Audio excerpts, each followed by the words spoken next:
Good morning, everyone, and welcome to Trent Bridge Live. Today is day 2 of this Vitality County Championship Division 1 fixture between Nottinghamshire and Warwickshire, where unfortunately, once again, the rain that we've had overnight here in Nottingham has meant that we are on a delayed start. Now, as always, the ground staff are working extremely hard to ensure we can start as soon as safely possible. And the umpires have made the decision that lunch will be taken at midday and they will do another inspection at the same time. So once again, a disappointing start to today, but stay with us. And as always here on Trent Bridge Live, we will keep you updated as and when we receive more information.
I still have to sort of pinch myself in a weird way.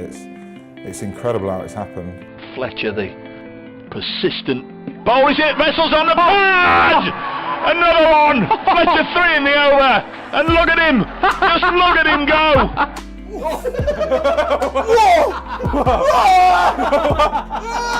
What is this? Next ball, D'Oliveira was a face. Always a little bit of hesitation here. D'Oliveira's going to have to put the afterburners on, and he's gone. I love it. I love being around the lads. I love being in the dressing room, and I couldn't really imagine life without it. Is Luke Fletcher, who bowls a very straight delivery. There's an LBW appeal. Siddle goes first ball. Luke Fletcher, 6 wickets to his name. There's actually a young lad there who named his dog after me that's grown about 2 foot since I last seen him. So he said, "Do you remember me?" But I had to take a couple of looks at him. But yeah, I do remember. Fletcher bowls another one. Fletcher's got a 7 for career best figures for the 2nd match in a row now for Luke Fletcher. You know, we've all got grandparents, elderly people that we've grown up to love over the years, and it's important that we look after them. The Trust have done an amazing job with this. Hopefully the funding continues to come in and we can kick on and make this a popular thing and something that can happen for a long time.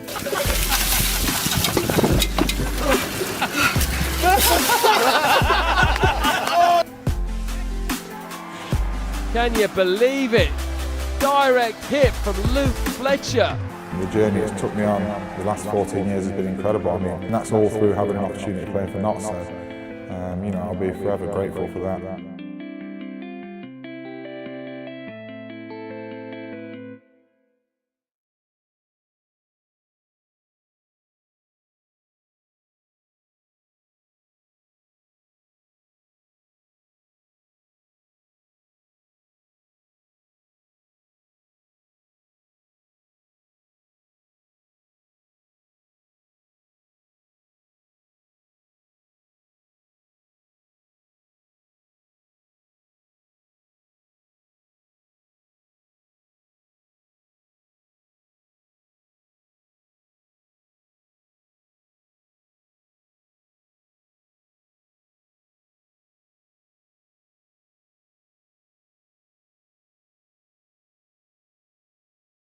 Mo, that's some silverware in the bag for the second team, winners of the second 11 championship, with a game to spare as well actually. How does that reflect on the contributions of the group and the individuals that have taken part?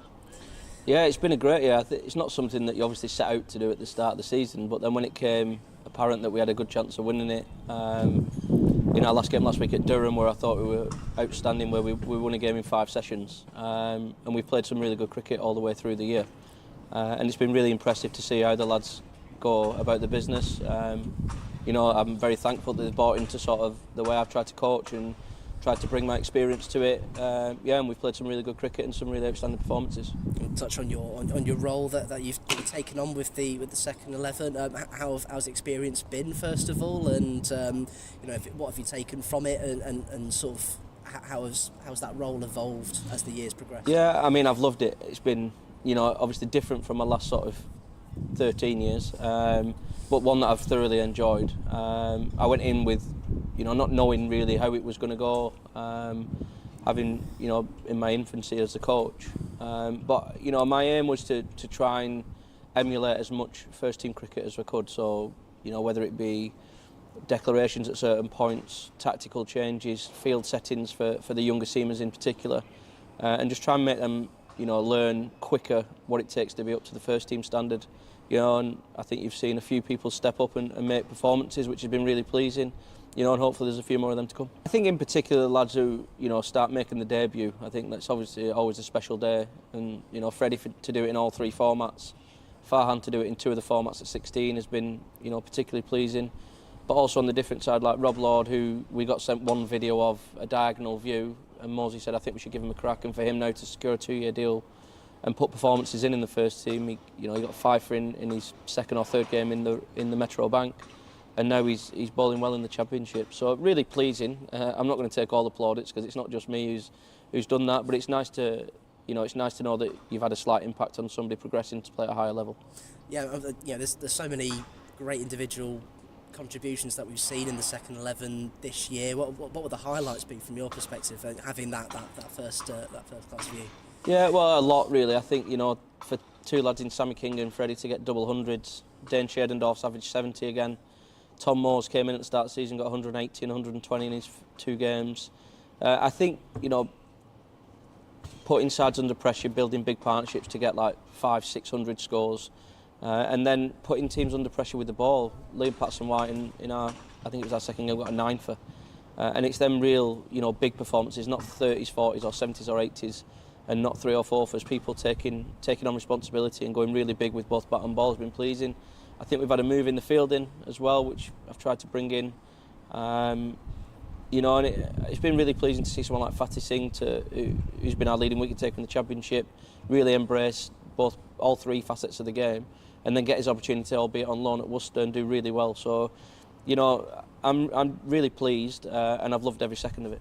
And like I said, Fatih Singh, 28 wickets in the second 11 countyship. Is it really any surprise that he had such a good loan spell at Worcester? Yeah, well, no, not for me. We know he can play, obviously. But I think, he's been a real... What people don't see is what the work he did behind the scenes. And he had a really tough week, one game against, I think it was Warwickshire.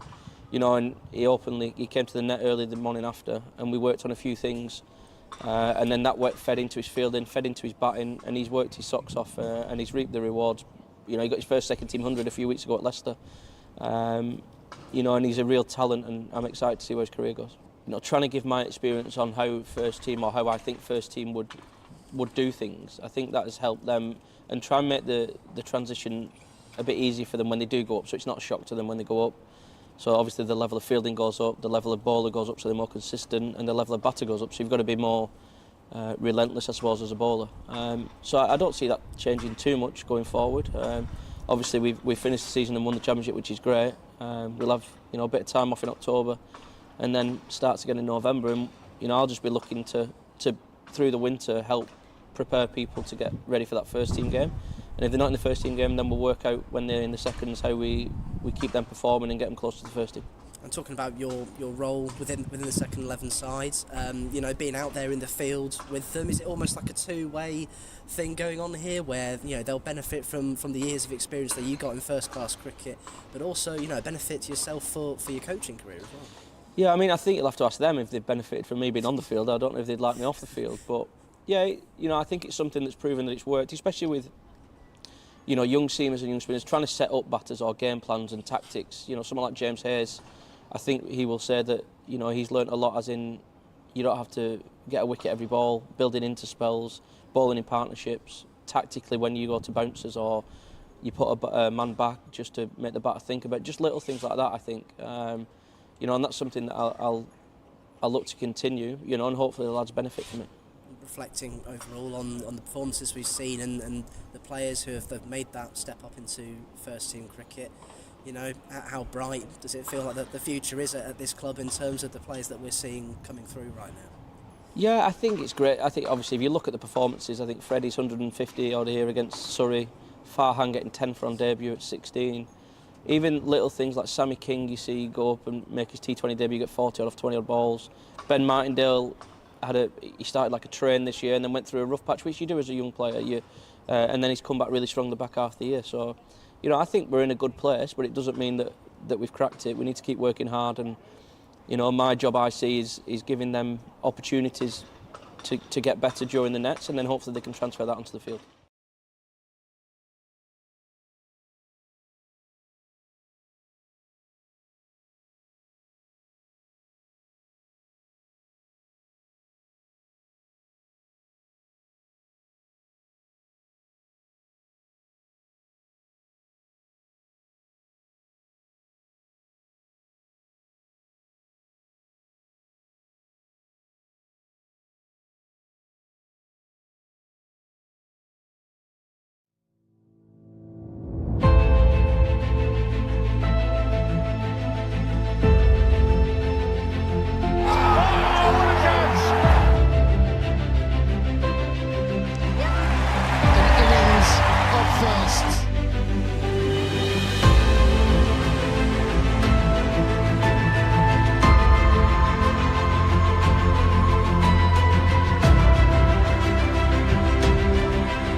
Well, a very good afternoon to you and welcome along to Trent Bridge for day 2 of this County Championship match, the final County Championship match of the season between Nottinghamshire and Warwickshire. The good news is that we now have bright sunshine at Trent Bridge.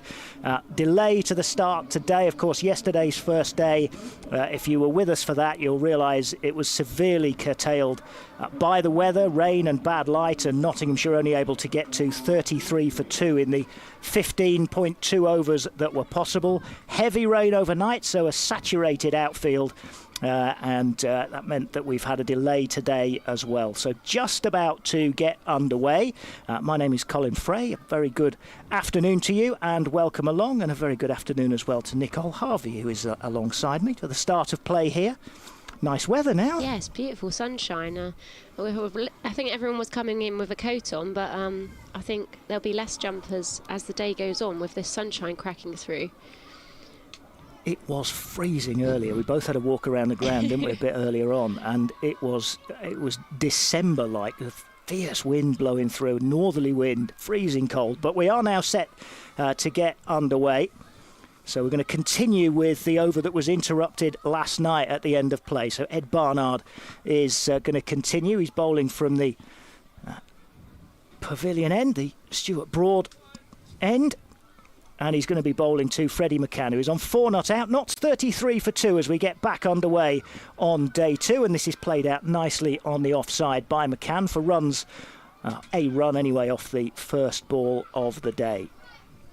The supporters, the spectators that are in here have finally been rewarded for their cold patience. Some primary school children in again today, which is nice to see. Yeah, they've been, well, I don't quite know how they've been entertaining themselves for the morning. They'll have been cold. I went and had a little listen, and they were talking about all the ground stuff and their equipment and whether there was any tractors. Well, there were super soppers and there was a roller on. As Barnard is coming into bowl 2, Joe Clark, the first ball that Clark has faced, and he's just dabbed this away onto the onside, and there is no run. So 34 for 2 is the score. It is, I mean, the sun is out, but that wind is still bitingly cold, so it is definitely a day for coats. You mentioned, Nicole, when the players were warming up, they were warming up in coats. Yeah, there was quite a few large coats for the fielding drill and a lot of bobble hats. Here's Barnard. And this is just played out square on the offside, and again it is a dot ball, and it remains 34 for 2. Yeah, lots of bobble hats, lots of gloves, thick coats, but you wouldn't know it looking out there now. No, I mean, it lovely. is cold, you can tell. There's 4 slips for Warwickshire, and I think they've all got their hands in their pockets, and one or two maybe with arms folded. They're away from us as in comes Barnard again, and forward defensively is Clark to play this back down the pitch, and that is the end of the shortened first over, as it was just finishing off the one from last night. So 34 for 2 is the score. Update the listeners to BBC Radio Nottingham very soon. McCann has 5 and Clark yet to score. Ollie Hannon-Dolby, I think, is going to bowl from this Radcliffe Road end.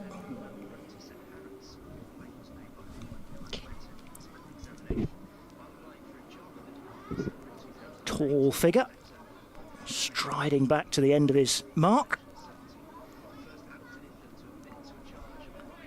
And goes through one or two of his limbering up exercises. Mark is near a pile of sawdust. As I said earlier, the outfield very wet after some heavy overnight rain.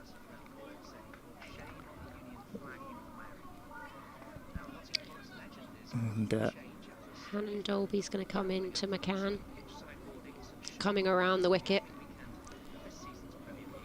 McCann just defends that through into the offside. Backward point, picking it up for a dot ball. Freddie McCann, 19-year-old. Proud product of the Nottinghamshire Academy.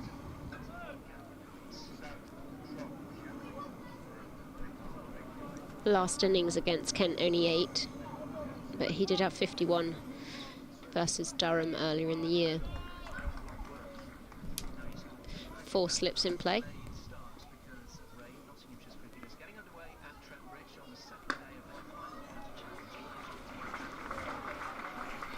And a fine cover drive from Freddie McCann has just brought up the first boundary of the day. A delayed start, we're just getting underway. We're in the second over of the day. It's the first full over of the day as they just finished off the one that was interrupted yesterday. That 4 for Freddie McCann brings him on to 9. Joe Clark is yet to score. He's faced 3 balls, and Nottinghamshire in their first innings in bright sunshine now at Trent Bridge are 38 for 2.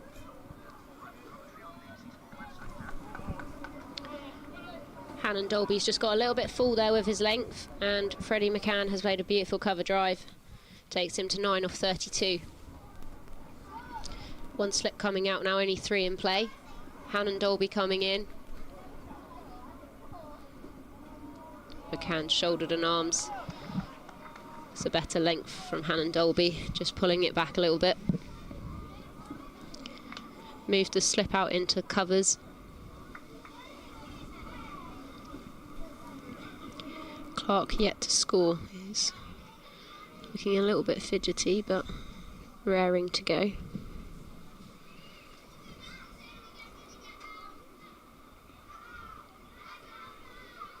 Hannon Dolby comes in. Shoulders and arms wide outside the off stump, probably about 7th stump line. Hannon Dolby's got a lot of height here, Colin. 6'7" or 8. Yeah, it's a tall figure, isn't it? Shaven haired figure. Yeah. Ball coming down from a great height. He got some good carry yesterday. I blight it being short and sharp, but Hannon Dolby comes in. Full, straight. McCann just plays it to backward point for a dot ball. Must admit, this morning, I was not expecting sunglasses to be the order of the day. No, me neither. Blue sky now. Up above. I had my raincoat on walking in. It was rather cold. Field in place, we've got a wide fine leg. Square leg just in front. Mid on, mid off. Cover, point and 3 slips. It's another dot ball just outside the off stump, left alone. Nottinghamshire are 38 for 2. 17 overs gone. Very patient from Freddie McCann in that over. Nice cover drive. And then just allowing the ball to go through 3 times.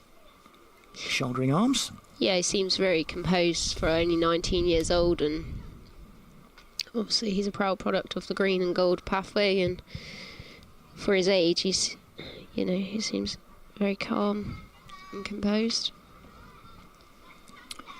Here's Barnard continuing from the broad end, and Joe Clark plays in firmly to cover all along the ground and remains still to get off the mark.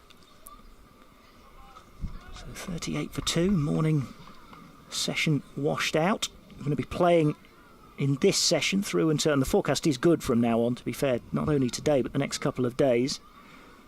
As Barnard is in once again, and that's edged but along the ground, and then it evades the man at first slip and runs beyond the slip cordon, and it hasn't got the legs because of the deflection. Sam Hayes just fielded that. Clark, I must admit he's played it with soft hands, but he hasn't meant it to go there, and he's quickly turned around to see where that's gone. Yep. Isn't he? Didn't get anywhere near carrying, but it was certainly an edge. Should give Barnard some confidence coming in once again, and this one is allowed to go outside the off stump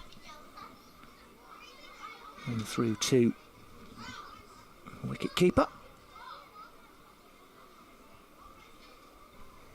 and it remains 40 for 2. got through for a couple. It was not quite the way Joe Clark would have wanted to get off the mark. He'll take them, but I'm sure it's not a confidence booster.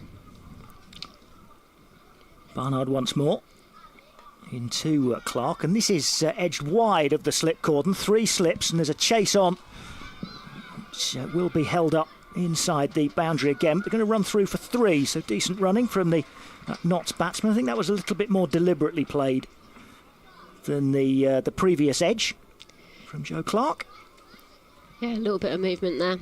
Clark moving on to 5. Nottinghamshire 43 for 2. Clark, former Worcestershire batsman. Moved to Nottinghamshire in 2019, I think it was.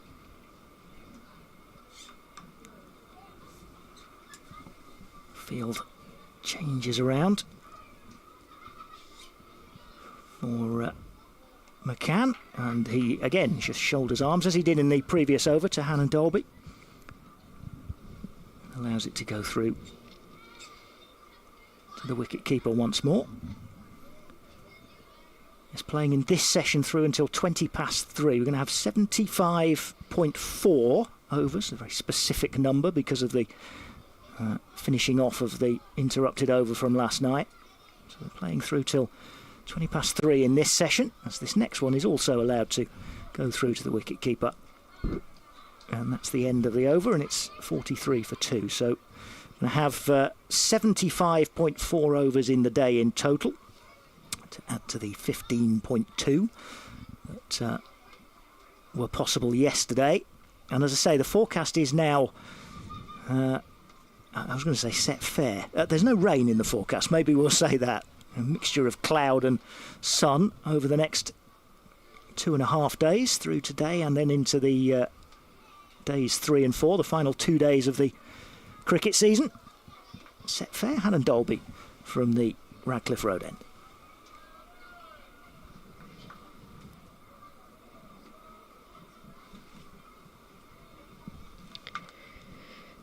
Clark's had a mixture of form recently. I mean, he had 67 against Essex, but other than that, he hasn't really got to 20 in the last sort of 4 or 5 games. He's hit that well to mid-wicket, but it's just a dot ball. Looked up to the sky a little bit, Joe Clark, after that last one. Maybe a bit frustrated that he didn't get it wide of the man at mid-wicket. Yeah, he seems to time the ball pretty well. He hits the ball late underneath his eyes. Hannon Dolby coming in here. Defended back to mid-off. Another dot ball. Yeah, I think he's obviously hungry for runs. And Nottinghamshire want to put a little bit of a score on here. Well, they're keen for as many batting points as they can get. I know we're a long way off such a thing at the moment, but Lancashire, of course, well placed in their match. But I'll give you some news from New Road in just a moment. And Dolby coming in. Clark's shoulders and arms way outside the off stump. Not interested in that. 3 slips in play. Backward point cover and mid-off. Mid-on. And a mid-wicket. Wide fine leg down there. Looking rather chilly. Just trying to get out of the shade of the scoreboard. That is one place you don't want to be, isn't it? The whole of the rest of the field is bathed in sunshine. Hannon Dolby coming in. Bowled, good carry. Left alone by Clark, though. 7th stump line. Really good carry there. Keeper's taking it around waist height. Hannon Dolby's got quite a long run up. He's 6'7", 6'8". He's got quite big strides. Fairly open in his action. Doesn't use his front arm a lot, but still gets very good carry. Obviously a great bowler. Warwickshire. Hannon Dolby coming in. That's very well bowled. Clark's not interested. He's not being tempted at the He's moment, is very, he? very much playing, trying to be patient. But Hannon Dolby's bowled 2 great balls there, just tempting outside the off stump. 3 slips in. Maybe he wants him to drive one on the up. Their shirts are blowing in the wind though. Clark looks a bit chilly. Hannon Dolby comes in. A little bit too straight. Clark's played a lovely flick just off his legs there. Wide mid-on is just chasing it. They're going to get at least a couple here. It's timed the ball really nicely there, Joe Clark. It just picks up a couple. Nottinghamshire move on to 45 for 2 off 19 overs. Clark moves on to 7 off 13 and McCann is on 9 off 38. That news from New Road, where Lancashire got themselves into a very good position in the game yesterday on day 1. Lancashire, of course, fighting to avoid the second relegation spot, along with Notts and Warwickshire, 2 playing here at Trent Bridge. But play abandoned without a ball being bowled on day 2 at New Road, so the outfield too wet for them to get going at New Road, as Barnard is in from the pavilion end, the Stuart Broad end, and again McCann just allows it to go through. So no action today at New Road, so that game will remain unchanged, with Worcestershire 119 for 7, and they'll only have a couple of days left. So I suspect that will go down as good news for both Notts and Warwickshire, as in comes Barnard again, and the same routine. McCann lifts his bat and allows it through to the wicket keeper, Michael Burgess, and it remains at 45 for 2.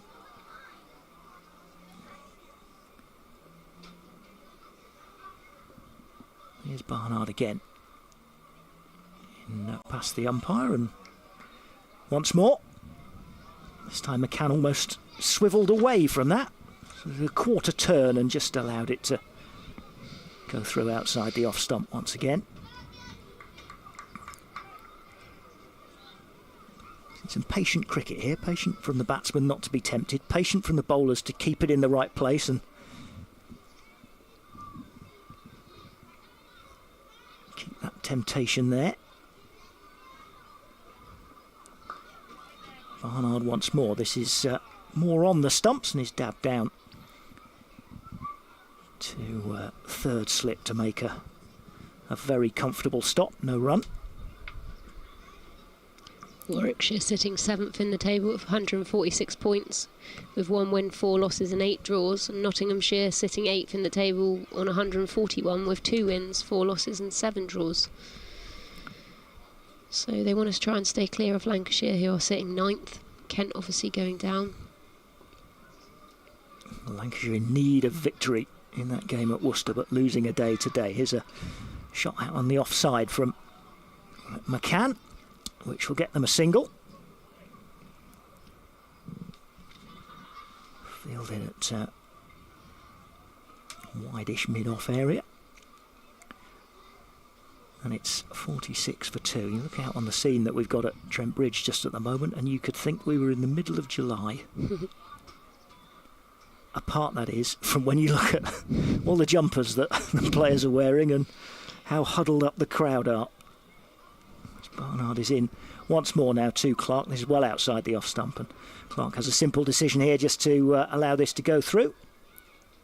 End of the over, and no damage for Nottinghamshire so far since we got underway at 1 o'clock, and no breakthrough for Warwickshire. 46 for 2.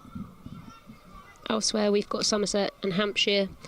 They're playing now. Somerset were 136 all out. Hampshire are currently 73 for 5 off 33.3. So they're very much battling for second place. And quite a few wickets have fallen in not too long a period of time there. Hannon Dolby's going to come into McCann.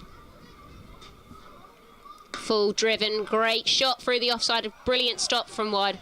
Wide mid-off has actually saved a lot of runs there. McCann actually ends up not getting any. It's a dot ball. It's a brilliant diving stop to his right. And definitely saved a 4 there, as McCann's probably a little bit disappointed because he's hit that really well. Sun's gone in, knew it couldn't last. I'm sure it'll be back out. Hannon Dolby coming in. All slightly shorter, very well bowled. He's almost cut Freddie McCann in half there. Just seemed back in. It's almost a little half celebration from Hannon Dolby because he knew what a good ball it was. Yeah, the slip cordon are all hands on their heads for a minute. Hannon Dolby's bowled 7.2 overs, only gone for 17. Already picked up 1 wicket. That was a great ball. Hannon Dolby coming in. Defended just through onto the offside. No runs scored. 3 dots so far in this over. Hannon Dolby's bowling around 75 mile an hour. Similar to Barnard. Yesterday we saw a little bit more pace from Booth, but that was up in the 80s. A little bit more skiddy.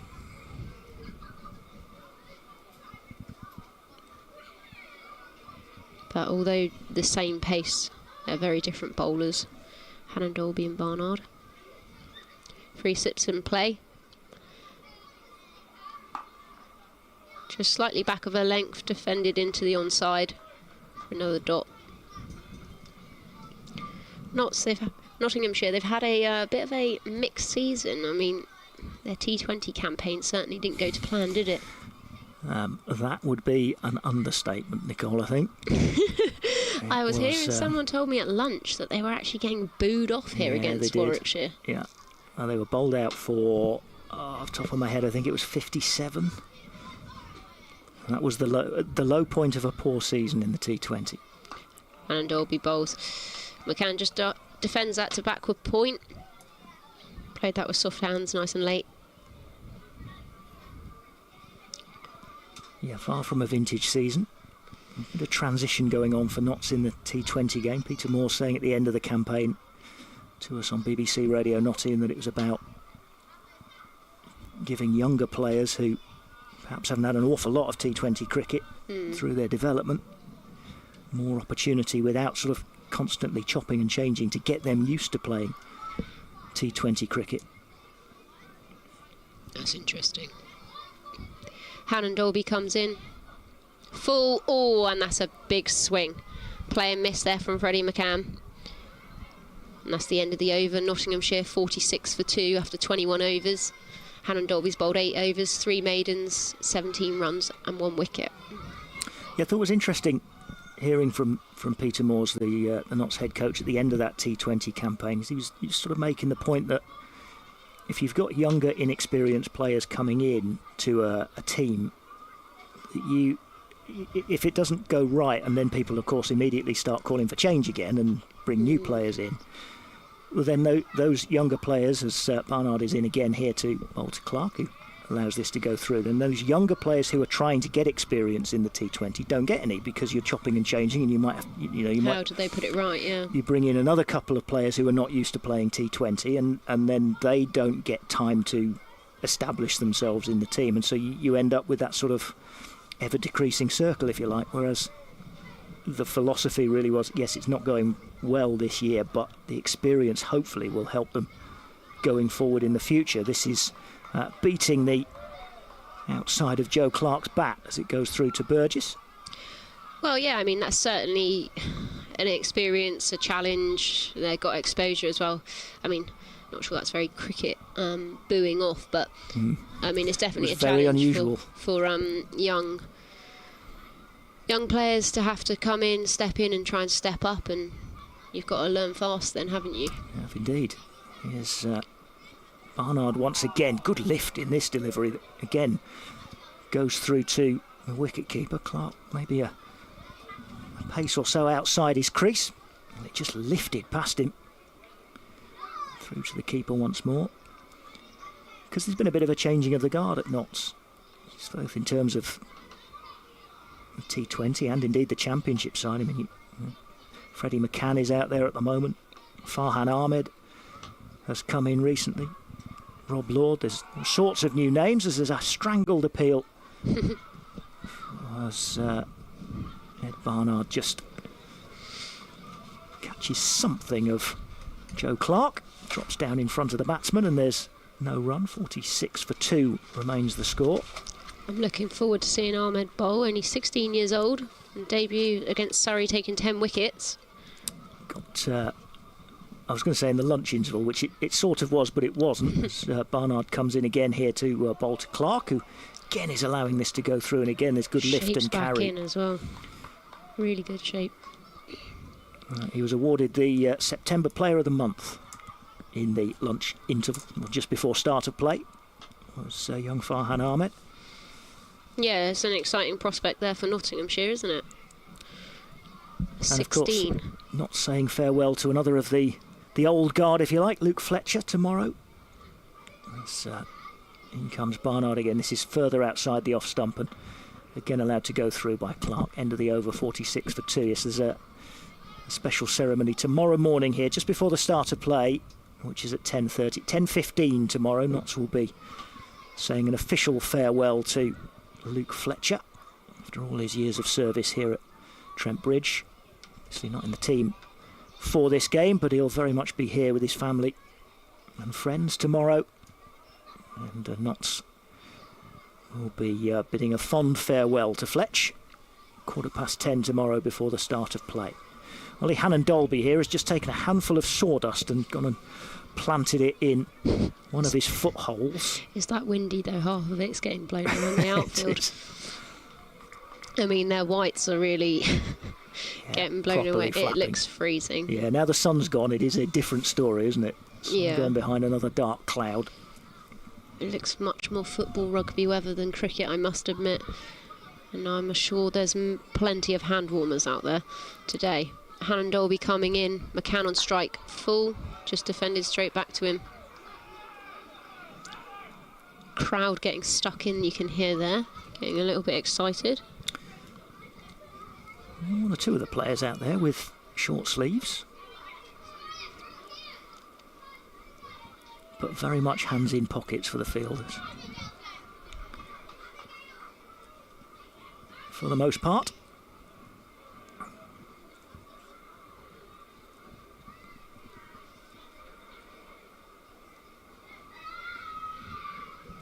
Hannon Dolby coming in, just back of a length. McCann sits back, just rocks back onto the back foot and just punches that to backward point for another dot. Yeah, Warwickshire are going to want another wicket and get another bonus point, I would imagine, at this point. Next sort of 5 to 10 overs.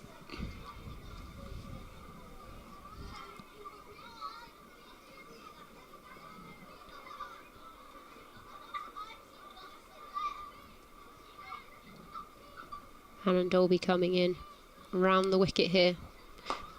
Straight middle and leg line, just defended to mid on there. Can hear the primary school children, finally excited to see some play here. It's lovely to see that yesterday we had 4 or 5 different schools coming in. Same this morning, wasn't there? There was probably 3 or 4 in this morning. Just a shame that there was no cricket, because I guess they can only be here for a couple of hours on their trip out. Hannon Dolby approaches, 3 slips in play, full, just defended onto the offside there. A cry of anguish from some of the Warwickshire fielders. And make something happen. I mean, we've said, yes, it is bright sunshine, but you can see the follow-throughs there on the wicket. It is looking a little bit damp where they're following through, and we have had a remarkable amount of rain. I mean, they did such a good job getting that Glamorgan-Somerset game on the other day after what was a horrific day of weathers previously. Hannon Dolby approaches full. McCann solid, defends that into the covers. And a lot of rain last night as well. Obviously yesterday there was a lot of rain during the day. Not much play possible at all. A lot of rain, and some of it heavy overnight.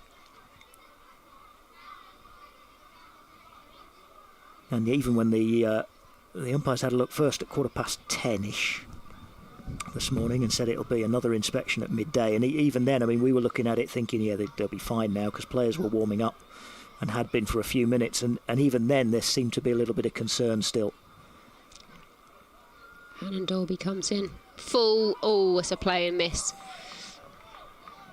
About fifth stump line, just back of a length, really well bowled. Great carry through to the keeper. McCann's just played outside his body there a little bit. It's a good start by both the Warwickshire bowlers. There's another maiden for Hannon Dolby.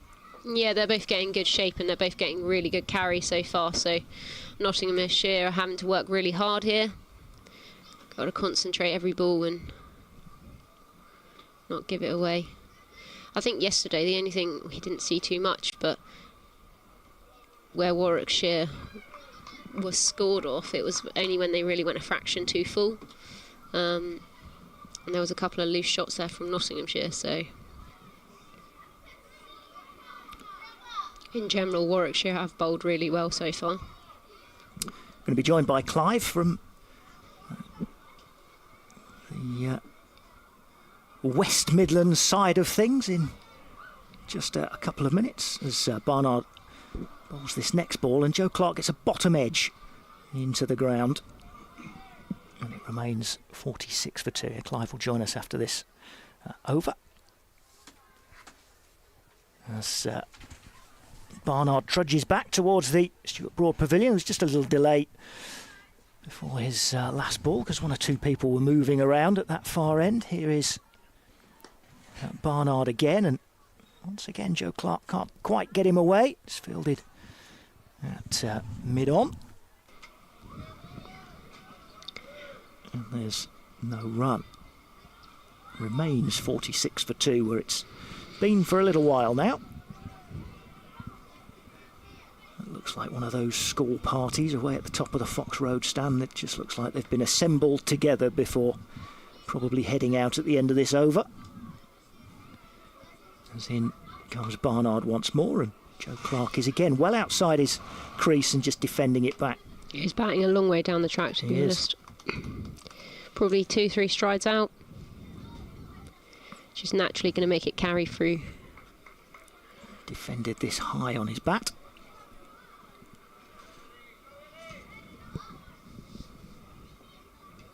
It stays at 46 for 2. Hampshire have lost another wicket down there. They're now 82 for 6. Ed Barnard is in again. Clark well tries to steer him away this time on the onside. There's a tumbling stop, and that, as Clark was aiming for the gap between two fielders, he couldn't quite find it. So they're restricted to a single because of that bit of acrobatics. And the field changes across for the left-handed Freddie McCann, who's on 10. Clark has 8. And that's 47 for 2. So they've steered their way through the first half an hour of play today without further damage. Barnard is in round the wicket here. That's played a little bit uppishly by Freddie McCann, but it'll evade the fielder at cover and goes through for 4. So another boundary for the Notts young batsman.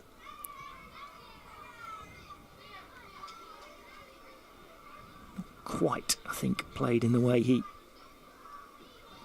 perhaps wanted it.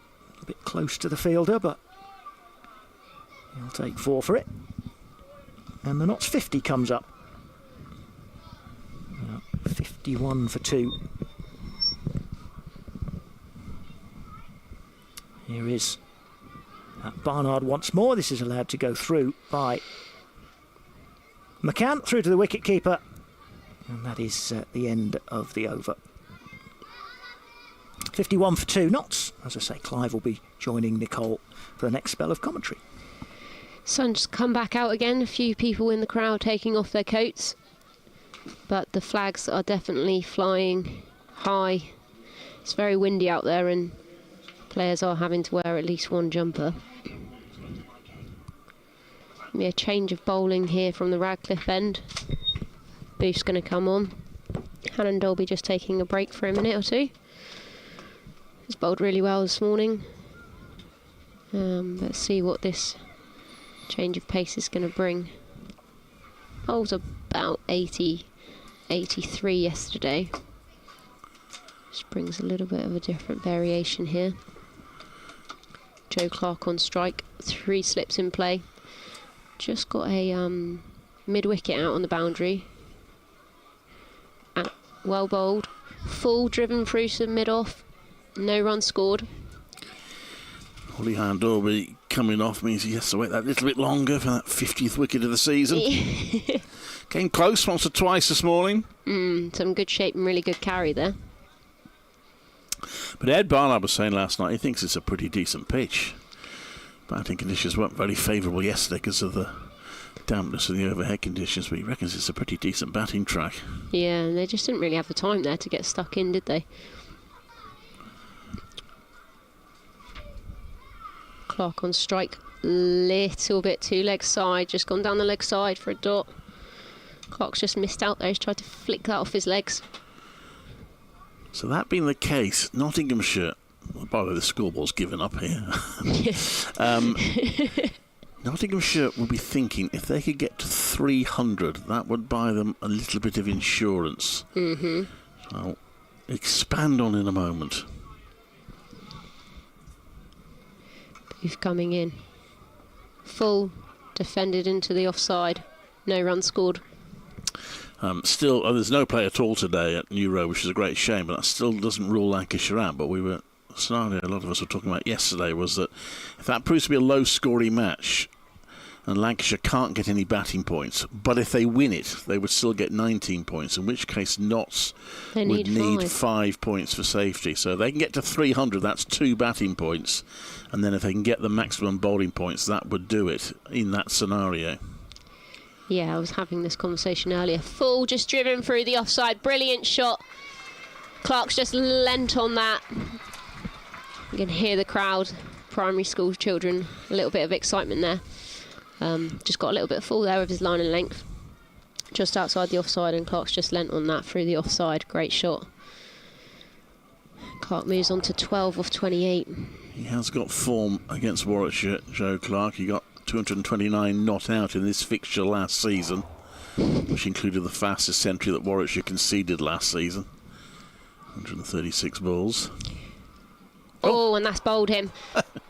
Yorker has taken his off stump out of the ground, and Clark's not quite sure. He's looked back up, he doesn't know what's happened. But that's a brilliant ball. Yorker just taking his off stump. Well, I'm not going to take credit for that because I'm too rational to believe in commentators' curse. No. But yeah, I was about to list 1 or 2 other big scores. I won't bother now. He's made against Warwickshire. That's a big wicket though for Warwickshire and for. I was just going to watch the replay, but no. Yorker just hit the base of his off stump. And Joe Clark goes for 12. Nottinghamshire now 55 for 3, and that's Booth's first wicket. He has got 1 for 12 off 3.5. Yeah, it's a big wicket. Just watching the replay here. Just shaped in a little bit. Clark's opened himself up and he has just got bowled. And no, that's not ideal for him. And that, of course, is Warwickshire's 1 bowling point. Yeah, their first bowling point, so they're 4 points away from safety. I mean, the fact there's no play at New Road does lift the pressure off Warwickshire a little bit, because it's hard to see how Lancashire are going to get time even to get too many batting points in that game. No, but as you say, if they get a win and they get 3 bowling, but that won't. That's 19. But that won't worry Warwickshire. No, but it will worry Nottinghamshire. Exactly. Right. And especially with 55 on the ball for 3. Indeed. And if that happens, I mean, Again, the delay today slowed that down. But once Warwickshire know they're safe, the scenario where it's sort of handshakes all around at 5 o'clock becomes less of an interest to them. They'll be going all out for a win to try and finish as high as they can.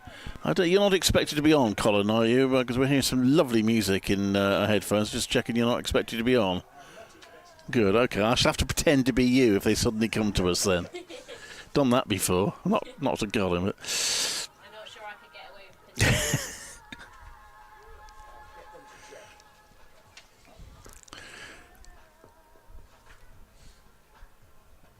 Coming in here. All down the leg side. That's the dot ball to finish the over. Big finishes. 1 for 12 off his 4. Nottinghamshire 55 for 3. He did spray it about a little bit. That over Booth, but he got the crucial wicket. So just that extra little zip, that extra bit of pace perhaps doing it from Warwickshire's point of view.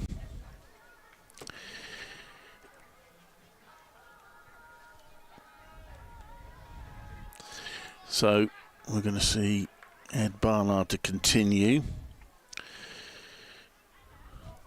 And he's bowling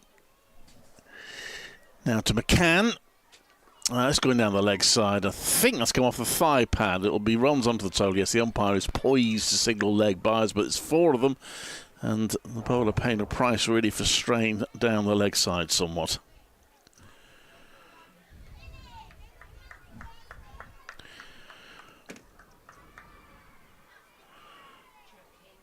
Are you on there? That's better. That's better. Yeah. That was odd. Didn't touch it. Jack Haynes has come out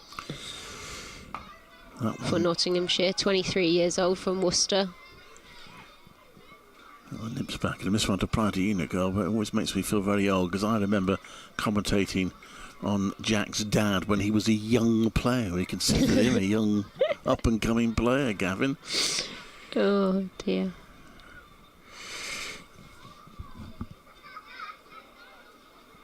Barnard turns.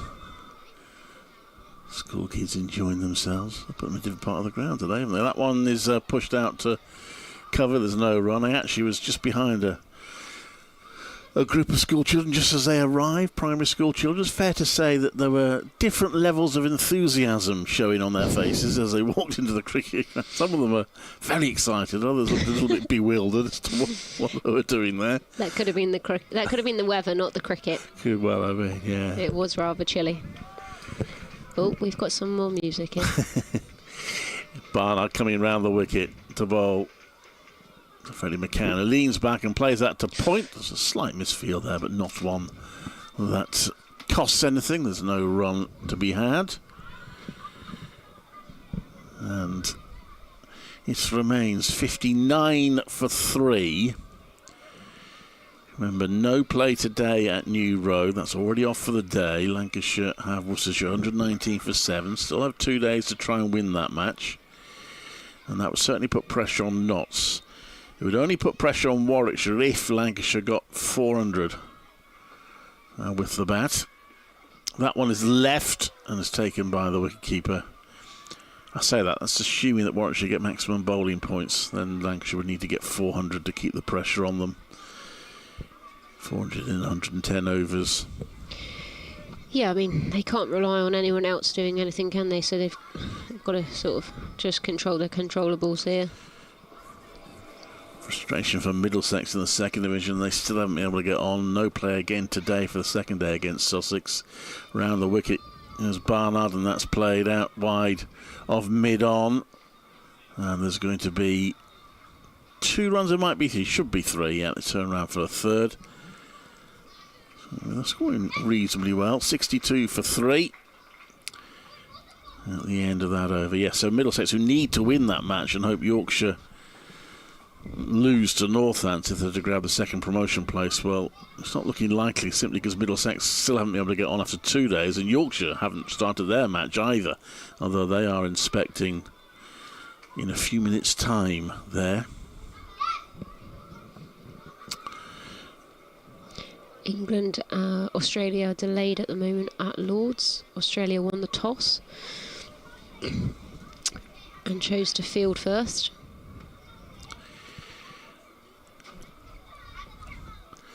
Yes, so Jacob Bethel gets another one-day international cap.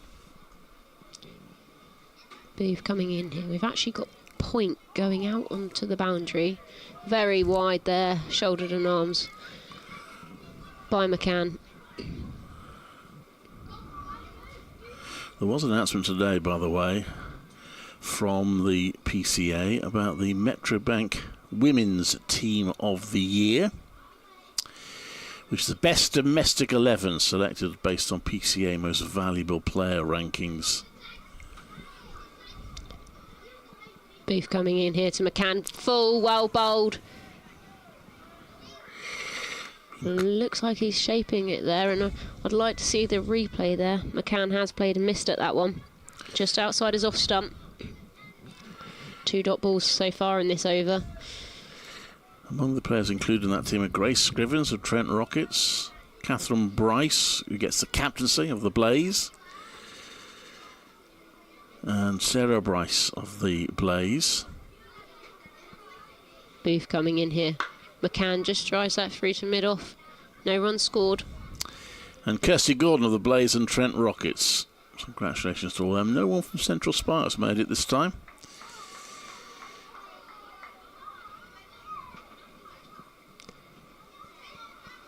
And Dolby just shining the ball there. Booth's been a little bit better with his lines and lengths this over. Last over he did have a little bit of a mixture, but some brilliant balls there. McCann defends that into the covers. No runs scored. That last ball just 80.3 miles per hour. Varying his pace between about 80 and 84.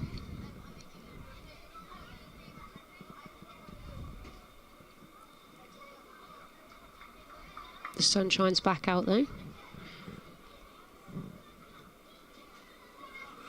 Saying that, the umpire seems to have a that's full and that's driven. That's going to go for 4 wide. Backward Point can't even get there out on the boundary. It's a great shot from Freddie McCann. He moves on to 21 of 68. Nottinghamshire now 66 for 3. Yeah, the umpire's actually got a neckerchief on or something. Can you see that there? Yeah. Yeah, Booth is not being consistently accurate. That was fairly wide. It may be that Alex Davis is saying to him, don't worry too much. Just keep bowling with a bit of pace. Yeah, I mean, he's definitely bowling. He's trying to attack and bowl as fast as he can. First 3 or 4 are decent deliveries. That's wide. And McCann's able to throw his hands at it, and he's played it really well, actually. He's now coming around the wicket. Full, way too full. McCann's played a lovely cover drive there. I don't think it's going to get to the boundary, but it's at least going to get a couple. Just 2 there for McCann, moving on to 23. And Nottinghamshire 68 for 3 after 27 overs. Yeah, he's just got it wrong a little bit there, but then if he's being asked to bowl as fast as he can and attack, then, you know, he's not going to get everything right all the time, is he? Absolutely. And he has got the wicket this morning, which is giving Warwickshire another point, or a point, first point of the match. Ed Barnard is continuing. Freddie McCann, so far, what I've seen has been really good. 19 years old, shaping up nicely. Ed Barnard is now bowling his 14th over uninterrupted. I say uninterrupted, it has been interrupted by the weather. I was going to say we've had a few interruptions. He's bowled for a few long interruptions. Yeah, but he's still coming in. When you bowl 4 overs and you go off for a couple of hours.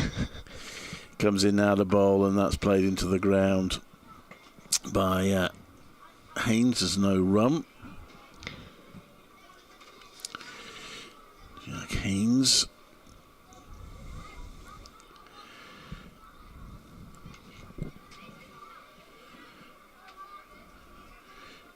Still decent sunshine out there at least.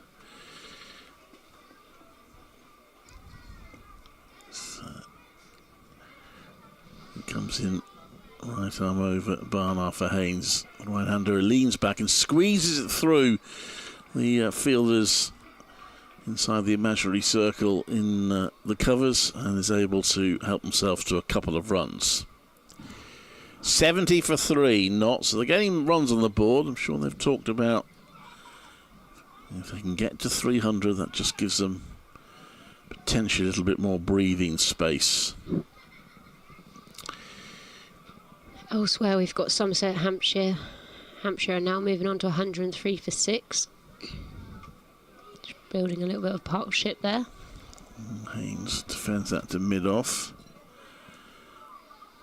Talking of partnerships, Haynes did share a century partnership with Ben Duckett, who batted quite brilliantly in the first game between these two teams this year at Edgbaston. It was the innings of the season for me, of the games that I've witnessed, was Ben Duckett's. Well, Haynes helped out with a 5th wicket stand of 151.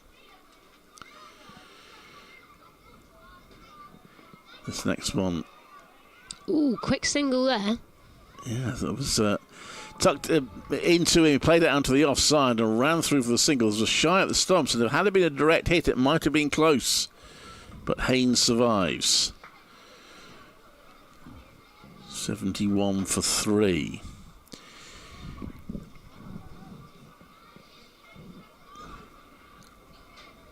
Warwickshire haven't managed to run out this season in the Championship. Might have had half a chance of getting one there. Barnard to McCann, and well, Barnard's appealing. He's not getting a great deal of support. It was quite high, I think. It came back into the batter, hit him quite high up, and it's not out. So McCann remains on 23. He's been there for 70 balls now. If you look at the replay. Oh. To be honest, the slip cordon weren't looking too interested, but Bernard didn't look the worst shout in the world, I don't think it was. Wasn't actually that high. Might have been just slightly outside.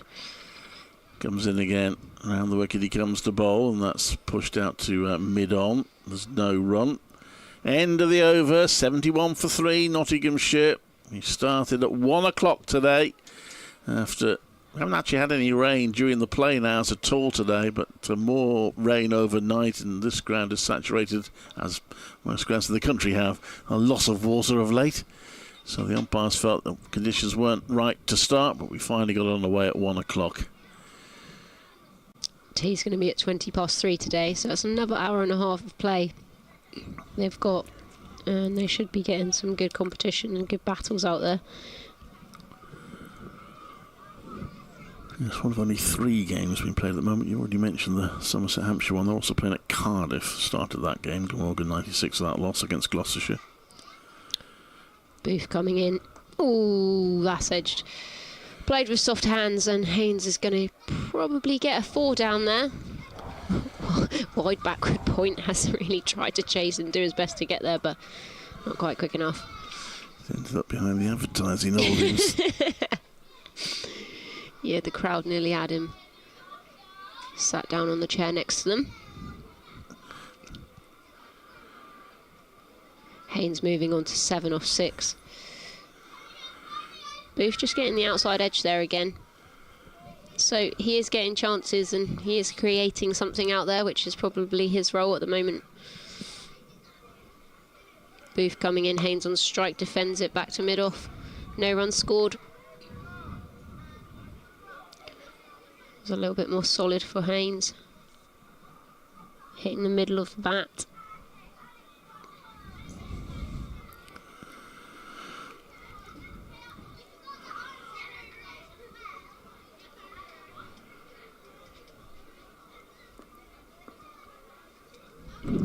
Two youngsters out there for Nottingham, 19 and 23. Booth coming in.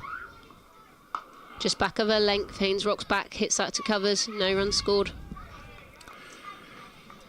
Yeah, not for the most part have batted reasonably well this morning. Below losing Joe Clark. Ball by Booth, but they've been reasonably solid, losing 2 wickets yesterday in the little play we had. 3 slips in play, wide fine leg. Deep backward point, cover, mid on, mid off. Great shot, just hit out to deep backward point. Just going to get a 1, a little bit too full from the booth there.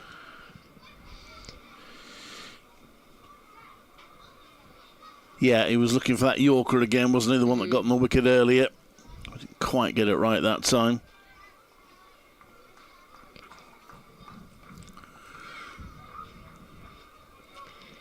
I think if he keeps attacking the stumps, not giving them the width though, he's going to be game on here. Booth coming into McCann. Dot ball inside edge that onto his pad. Squirts out to cover. McCann so far on 23 off 72 balls. Well, I should have high hopes for Booth. Keep mentioning he's overseas player at the moment, but will be English qualified, all being well, by next season. Booth comes in, McCann on strike. Just back of a length, McCann's played that late.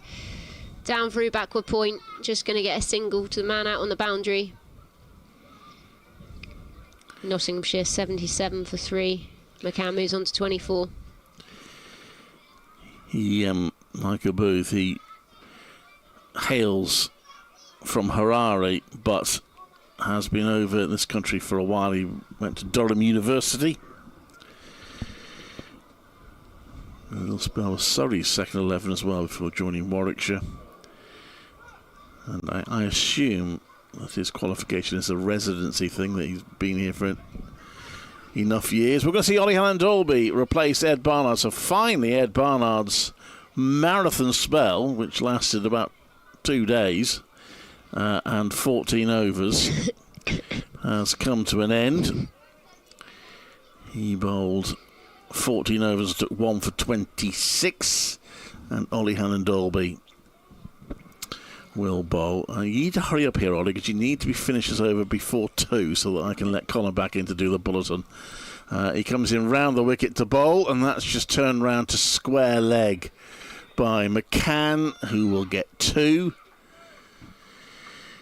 And Michael Booth runs in from the boundary to field. Oh, the umpire's just using the non-striker's bat to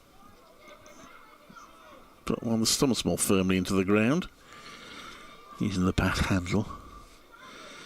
Still no scoreboard operating here. No, the Batman scoreboard has gone down.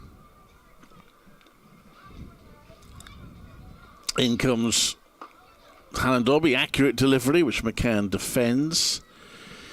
And there is no addition to the score. He's a fairly laid-back character, Halland-Dolby, but it might be playing on his mind a little bit that he's tantalisingly close to this 50th wicket. You would think he'll have time in this match to get it, but he'll feel a lot better once he has.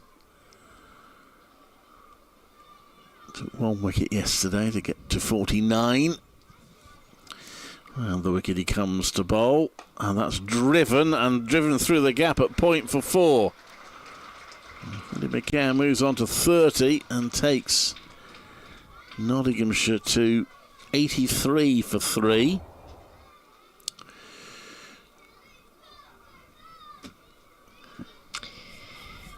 Yeah, I think Freddie McCann so far has batted very well. 30 off 76 balls, he's been patient. Yesterday he had a few break in his concentration, having to go on and off. It's only his 5th first-class match. Has got a first-class century.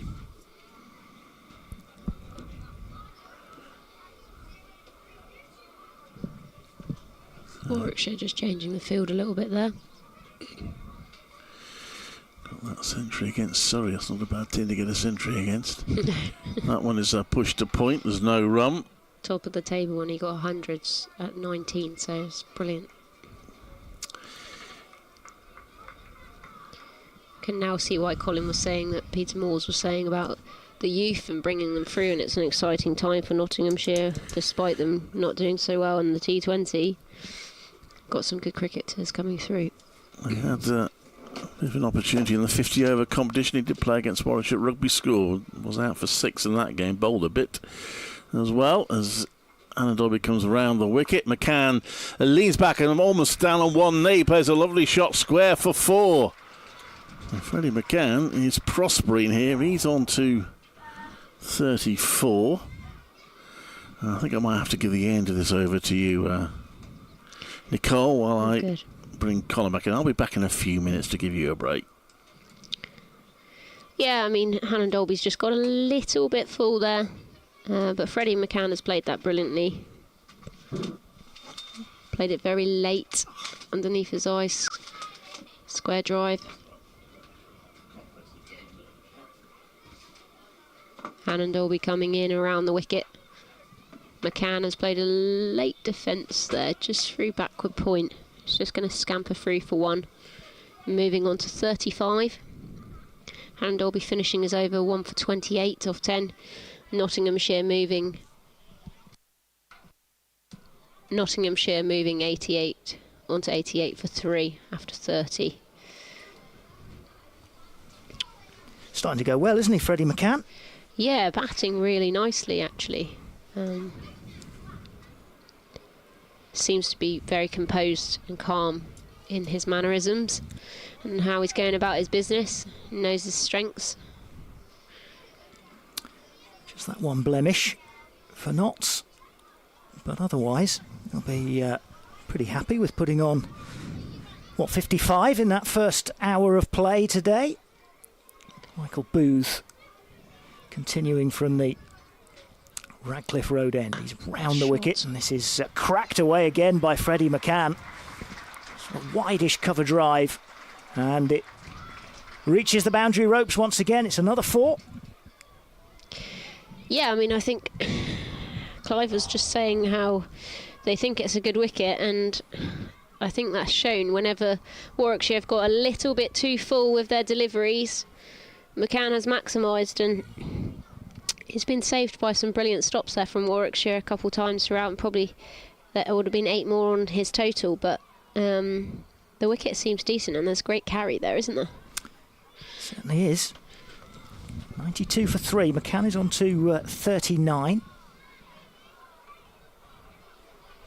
And just a little conversation here about what Booth will be looking to do. Interesting, they fought another slip out and they've only got 2 in play now, but this next one is just dabbed down on the offside square of the wicket for a scampered single. I actually just think he got a little bit too full, and I don't think it was actually...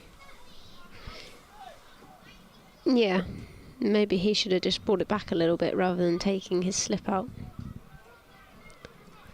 93 for 3. Bright sunshine again. 3 slips in for Haynes now. Maybe they're thinking McCann's on 40.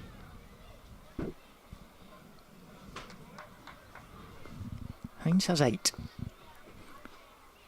As Booth is over the wicket to the right-hander, and it's played neatly and square out towards point for another single. Haynes on to 9.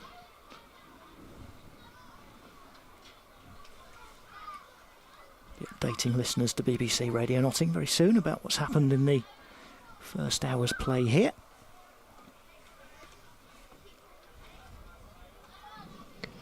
As Booth heads back to his mark and is racing away from us once again, and this one ties up Freddie McCann a little bit, and it's a dot ball.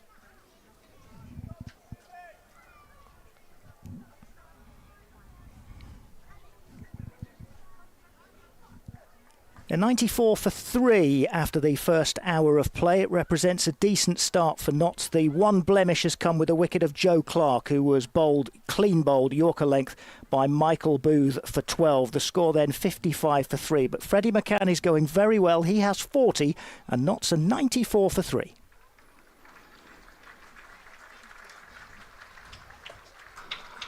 And here's another flashing boundary from the bat of McCann, which has gone racing away down towards third man.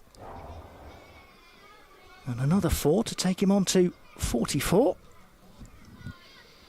to match his shirt number. Starting to enjoy himself out there a little bit, McCann. He's looking a little bit more confident, isn't he? Chest out a little bit more. 98 for 3. And Booth is away from us and in again to bowl to McCann. Just plays this one out towards mid-wicket where there's a tumbling stop which prevents a run. And it ends the over as well, but Not's going along quite nicely now. 98 for 3. Just that one wicket. Joe Clark when the score was 55, and that kind of shows you really how quickly these two have, well, particularly McCann since then, has taken the score along. Hannon Dolby's bowled 10 overs so far, 1 for 28. Barnard had 14 overs, 1 for 26. Booth's a little bit more expensive, 34 off 7 overs, but still picking up that one wicket of Joe Clark, which was important. But if it's his role to be attacking and bowl as fast as possible, then you've got to take those risks. Bernard has brought some great control to this game so far. Hannon Dolby comes in, Haynes on strike on 9. Just defended. Not convincing. Warwickshire, a few half appeals, half excitement, I think, more than anything. 2 slips in play.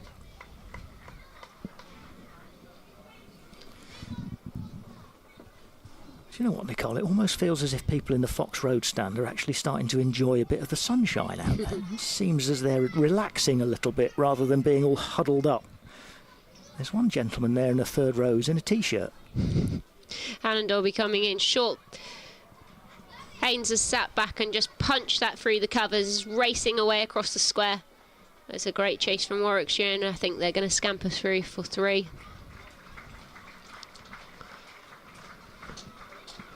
A little bit short there, just sat back. That brings up Nottinghamshire's 100. They move on to 101 for 3. 31.2 overs gone.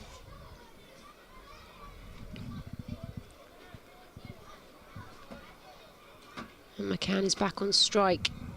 He's getting into his stride now, I think. A few lovely cover drives from McCann so far. Hannon Dolby coming in, 2 slips in play. Oh, that's very well bowled. Played and missed by McCann. Just back of a length.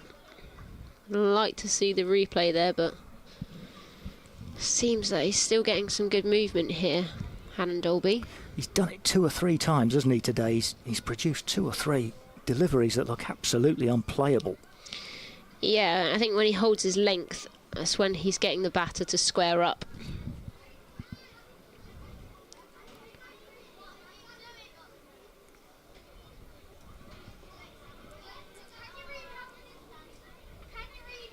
Freddie McCann.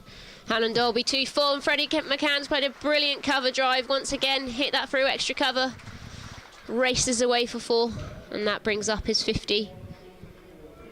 Nottinghamshire 105 for 3. Freddie McCann, really well batted. So far he's added 34 into this partnership. Seems to be very strong through the covers, doesn't he? It's a lovely shot. Just sort of leant on it, didn't he? And away it went. Oh, maybe. Have I got this? Is he on 48? 40. Not I think it was a 50 apologies. partnership. Sorry. Got a bit excited there.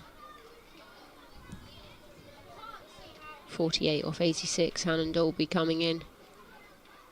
Well bowled. Played that late. Very soft hands. Just going to race away from 4. That is his 50 now. Moves on to 52. He's played that really well because that was a great ball there from Hannon Dolby. He's played that late. Very soft hands. Guided that through the gully region. Racing away for 4. Statistics, 87 balls, 9 fours. And many of those have come in the last 15 minutes or so, I think. Yeah, and he's played a lot of them through the covers. I think if we looked at his wagon wheel, a lot of them have been through that region. Hannon Dolby coming in here. Freddie McCann on strike just defends that back to him. Hannon Dolby's just dragged his length back a little bit there. And that's 1 for 39 off his 11. Nottinghamshire 109 for 3. McCann is on 52 off 88 and Haynes 12 off 12. Yeah, not getting going with Freddie McCann. I'm going to leave you for a minute. You're going to go and have a little break, aren't you? And I'll leave you with Clive. Yeah, Clive's coming back in to join me, Colin Frey, here on the BBC's coverage of Nottinghamshire against Warwickshire. Second day of 4, the last game of the county championship, with survival in the first division of said county championship uppermost in the minds of both of these sides, as Booth is in again here to bowl to Haynes, just prodding this away onto the onside, and they'll trot through for a couple of very safe runs. Brings up Nelson for Notts, 111 for 3. In terms of the acceleration, the first 50, obviously it was difficult yesterday, but the first 50 for Notts took 143 balls. The second 50 came in 45 balls. So they really have got on with it. Yeah, and McCann almost solely responsible for that, I think. It is a remarkable contrast, that, isn't it? Here's Booth over the wicket to Haynes, who's defending this one away to mid-wicket.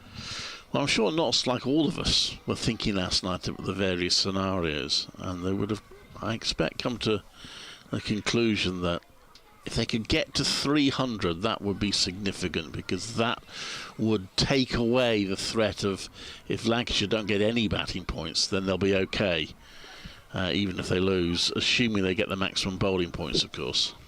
Yeah, every point makes a difference, doesn't it, at this stage, as this next one is defended by Haynes. Back down the pitch, again it's a dot ball.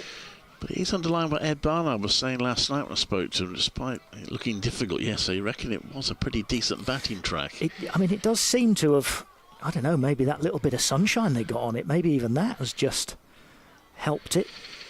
I think it was more yesterday, it was also the overhead conditions and the dampness about the place. Sun's gone away again now, got some cloud cover, but as I say, no rain in the forecast at all, as Booth is in, and this is played down to deep backward point for a trotted single by Haynes. I mean, you would imagine Notts would have said to the ground staff, we would quite like a decent batting track here. A road, in terms of making sure that this fixture's played again next season. They moved on to 112 for 3, 33 for 2 at the resumption. The loss of Joe Clark for 12 when the score was 55, but as Clive was just saying, Freddie McCann has really accelerated things. Here is Booth to McCann, and this is shorter pitched, and it's pulled away, and it clatters into the brickwork at the front of the Fox Road stand for another boundary for an increasingly confident young batsman. 116 for 3, 56 to McCann. It was just a little bit too short from Booth, given the full treatment by McCann. Here's Booth again, round the wicket. McCann is playing this through the mid-wicket area, and this time they go through for a single. And that is the final ball of the over. 117 for 3 is where we're at. Well, Warwickshire would love to win this match. They, of course, have got to make themselves safe, but just the circumstances about the place suggest that they should be okay. And they'd love to win. Only one win all season. If they could get a second win, and they could still finish as high as 5th, what with Worcestershire up against it against Lancashire, and Durham not being able to get on against Kent. Either of these counties, if this match were to be won and lost, whoever won it could find themselves potentially in 5th place in the final table. Ollie Hannon-Dolby is going to bowl to McCann, who just touches that, a feather touch, deliberate shot down past the two-slip cordon down towards third. It will be cut off there by Dan Mosley, but he does get 2 runs. Really nice, delicate shot. The scoreboard not on, I'm told. Apparently it's the umpires that asked for it to be switched off, because there's one panel that's been flashing white. And he's slightly irritated. I'm not sure it's irritating enough to switch the scoreboard off altogether, but obviously the umpires felt it was. Hannon-Dolby comes in round the wicket to bowl, and that's played out towards mid-on. It will be cut off. Oh, no, it won't. There's a fielding error there, and he's dived all over that, and it's gone through for 4. It should have been 1. Looks like it's Ed Barnard who's feeling his back a bit as well. He dived over that, took a big divot out, and conceded 4 runs as a result. Right, please, Ollie Hannon-Dolby. Just a bit slow getting down to that, Ed Barnard. Perhaps the cold. Yeah, so I think yesterday, I can imagine the conversation went something like this. Whoever's operating the scoreboard rang the engineers to say, we've got this problem, there's a white flashing panel, and they said, have you tried switching it off and back on again? OK, I'll try that. And he did try that, and it didn't work. So the umpires have decided that the spectators are going to be robbed of that scoreboard because of that annoying panel. This one from Hannon-Dolby's turnaround to mid-wicket, that is well fielded. Spectators and commentators alike. Yes, indeed. It is a very good scoreboard. Usually. It was just that, you're right, there was just that one panel, wasn't the bottom left corner. That was not working.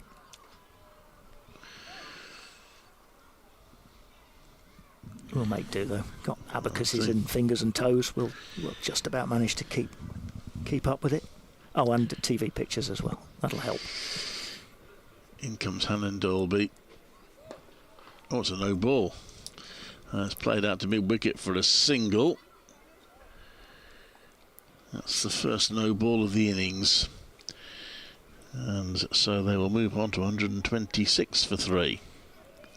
It's an over that Hannon-Dolby will want to forget, isn't it? He's bowled some very good ones so far today, but not all of his making, but this one's not gone his way.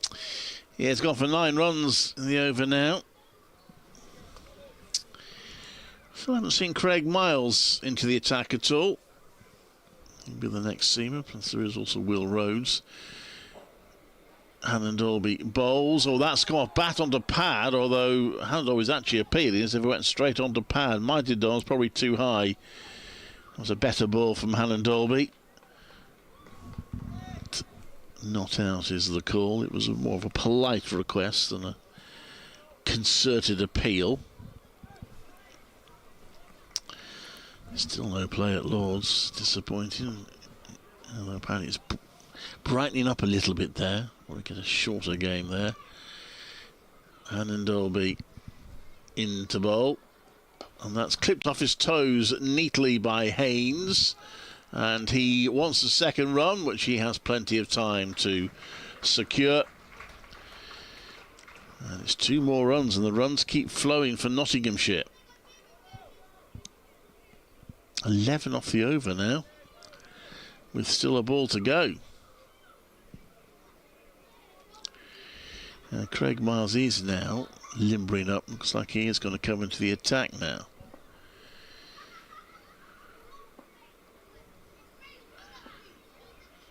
Blowing into his hands to keep them warm as Hannon-Dolby bowls, and that's solidly defended by Haynes, and then slightly petulantly kicked away by Hannon-Dolby. He almost conceded an overthrow as a result, but Warwickshire fielders recovered the ball quickly just as the batters were wondering whether they might sneak a run which would not have improved the mood of the bowler at all. 128 for 3 at the end of the 34th over, and Craig Miles is about to enter the attack. Yes, he's not a happy bowler, is he, Ollie Hannon-Dolby? After that over. Craig Miles to come on then from the Ratcliffe Road end. Hampshire recovering somewhat against Somerset. They're only a run behind now at 135 for 6 in the battle for second place in the First Division. Winner takes all as far as second place is concerned in that match. Miles just picks up the bowling mark, moves it a couple of paces forward from where Booth had it. And then gets his arm going. Couple of practice bowls.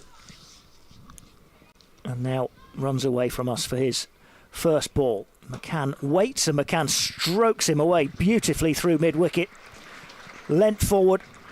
And his timing is spot on at the moment. Freddie McCann, it's another 4.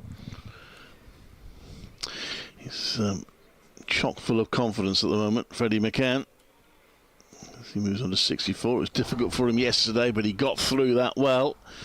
And, not an easy start this morning, but once he's settled down, he's now trusting the pitch and trusting his skills. Here's Miles. Once again, he's round the wicket to McCann, and he's trying to dab this one down wide of slip. Second slip dives to take it, and they were halfway or so down the track, so there was a little backhanded attempt to try and throw the stumps down, but it was wide and McCann was back in his ground. That was a good stop from Rob Yates. It's a shot he plays a lot, McCann, quite deliberately, trying to run it past the slip cord, and he thought he got it past them then. Almost got into trouble when Yates made the stop. Miles past the umpire again, a flourishing drive this time through the offside by McCann. Chase is on, I think fielder's going to win. Didn't quite have the carry for another boundary, but they have run quickly through for 3. Alex Davis with the chase. It is proving a tougher day in the field for Warwickshire than the brief spells they got yesterday. Yeah, I guess from their point of view, get a couple of wickets down early yesterday, get the openers out and think, I've got a chance here of going through Notts. McCann at the moment, though, with other ideas. 71 from 97 balls. And it didn't feel like that sort of innings for the first 45 minutes or so today. This is Miles, and this is, I don't know if that's hit anything, but it's ended up as 4 in front of the pavilion. Yes, it's just taken a slight flick off toe or pad. Leg by signalled as it flies down, giving the wicketkeeper no chance. And 4 in front of the pavilion. Alex Davis having a chat with his vice-captain Ed Barnard. This will be a concern now. They just cannot stop the flow of run. They might have to start thinking about trying to stop these runs and perhaps trying to frustrate the batters a little bit, because at the moment the runs are coming very easily for Nottinghamshire. Here's Miles once more. He's over the wicket this time to Haynes, who cracks him away through cover for 4. It's another boundary for Notts, and Haynes now starting to get in on the act. McCann comes down and gives him a fist pump in the middle of the wicket. It's now 15 off the over, albeit only 11 off the bowler. I don't want to be unkind, Colin, but if only they played like this in the T20 match, they wouldn't have been booed off twice when they played the Bears here. Yes, they'd have given a lot that night for an hour like we've just seen. Here's Miles, and this is defended very nicely indeed, leaning forward by Haynes. End of the over. 143 for 3. So yeah, some thinking for Alex Davis to do. He's going to stick with Ollie Hannon-Dolby. Whether he might look to take pace off the ball and maybe bring a Rob Yates or Danny Briggs on. We shall see, but does underline, what to say, this might be quite a decent batting track. It's got a lot of footmarks on it just from the dampness about the place, but batters seem to be reasonably comfortable on it at the moment, particularly Freddie McCann, who's on 71. That's Hannon-Dolby runs into bowl to him, right arm over. McCann just again drops the bat on that and runs it just past second slip for a single. This looks to be a bit of a trademark shot of his. Just open the face of the bat a bit, let the pace of the ball do the work, and either if you can get it solid enough, you can get a boundary or 2 or 3 runs, but if not, he can really scamper a single like that one there. 144 for 3. Haynes looking around him. Field on the point boundary has come up, so there's no one on the offside boundary. That was an accurate delivery from Hannon Dolby, which Haynes settles for playing back to the bowler.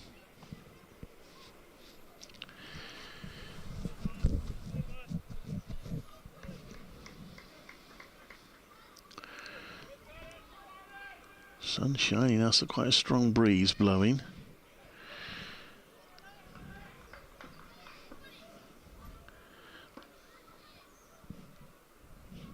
Start to play at 1 o'clock today. Hannon Dolby bowls, and that's flicked around his pants to square leg for a single by Haynes, who's on to 22.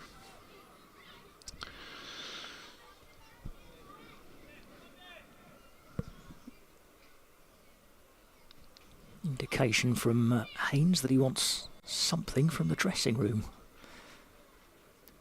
Might be a jumper, I should think, because he's in short sleeves and I think he's only got a shirt on. And it is, despite the look of what is now beautiful sunshine, it is bitterly cold out there. Yeah, all the Warwickshire players, apart from the bowler, are wearing jumpers. Hannon Dolby runs in, and that's just plays that down by his feet. Just McCann, and no run. They have just adopted these cable knit jumpers, Warwickshire. I think the first game was 3 games ago against Worcestershire.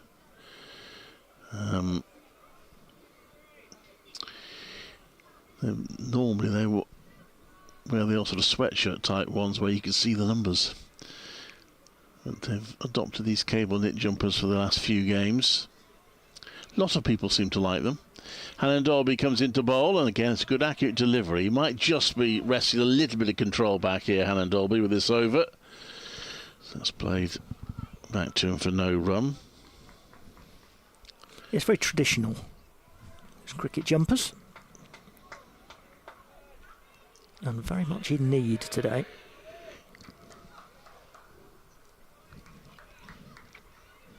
I'm just going to see if I can any evidence of any of them wearing more than one jumper.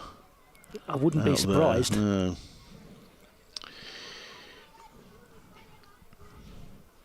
Hannon Dolby to McCann, who looks for a little tip and run, but he can't get it wide of the fielder.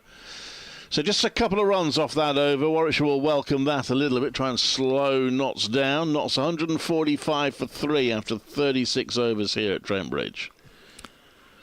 Notts continuing to go well with Freddie McCann in particular. He's on 72, but Jack Haynes, who was playing pretty much a backup role, has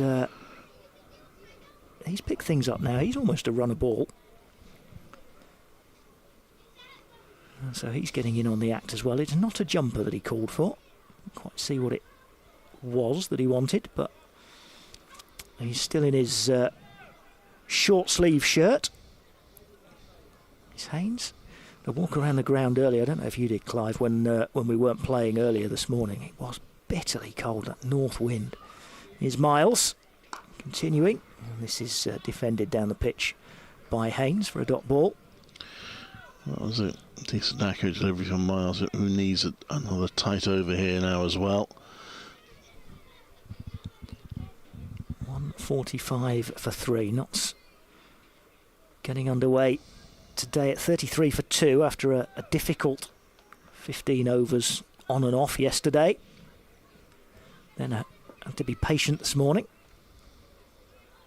No play until 1 o'clock. And this is played on the offside, out to cover. Didn't quite get hold of it, Haynes. So another dot ball. as Clive mentioned, a bit of a comeback here from the Warwickshire bowlers, at least in terms of, who knows, it may be temporarily, but for the moment, stemming that flow of Nottinghamshire runs. Miles in again to Haynes. This is given some width outside off stump, but cracks straight to cover. So there's no run. Yes, he missed out there somewhat. Haynes is straight to Sam Hain, who fielded it well. That's after a couple of accurate deliveries. That was a little wide from Miles, but he gets away with it. He has it in his hand again. Just the one slip now. Gully in there as well.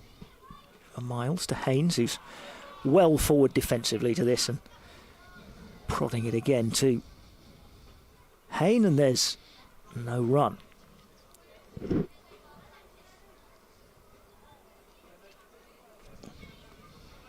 Little spell of cricket. That's been interesting from both sides, really, from Notts accelerating, Warwickshire trying to rein them back in. We've already outdone yesterday in terms of the amount of play. 16 overs yesterday, 20 so far today. And here's Miles once again, and this is again defended away by Haynes. It remains 145 for 3. I'm glad the primary school kids got to see a bit of cricket. Can imagine them getting home and so what happened today? I don't know. there were some men with forks and things out on the pitch. Nobody in white. Here's Miles again, and this is just down the leg side and taken by Burgess, and it's a dot ball. I think that was a maiden. It was, and it was a better over. He did get away with a couple of deliveries, including that last one that weren't quite on the mark, but nonetheless a better over, and just 2 off the last 2 overs now. Not that Notts will be worrying too much about that, but Warwickshire will feel a little bit relieved, I think, to have stopped the runs flowing a little bit. So Hannon Dolby still looking for this 50th wicket of the season. And he's a slightly more defensive field now, just one slip and a gully. It's got 2 fielders for we might see 1 or 2 short deliveries this over. He's got a couple of fielders out there for the hooked or pulled shot. He's got a fielder also on the backward point boundary. Hannon Dolby bowls, and that's just pushed out to the offside for no run by McCann. He's batted very well, young Freddie McCann.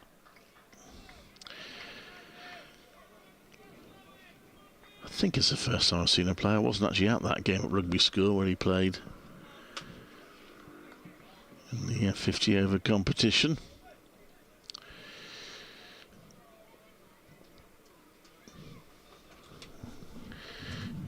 He looks a prospect as this one. He drops a bat on it again. He's trying to find a quick run to try and take the strike and keep the scoreboard moving, but he can't quite get it wide of the inner field, so it's a dot ball.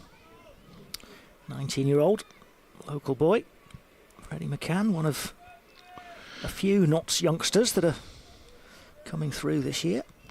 He is wearing a sleeveless jumper, well, a sweatshirt type jumpers that Notts have.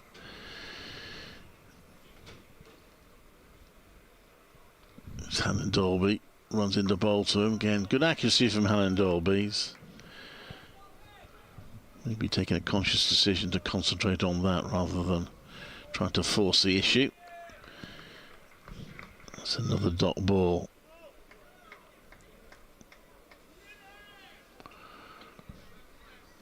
$145 for 3, Nottinghamshire, who were put in yesterday by Warwickshire. That was a bit of a no-brainer under the circumstances.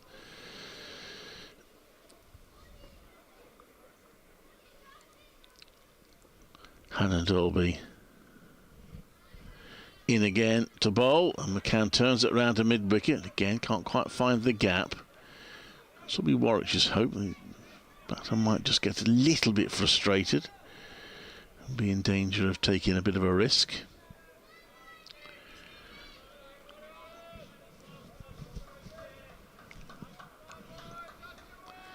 For a young batter, though, he shows a bit of maturity, doesn't he? Particularly in the first few minutes, the first few overs of today's play. I thought he was very patient. Yes, there's no particular reason for him to be unsettled now, but you never quite know. A few balls of that scoring a run. He might get one here. It's going to have to be quick, but they do. It's a slightly dangerous single. It was Jack Haynes running to the danger end as the throw came in. It missed the stumps, and they are through for one, which ended a run of, I'm not keeping exact track, but I think it's something like 12 dot balls in a row.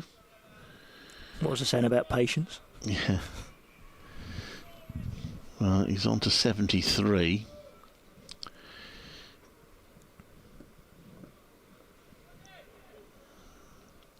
Two slips now for Jack Haynes. He's been out there for 30 deliveries thus far. His shirt billowing a bit in the breeze. There is quite a breeze blowing. As that one, he punches to mid-wicket for no run. So just the one off the over. Just one off his last 2 overs. So Ollie Hannon Dobby after an expensive over before that. He's 1 for 53 in his 14. And Nottinghamshire 146 for 3 after 38.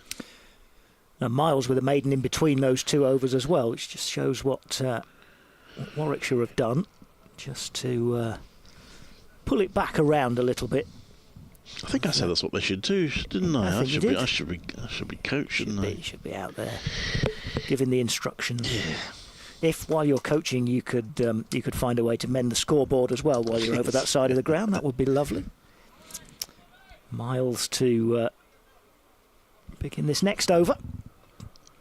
And he's bowling to Freddie McCann, who's on 59, and this is wide outside the off stump, reached at by McCann and didn't really get hold of it. And it's a dot ball.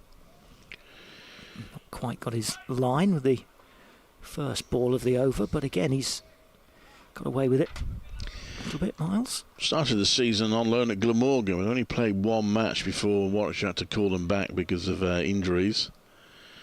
It was a rather high scoring match. And he comes again. This is very wide outside off stump. Must have been close to being called that by the umpire. Yeah. He's given them the benefit of the doubt. Yeah, so we just had that one game for Glamorgan. He's sort of been in and out of the team since. He'll be no doubt disappointed that Liam Norwell's left the club after a wretched couple of years for Liam Norwell, where injuries prevented him playing a game. They both arrived from Gloucestershire together. Here's Miles in again, and this one is on the stumps, but it's lofted away by McCann beautifully. Over Hayne at cover, and away for 4 more to Freddie McCann. Yes, over pitch from Miles, and well taken advantage of from McCann, who, well, that's about being patient, just waiting for the bad ball, which has eventually come. 150 up for Notts. Having said that, it was just in the air, not that far clear of mid-wicket. Yep, didn't miss him by much. Here's Miles again into McCann. He's late with his bat on this one and just squirts out into the offside. No run. It's 150. We're in the 39th over. So 150 and 232 balls. So the third 50 took just 44 balls, even quicker than the second, which took 45. There's Miles again into McCann, who's playing this nicely straight batted, but also straight along the ground to the man mid-off. No run. It doesn't quite feel as if that 50 was as quick as the previous 50.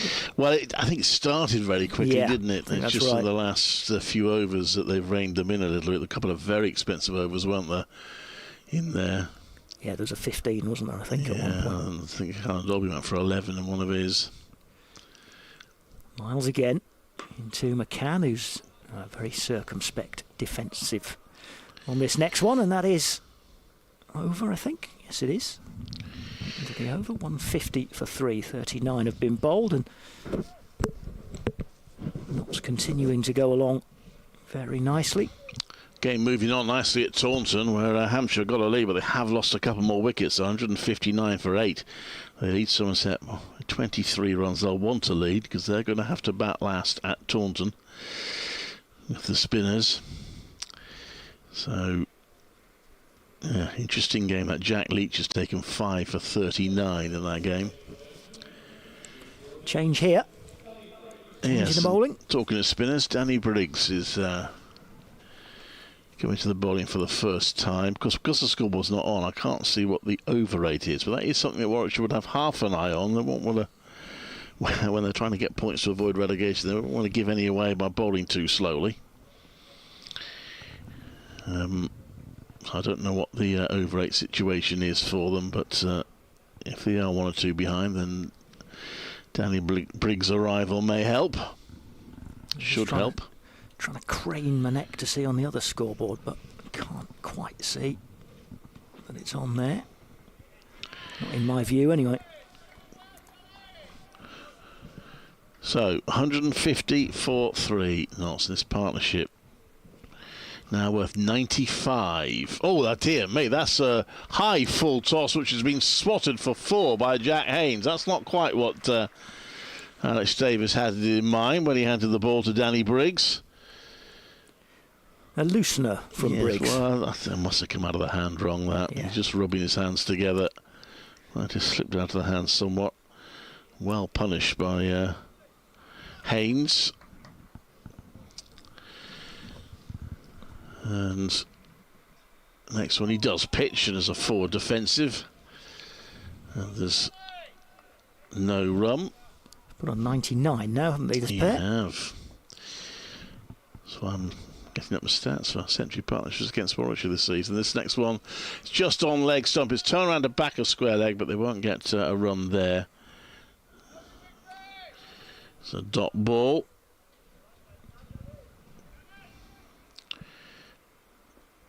And Briggs round the wicket. That's driven, but again to point for no run.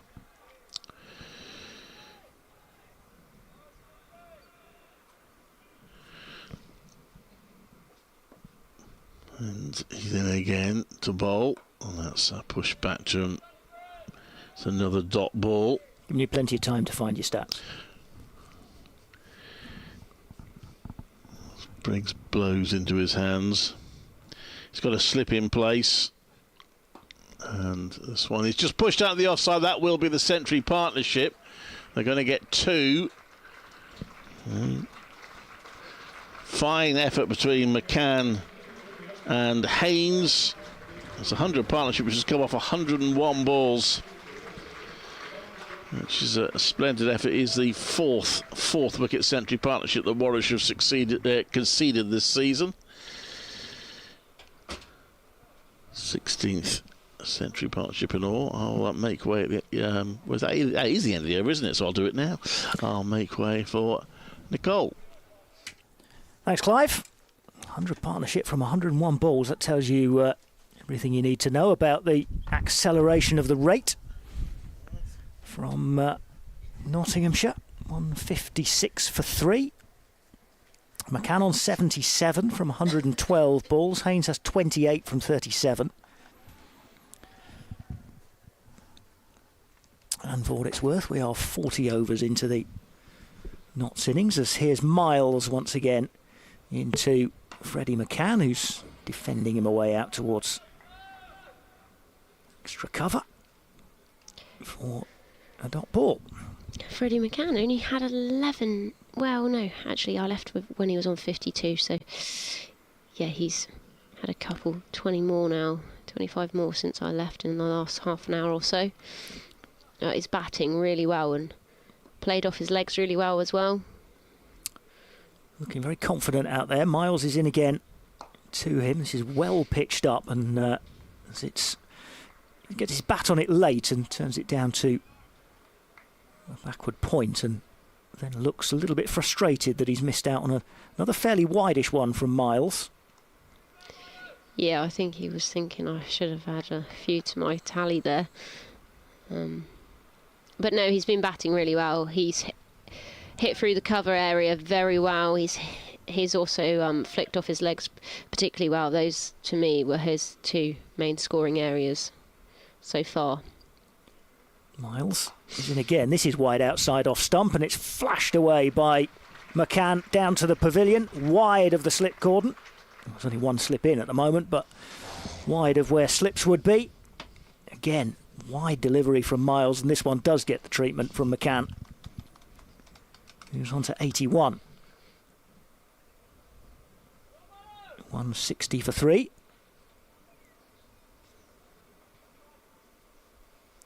These two building well. After the one wicket to fall today was that of Joe Clark.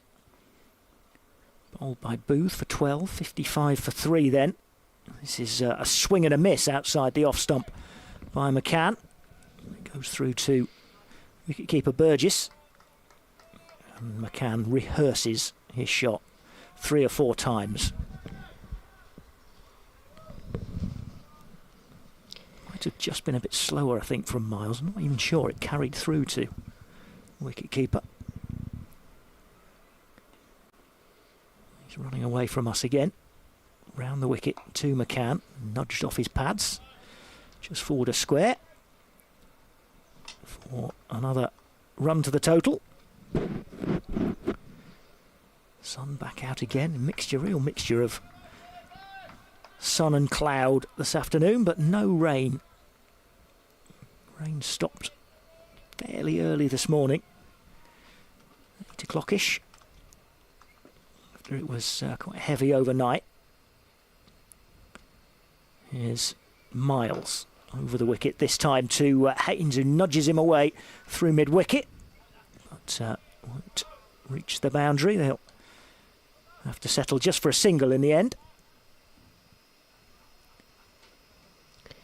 And that is the end of the over. Notts are 162 for 3, with McCann on at 82, and Haynes has 29, just under a run a ball. Elsewhere, we've got Somerset versus Hampshire battling for second place. Somerset were 136 all out after 53.5 overs. Hampshire 172 for 8 now. So Somerset looking to get all their wickets, and then Hampshire not have too much of a lead there. And it looks like they're getting going in the one-dayer. Just about to start. 39 overs aside. Briggs coming in here. Haynes on strike, just defends that into the offside. Briggs bowling from the Stuart Broad end. Ben Duckett in that England lineup. Much better. Full, just worked through the leg side. Gonna get a single there.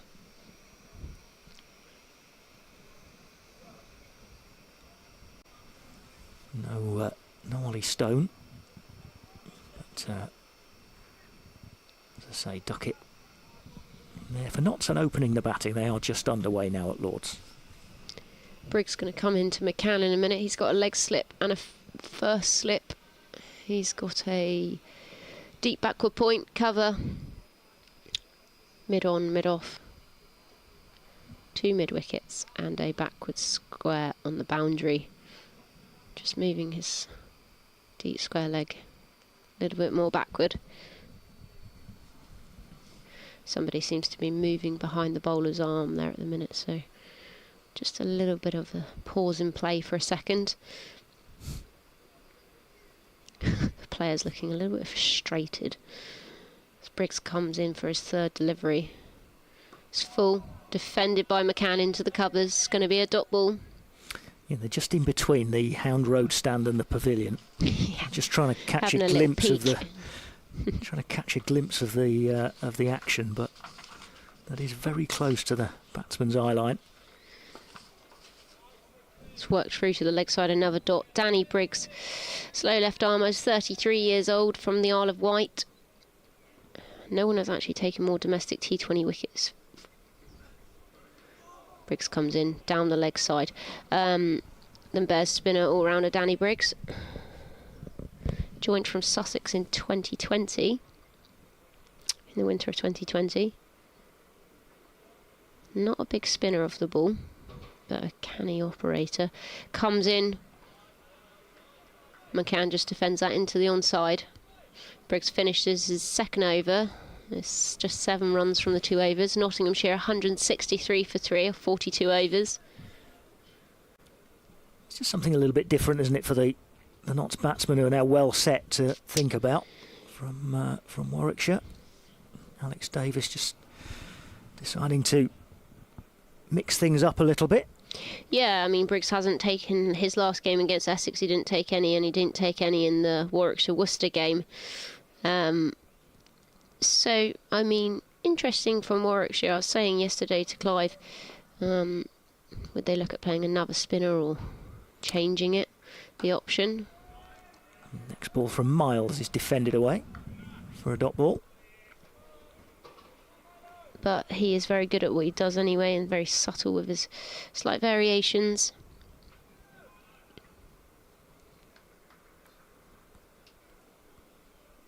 Sun again now.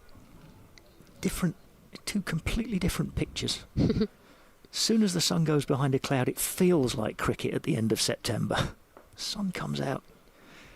Different complexion, albeit it is still very cold out there in the wind. This is hammered away, pulled away by Haynes. Just dropping it a little bit short. Miles, and crunched away over the onside, through the onside for another 4.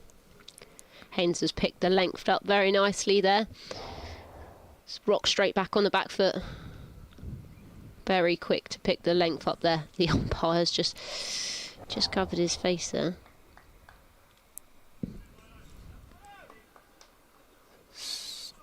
Hammered away through area of the surface here at Notts, which is very wet, but it's more in a second as Miles just bowls this next one, and it's touched into the onside by Haynes. Yeah, off the actual playing surface, but where the nets are quite often away to the right as we look in front of the William Clark stand. Very, very wet down there, which obviously is not an area they work on because it's not part of the pitch, but it shows you how much rain there'd been. As Miles is in again and bowls to Haynes, who's prodding this out to Hayne at mid-wicket.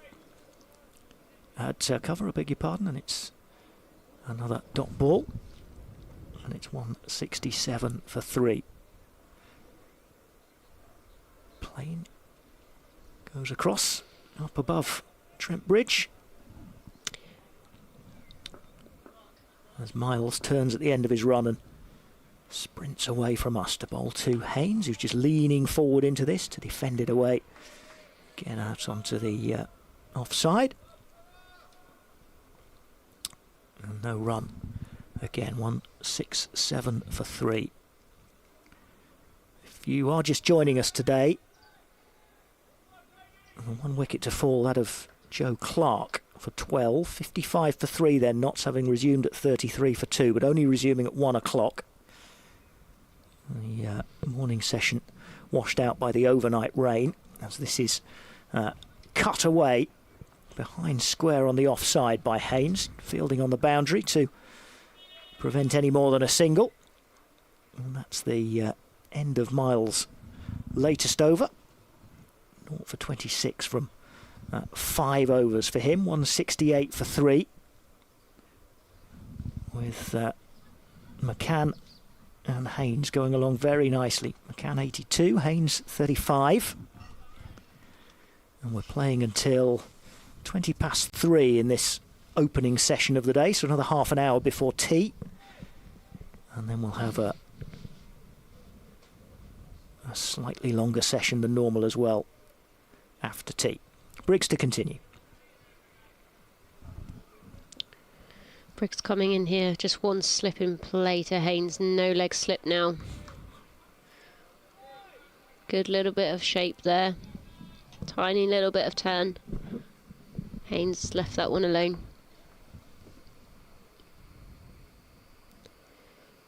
Briggs coming in full. Driven away.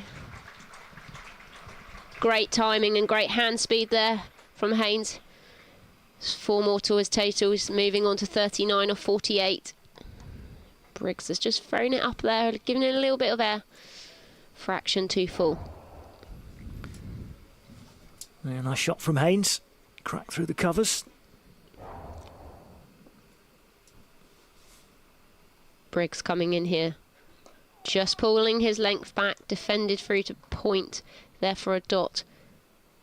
Hold his length quite nicely there. As we said earlier, I think it's a good batting track actually, and get your length slightly wrong, you do get value for runs here. Slightly short, Haynes rock back, hit out to backward point, hit out to cover, sorry, on the boundary and just gets through for a single. Haynes moving on to 40. Nottinghamshire now 173 for 3. McCann's got a leg slip and a slip in play.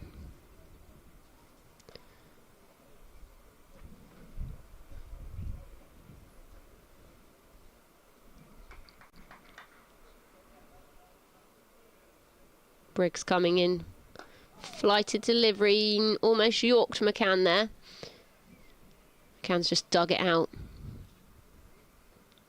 Trickles through to cover for a dot ball.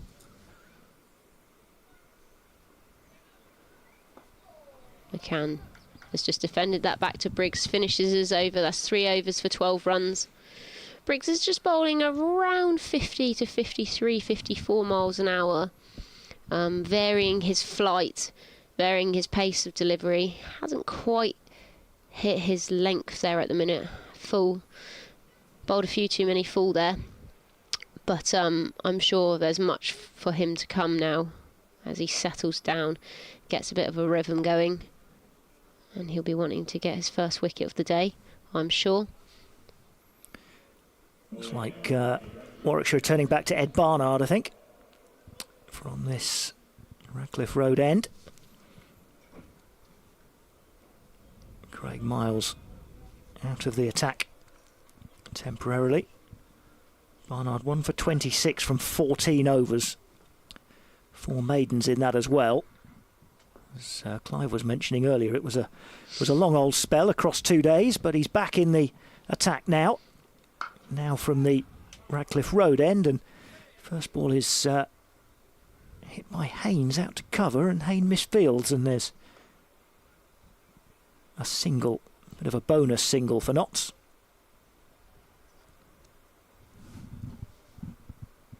Which takes Jack Haynes on to 41. Scored very steadily, Jack Haynes. It was McCann who was seeming to hit the boundary at very regular intervals earlier. Here is Barnard to McCann, who dabs this down behind square on the offside, no run. But Haynes has just gone merrily along about his business. He's up to 41 from 51 balls.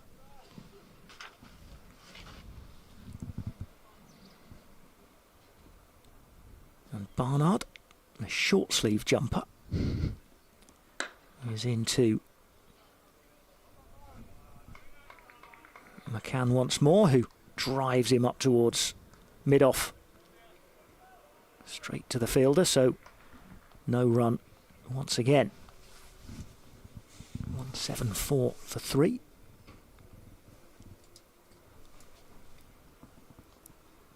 Here is Barnard again, runs away from us and bowls slightly down leg side. It's just nudged off his pads by McCann. Trot through for a comfortable single. Kevin next door is just pointing to let me know that my glasses are in his room, which I did realise a while ago, but I didn't like to say anything. I wouldn't have minded. You could have gone and got your glasses. To say you can't see, you've done very well over the last few minutes. Yeah, the eyesight is not that bad, but it isn't perfect by far. I've just recently got glasses. defended away for a dot ball. Well, I'll tell you now, if I'd have had to do without my glasses for the last half an hour or so, you would not have known there was even a game of cricket going on out there. I thought, well, 15 minutes gone, I'm kind of starting really realising I need my glasses, but I better not say anything, I'll be polite. But there we go. There's Barnard again. 175 for 3 knots. Barnard is in and bowls this full length, but it's got away onto the offside by Haynes. They're going to run through for 2. Throw is a little bit wide of Burgess, the wicket-keeper, but there is backing up anyway from, I think it's Rob Yates. And that's the end of the over, 177 for 3. A couple of minutes away from 3 o'clock, so I'll have to update the listeners to BBC Radio Nottingham very soon, but we might get through this Danny Briggs over before.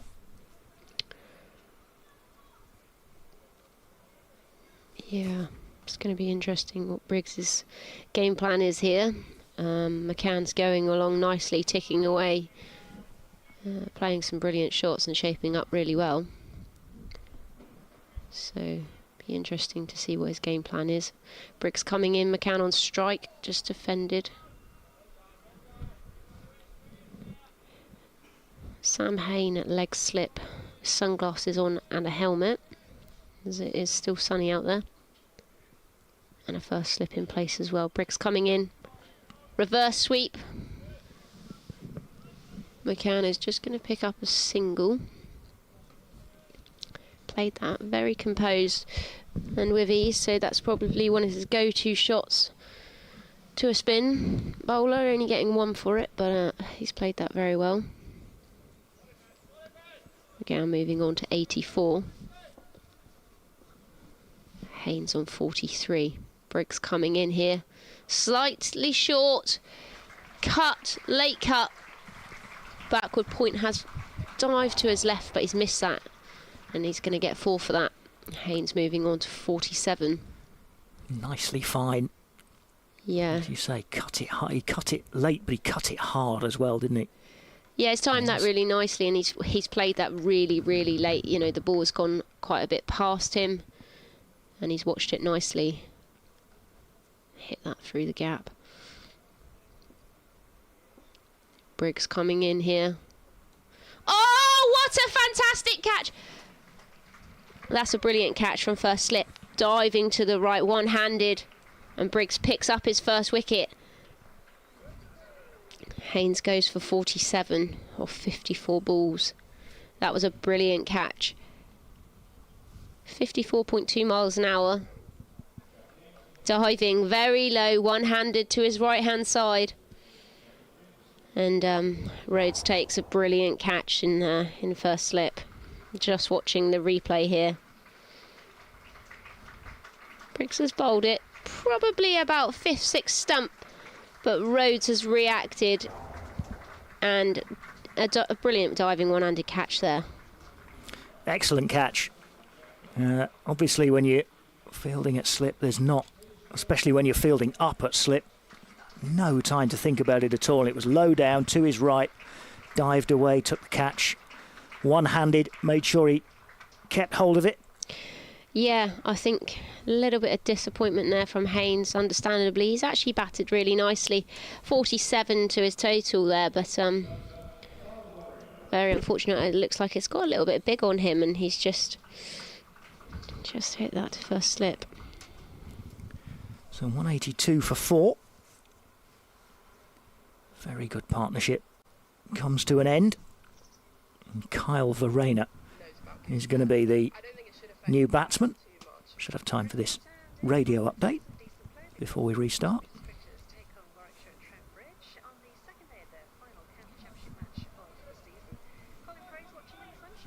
They've just lost their second wicket of the day, Nottinghamshire. Jack Haynes, an entertaining knock from him, going for 47, caught by Will Rhodes at slip to the spin bowling of Danny Briggs. Knots 182 for 4. Earlier they lost Joe Clark for 12, but the man who's going well is Freddie McCann. He's on 84 not out.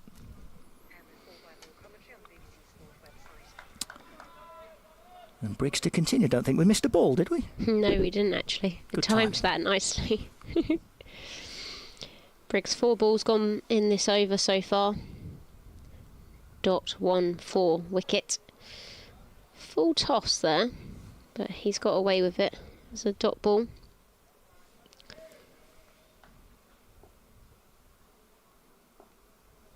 Briggs coming in here. Bowls just back of a length. Rocked back. Backward points just stop that. There's another dot. Finishes his over. 1 for 17 now off 4. Nottinghamshire 182 for 4.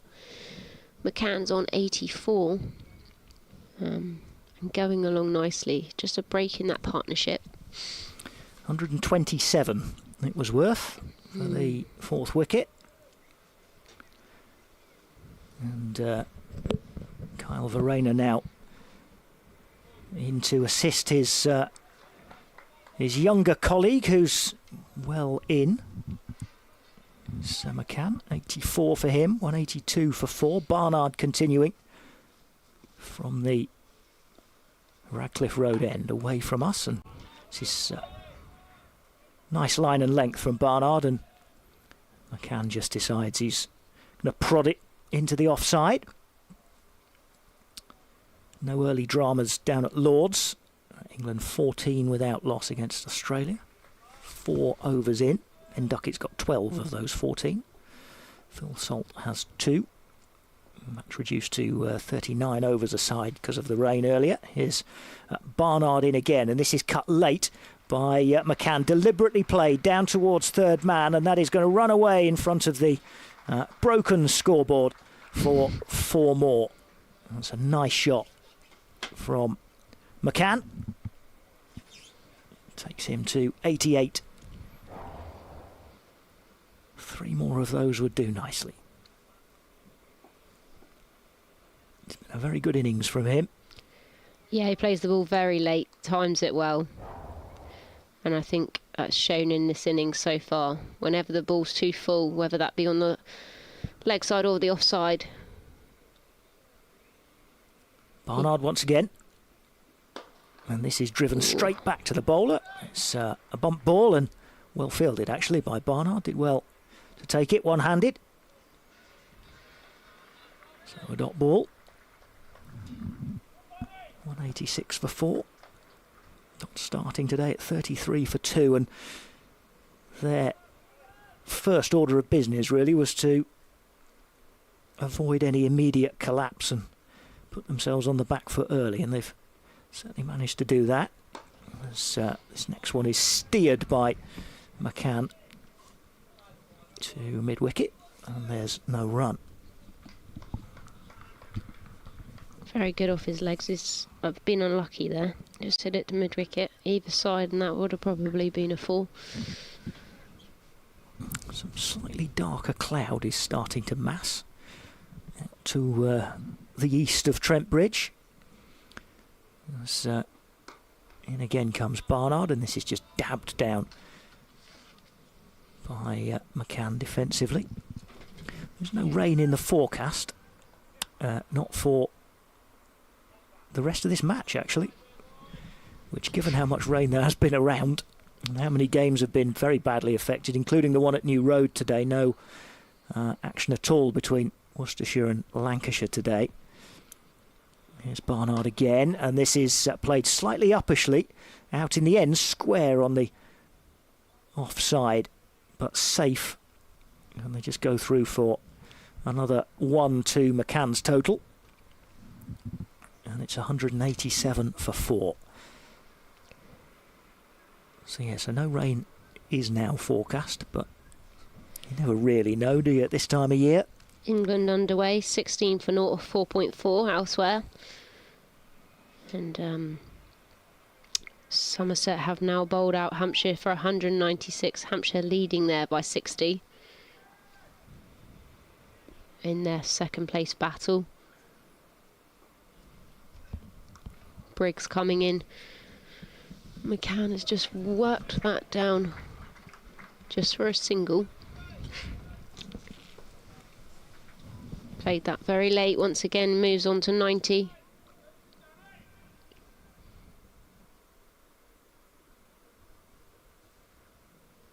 Briggs just changing his field now to the right hand. One slip in play. Comes in. Short, rocked back. Hit that through the offside. Just going to get a single there to deep cover.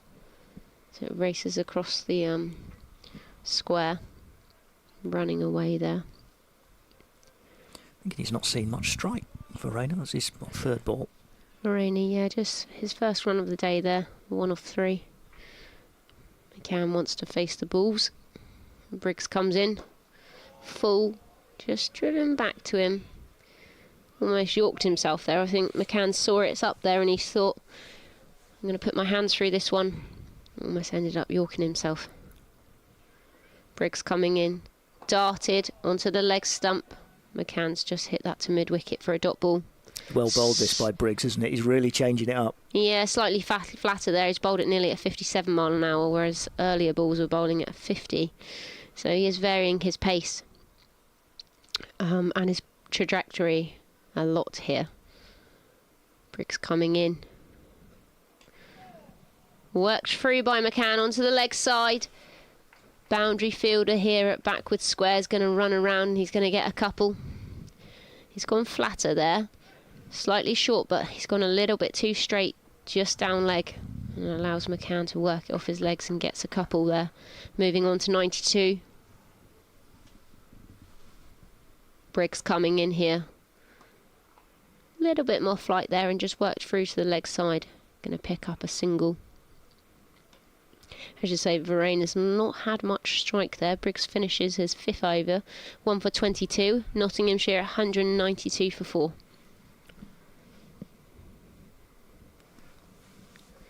And inching closer to his 3 figures is Freddie McCann.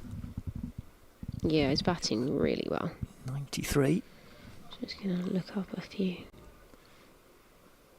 Barnard has he's done away with the short sleeve jumper now.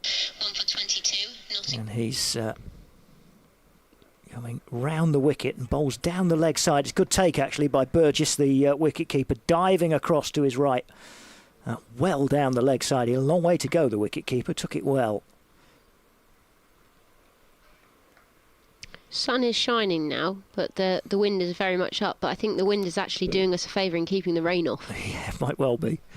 Yeah, the flags at the far end are absolutely billowing out. As in comes Barnard again, and this is nicely played defensively by McCann.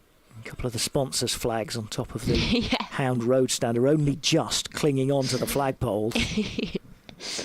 Knott's flag above the pavilion is billowing out as well. And 1 or 2 more dark clouds are just coming overhead now, but as I say, we're not expecting any rain as Barnard bowls, and again McCann is just defending him away. A couple of wickets then in the elongated session so far. 9 minutes or so before the tea interval. Yeah, and I think Warwickshire are going to want another wicket before tea. I think Notts will be happy with where they are. Here's Barnard once more, and this is crunched down the ground, straight back past the bowler and in between mid-off and mid-on, and that'll run away for 4. That's a very nice shot from Freddie McCann again.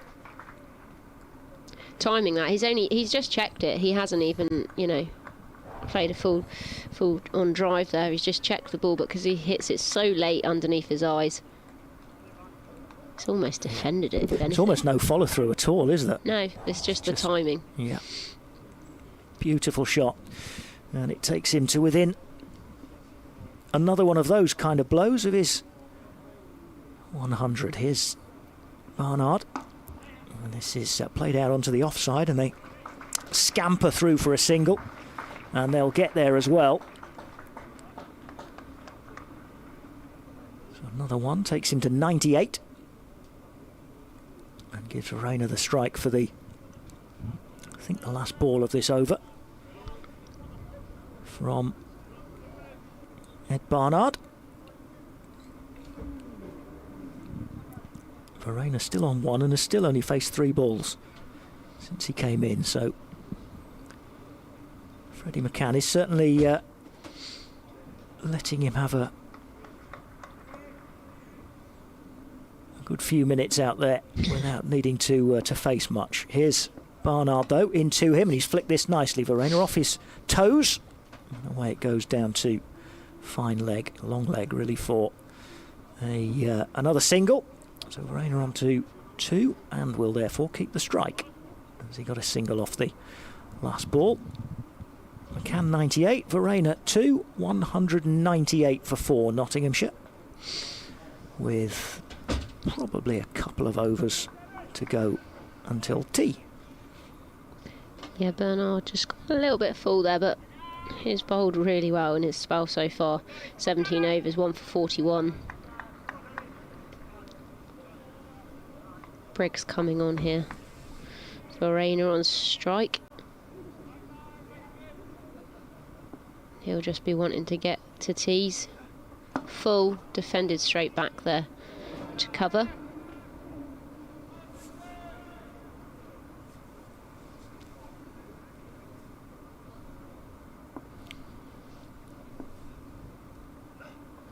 Briggs bowled that little bit full outside the off stump, driven through. Verena's going to move on for another single. McCann's on strike, 98 off 144 balls. Nottinghamshire 199 now for 4.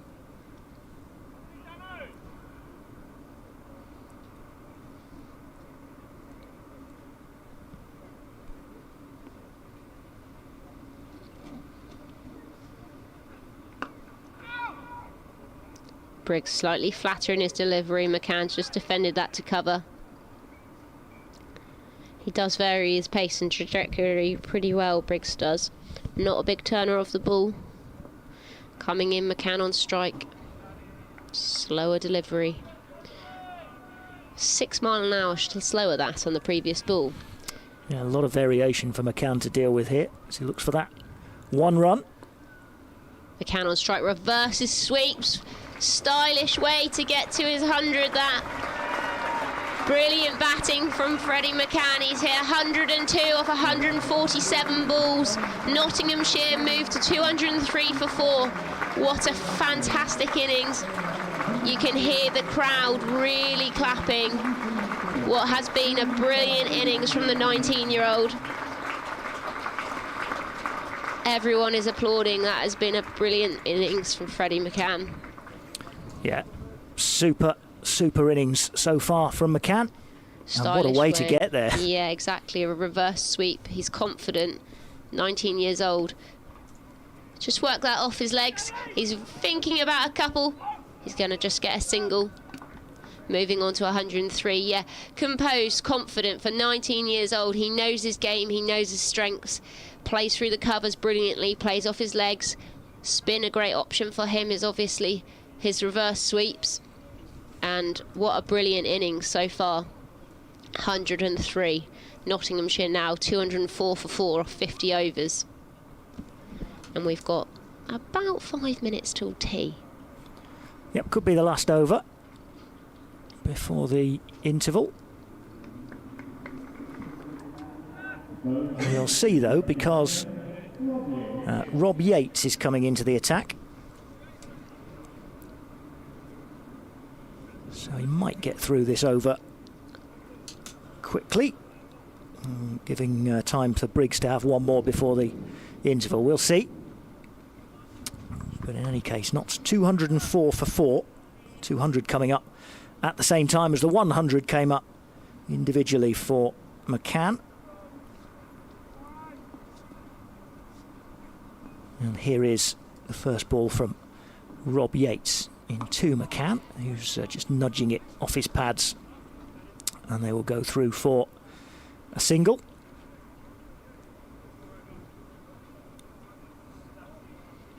Give Verena a look at the ball.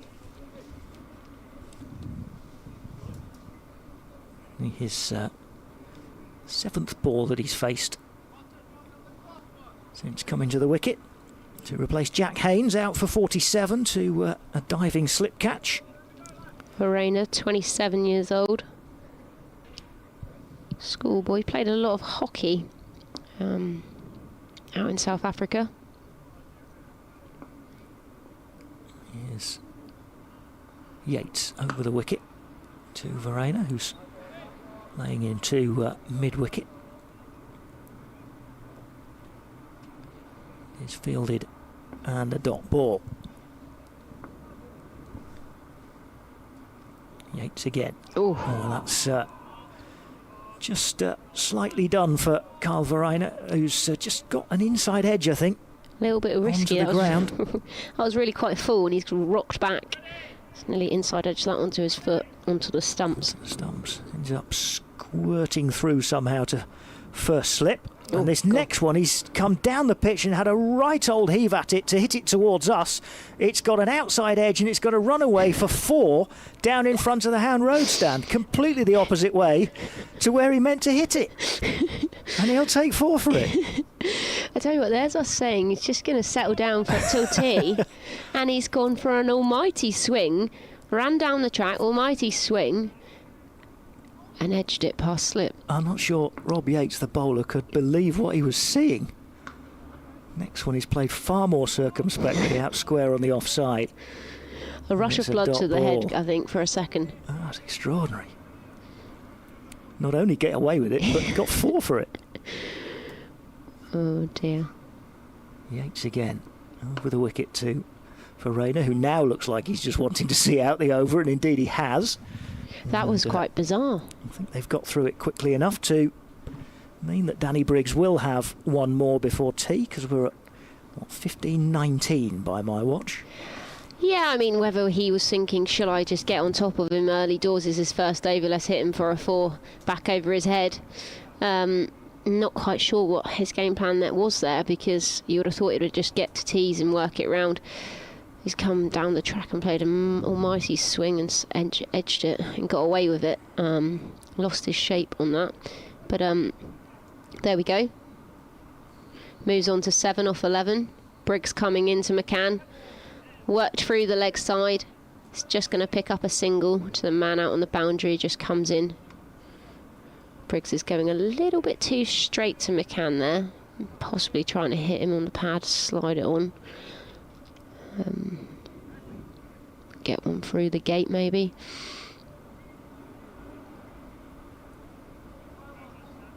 And change of field here for the right hand. Just one slip in play. Someone in close on the covers, someone out on the boundary. Briggs coming in, flighted delivery, well played and well fielded at extra cover, diving stop. No run scored.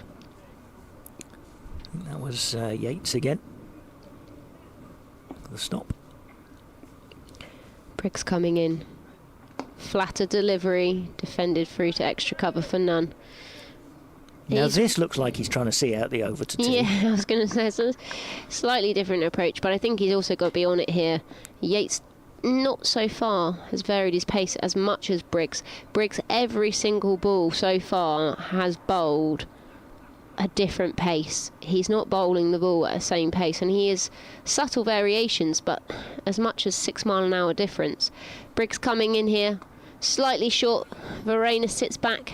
Works that out to the man at the boundary. He's just going to get a 1 for that, moving on to 8.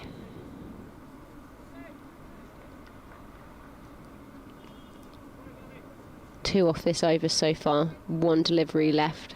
We'll want to probably try and get a wicket if they can. They want McCann out before tees on 105 or 150 balls. A little bit of discussion there. And taking out leg slip and bringing Sam Hain in front of the bat. Briggs comes in, McCann on strike. And McCann has left that alone. It's way down leg.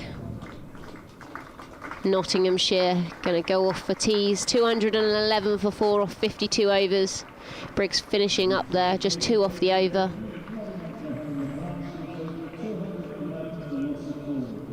And what a brilliant innings from Freddie McCann so far. Yeah, he's 105 not out at tee from 151 balls. He's been batting very well indeed. He was ably assisted by Jack Haynes, who went for 47, 127 those two put on for the fourth wicket. Kyle Verreynne goes to tee on 8 and Nottinghamshire on 211 for 4. And I think they'll be pretty happy. They've lost a couple of wickets, yes, but I think they'll be pretty happy to be closing in on a first batting point. And with a batsman at the crease who's got 3 figures to his name, he of course is cheered up the pavilion steps as the rest of the players allow him to lead them off the field. Well batted Freddie McCann so far, but he'll want to go on and make sure he gets through this next elongated session as well, through to the end of day 2, by when Notts may well have some batting points on board, which will have been their first order of business earlier today when we finally got underway at 1 o'clock. The wickets to go. Joe Clark bowled by Michael Boo, the Yorker, for 12. Notts were 55 for 3 then, having resumed at 33 for 2. And then Jack Haynes, well caught by Will Rhodes at first slip off the bowling of Danny Briggs, diving low to his right to take the catch. Haynes out for 47. They were 182 for 4 then. They've got to tee at 211 for 4, and we'll be back with more commentary from here at Trent Bridge in around 20 minutes' time.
That's why you've got to take the stairs.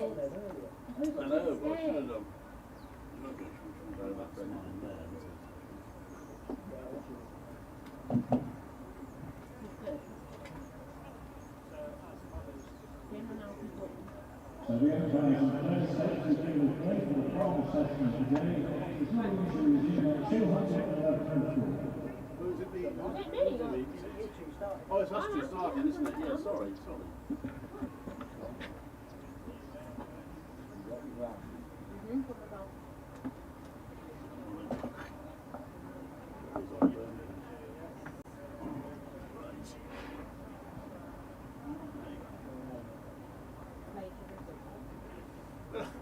I'll go first then. Good afternoon.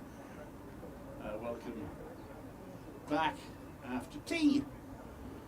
So get that. That's better. Look at that session, 178 for 2 in that session. It's a pretty good session for Notts. I don't know why you're not on there. Why are you not on? You should be on. How about that? Ah, that's it. That's that there we go. There. Yeah, I mean, Notts have batted really well. Freddie McCann has been the star of the show so far, 19 years old. Played a very mature innings. An exciting prospect. Was it the chief executive of the Northamptonshire Premier League, did he say? Chair. The chair of the Northamptonshire Premier League was in the lift with us just now, so how proud he was. See a Northamptonshire Premier League player doing so well. No, that's nice, isn't Premier it? League player. Papelwick and Limby, all-rounder. 19 years old, product of the Nottinghamshire Academy. Alan Dolby in. And that's a dot ball to start off with. Yeah, still no scoreboard here because they haven't been able to fix all that panel. No, that was a little bit frustrating. Yes, well, I say no scoreboard that we see usually. There is the one on our side of the ground. Alan Dolby, this is his 15th over, so far 1 for 53. Off his 14.1. 2 slips in play here. Warwickshire going to be looking for a wicket after tea, breaking concentration, sorry. And also just slowed play down a little bit, hasn't it? Just, you take a break and it naturally slows the game down a little bit, so Warwickshire are going to be wanting a wicket now. Yeah, the scenario's changed somewhat, hasn't it? Notts now we're thinking get certainly to 300, maybe even 350 inside 110 overs. And pick up a few batting points that might prove to be enough. Full, worked through to the leg side to mid-on. No runs scored. I was thinking, on this pitch, there's no guarantee they get maximum bowling points. But if they don't get maximum bowling points, they need 3 batting. The chances are it'll be a draw anyway. Yeah, well, because, absolutely. Yeah. If it takes that long. And so with Lancashire, we're going to struggle to get much by the way of batting points. But yeah, I mean, it's obviously very wet down in Worcester, isn't it? It's always quite wet there. Hannon Dolby so far 3 dots in the over. Comes in, Verena on strike, defended to cover, no run. I think Lancashire would have gone home yesterday genuinely thinking we got a chance here. 7 Worcestershire wickets in the little time they had to play. They would have known that even a low-scoring win might prove enough, with Notts having lost a couple of wickets in their match against Warwickshire. But I think tonight they might be feeling a bit more sorry for themselves. Lancashire being a very frustrating day for them. Yeah, I mean, I was thinking exactly the same, but I mean, Freddie McCann has helped Nottinghamshire here hugely, and the weather has also not helped Lancashire, has it? Alan Dolby in, defended to point. 75.4 mile an hour he's bowling at the moment. 5 dots so far to start up after tea.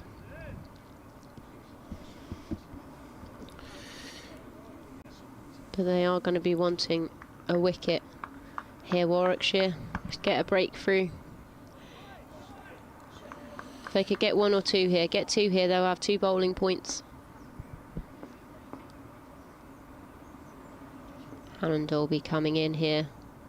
Verena on strike, driven straight and hard. A great stop there by Hannah Dolby.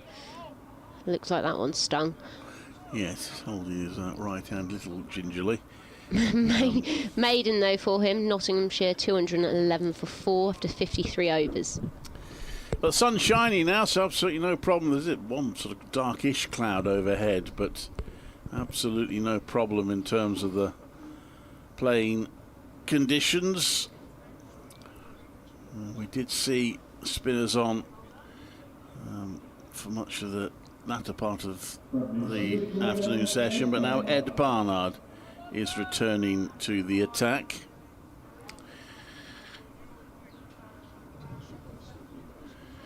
I mean, not that you can have favourites, Clive, but who is your favourite Warwickshire bowler?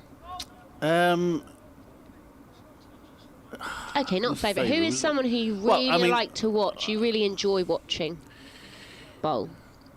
Well, obviously, I mean, Hannah Dolby has been a revelation with the red ball in the last few years. Yeah.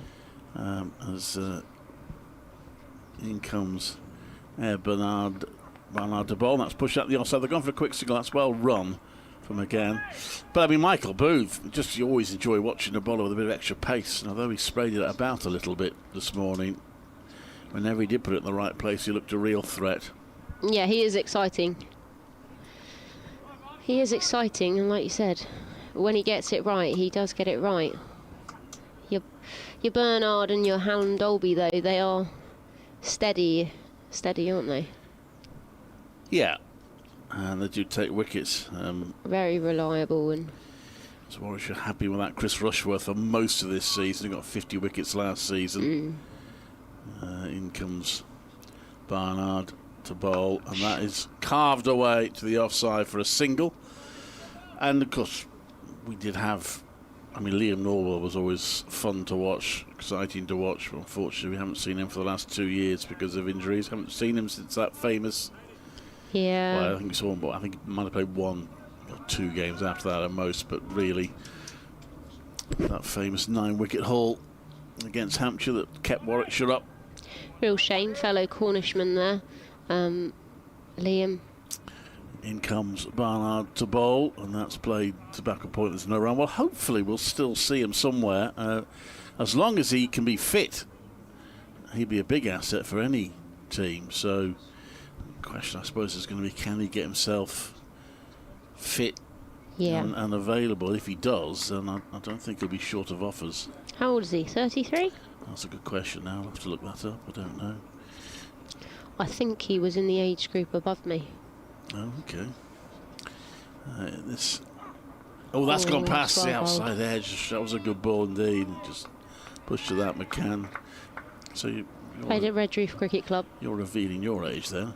He is at 32. 32. Yeah. It's not far off 33. Later this year he'll be 33. No, he's got plenty of time. It's whether, like you said, he can get fit. Yeah.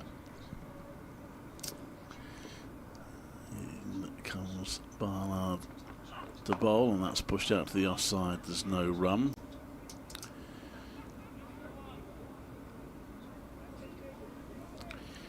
Hannah Dolby's got his jumper off and sunglasses down there in the sunshine, so he's obviously not as chilly as he was. Bowling now, though.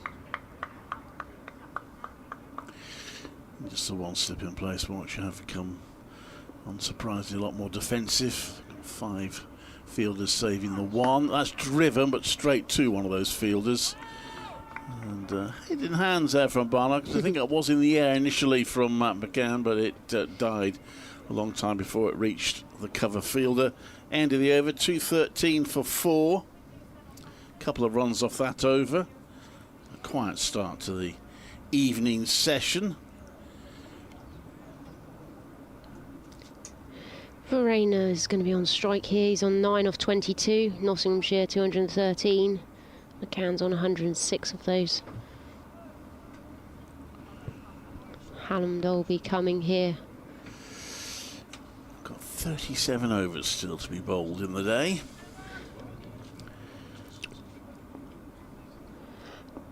Yeah, Hannah Dolby's going to come in from the Radcliffe Road end. Verena on strike here. 2 slips in play. Slightly short, just sits back, defends out into the covers. Looked a little bit uncomfortable there, a little bit cramped.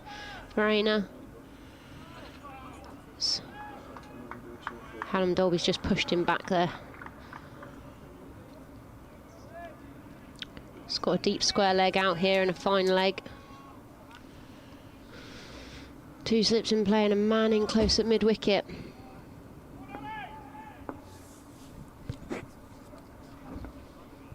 Somebody in the crowd shouting, "Come on, Ollie." Callum Dolby coming in here. Sits back, hits it to cover, no run scored. So 37 overs to go. Not should, if they bat through the rest of the day and if the light and weather holds, it should be able to get to 300 by the close, you would think. And that buys in that insurance policy. It would mean that if they then got maximum bowling points, even if they lost the game, Lancashire would have to get at least 1 batting point to put them under pressure. Callum Dolby coming in here. Full Verena, just driven that to mid-on. Nice shot. It's going to be a dot ball though. Bonus points, of course. These days you get 1 for getting to 250, and then you get another 1 for every 50 runs up to 450, the maximum being 5 batting points, which these days it doesn't happen too often because it has to be done inside 110 overs, so you have to go some to get maximum batting points these days.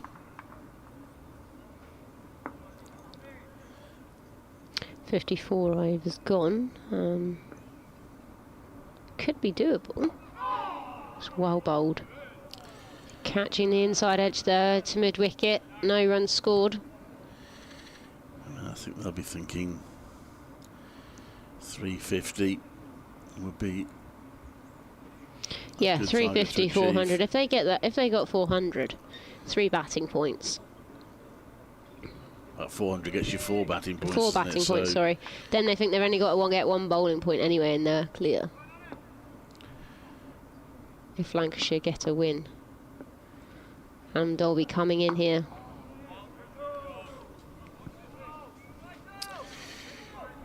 Still a bit of a breeze, but a few in the crowd. I presume they. Well, we can hear that the school children have left. They were actually in our stand, I think, today, so we couldn't actually see them too well, but they were making some nice enthusiastic noise earlier. They've now gone at the end of a school day. But there's a smattering of people here. Yeah, the sun's coming across the ground now. A little bit of shadow from the floodlights. Callum Dolby coming in for his last delivery of the over. 5 dots so far. Oh, and it's hit him on the pad. There's a big appeal. Wow. Not out, the umpire's saying. Wouldn't mind seeing the replay on there. There was a big appeal there from Warwickshire. I must confess I was expecting the finger to go up there, and so was Ollie Dolby, but it didn't. He was adamant, 2 hands in the air. 213 for 4 Nottinghamshire here after 55. Just watching the replay now. Well, I'm guessing the umpire's thinking that might be missing leg. I think it's going down leg, and but Ollie Dolby was pretty sure about it. I think he'd get that some days. He certainly would have reviewed it, I'm sure. But umpire was not convinced it was hitting the stumps. And he has to wait a little longer for that 50th wicket. Barnard round the wicket to McCann. He plays that onto the onside for no run. Freddie McCann, 19 years of age. Looks to be a bit of a discovery for Nottinghamshire, does McCann.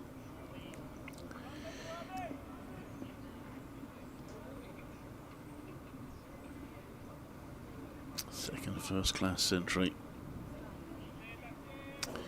in only his 5th match.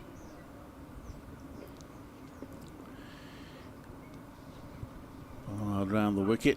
McCann solidly behind that. Plays it back to the bowler. It's a dot ball.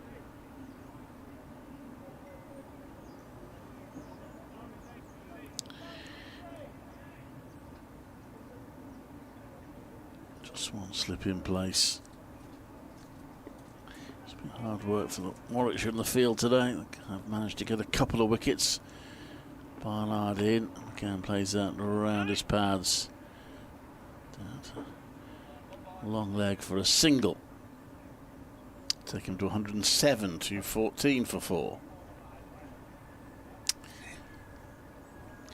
In the 56th over of the innings. So Warwickshire will get a new ball before the close today, should they want it. Barnard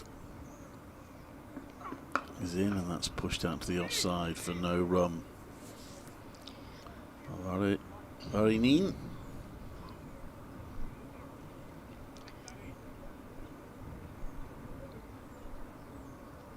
Bernard, he bowls a good line and length. He tends to try and attack the stumps as much as possible.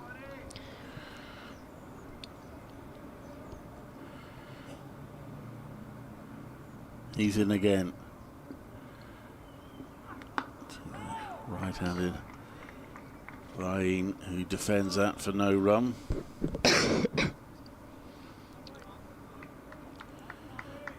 McCann hasn't faced the ball for a while, has he? Seems to be stuck at the other end. Shadow batting. Ryan on strike, playing his third and final match of this spell. South African. And for Nottinghamshire, that goes past the outside edge into Michael Burgess's gloves. So that's the end of the over. 214 for 4. I'm just going to disappear for a wee while. Colin will come in here at Trent Bridge.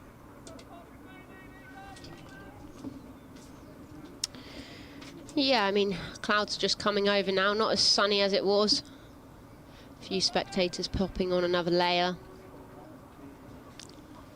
Some players look like they're warming their hands. A few hand warmers out there, long sleeve jumpers.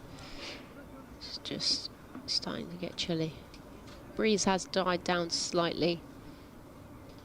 But Hannum Dolby's going to be coming here from the Radcliffe Road end. Bowling to McCann. One slip in play. Nottinghamshire 214 for 4. Hannum Dolby coming in short, just worked through to the leg side for a dot ball there. This will be a 17th over so far in the game.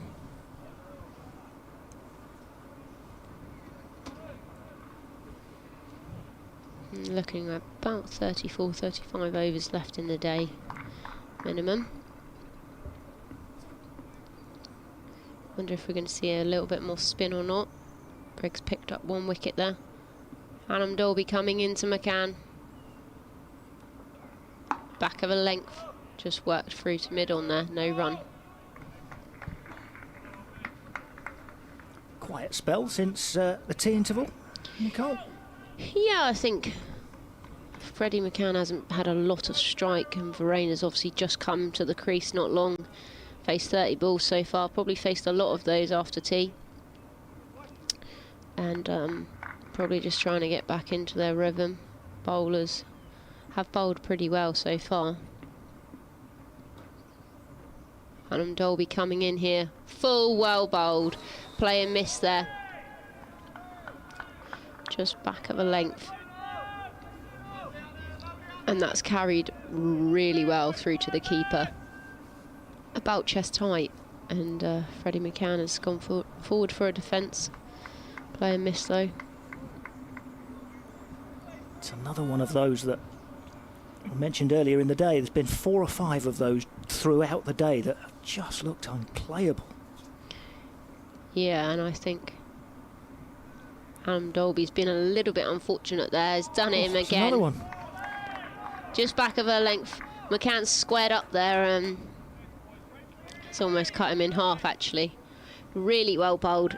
When he gets his length right, he seems to be very, very hard to play. Freddie McCann's in. He's well and truly in. 107 runs he's got so far off 163 balls, but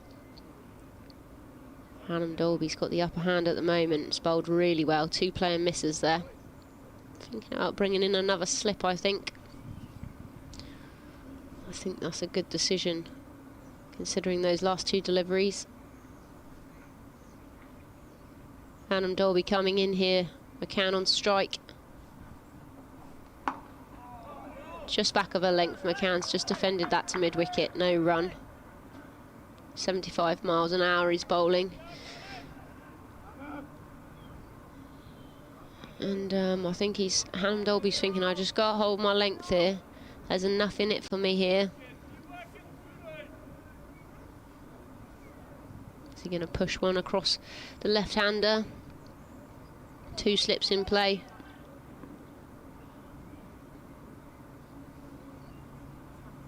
Hannam Dolby coming in here. Full. McCann's just driven that through the offside. That's what he wanted. He wanted it up there. He wanted it fuller. Allow him to put his hands through the ball, and he's done that. It's just coming through for a single to the man out on the boundary. McCann moves on to 108, and Nottinghamshire are 215 for 4. So just the 4 runs added since they resumed after tea. That's what, 20 minutes or so ago. So the Warwickshire pair of Ed Barnard and Ollie Hannam Dolby doing a good job in keeping Notts in check.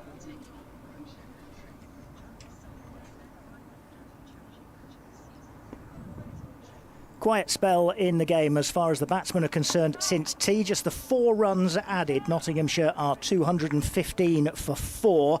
But that means Freddie McCann is still going well. He's on 108. Carl Verreynne has 9. The 2 wickets to go today. Joe Clark for 12 and Jack Haynes for 47. Notts 217 for 4.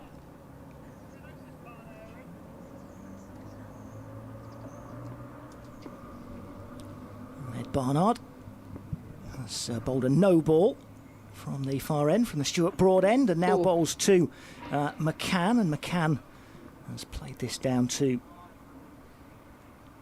backward point, and there is no run. So 217 for 4. Barnard just bends to tie up his bootlace.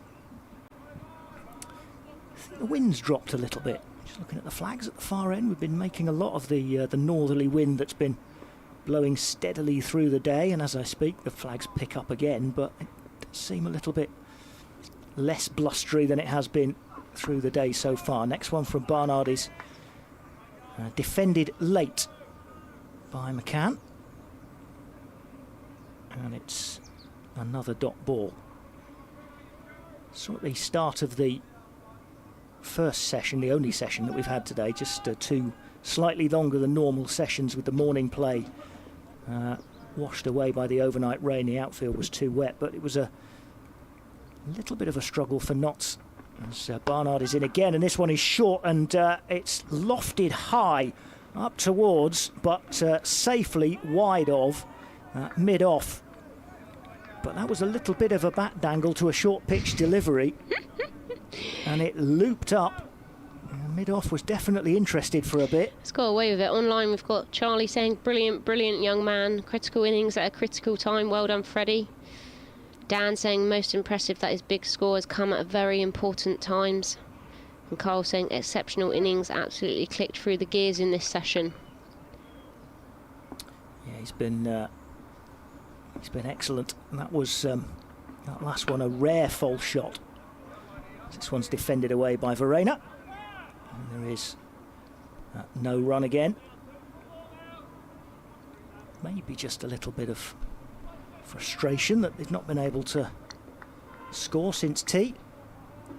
But yes, I was making the point that it was a slow and difficult start for them against Hannam Dolby and Barnard when play started at the start of that previous session, 1 o'clock.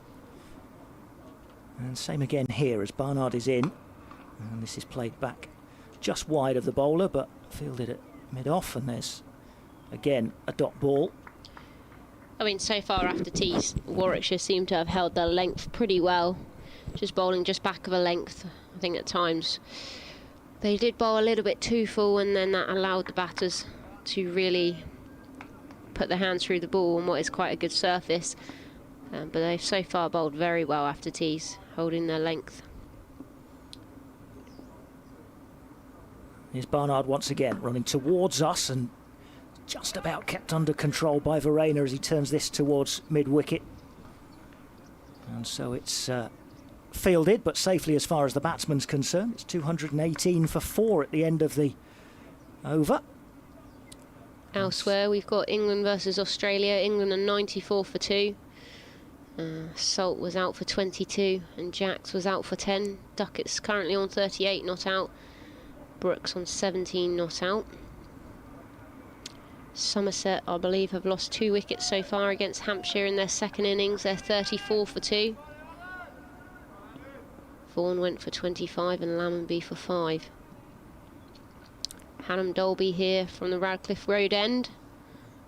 McCain on strike. Oh, that's kept very low. Played and missed. Yeah, McCann has a good look at the pitch where that just pitched. I was just going to watch the replay and just check it wasn't a knuckleball, but I don't think it was, but I think it just died. Didn't bounce at all, that. It's not come through. I think it's come through about shin height, if that. Which is in contrast to what we've seen throughout the day. Absolutely. Which I think is why McCann looked so confused as to what had happened there. Hannam Dolby coming in here. Full, driven. Lovely shot there from McCann to mid-off. Slight misfield, but no run scored. Lovely shape. Holds his shape well. Elsewhere, we've got Glamorgan and Gloucester. Glamorgan are 198 for 2.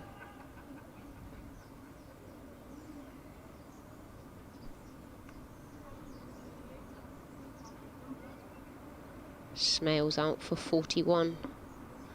There and tried for 70. Hannam Dolby coming in here. McCann on strike. Full, slower ball there. Just played that into the offside. No run scored. Actually bowled that ball at about 63 miles an hour. Approximately 7 to 10 miles an hour slower than his normal deliveries. Definitely visibly slower, wasn't it? Yeah. Just trying to mix things up a little bit. I think he's just thinking, can I get McCann out here, break the partnership, break the man who's steering the fort. And Dolby coming in, sliced away. He's going to race away for 4, down in front of the pavilion there. I mean, I can't say it was under complete control, but there was enough width there that McCann has thrown his hands at it. Moves on to 113. Nottinghamshire move on to 222. Hannam Dolby can't believe it. He's just pulled his collar up of his cricket shirt as far as it'll go, almost as if he's trying to cover his face up. He could not believe that. I mean, if they've got possibly a third, but definitely a 4th slip in, it flies straight into his hands.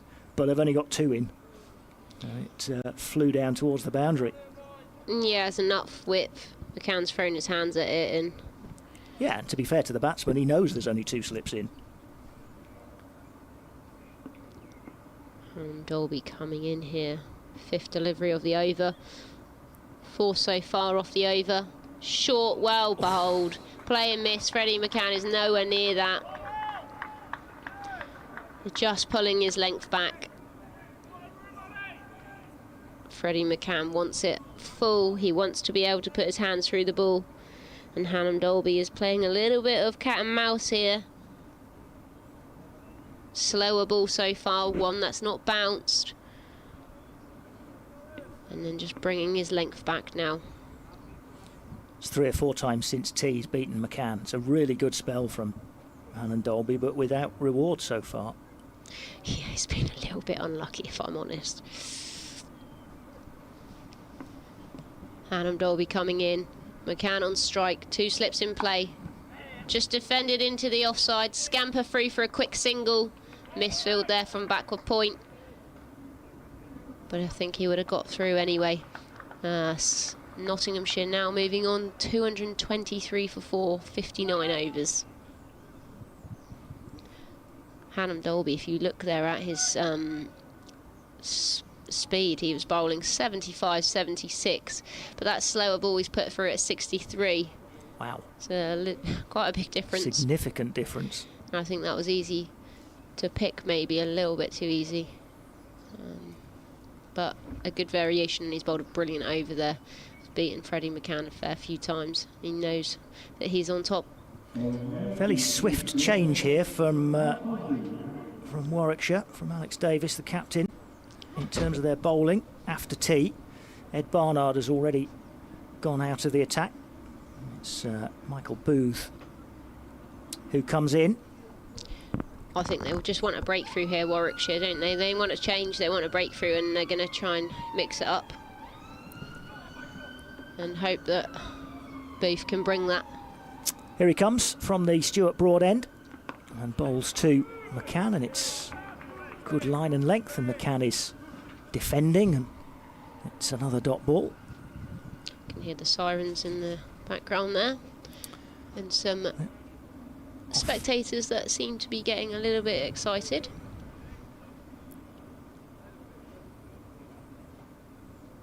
And those two statements weren't connected, were they? No, That's not what the sirens were for. The sirens, I don't know what they for, but I just heard them in the background. Heading off down Loughborough Road, away to our right, as in comes Booth, and this is defended away again by McCann as a little bit of cellophane plastic just goes racing across the pitch, blown by the wind. The spectators, I think, were excited and calling for Booth, but I happened to speak about those two things all at once. It's 223 for 4. As Booth is in once more and beats McCann, who has just about pulled his bat away from that as it then rattles into the gloves of Michael Burgess. And it is another dot ball. Good start for Booth, as it has been for Warwickshire since tea. 223 for 4. Came out again at round about half an hour ago, and Notts have added, 12 runs in that time. Here's Booth again into McCann, played off his hip nicely into a little gap on the onside, and they've come running back, racing back McCann for 2. And gets home pretty comfortably. Up to 116. Freddie McCann. Carl Verreynne at the other end, 9 from his 34 balls, but it has had to be a patient time, as I say, since tea for both of these batsmen.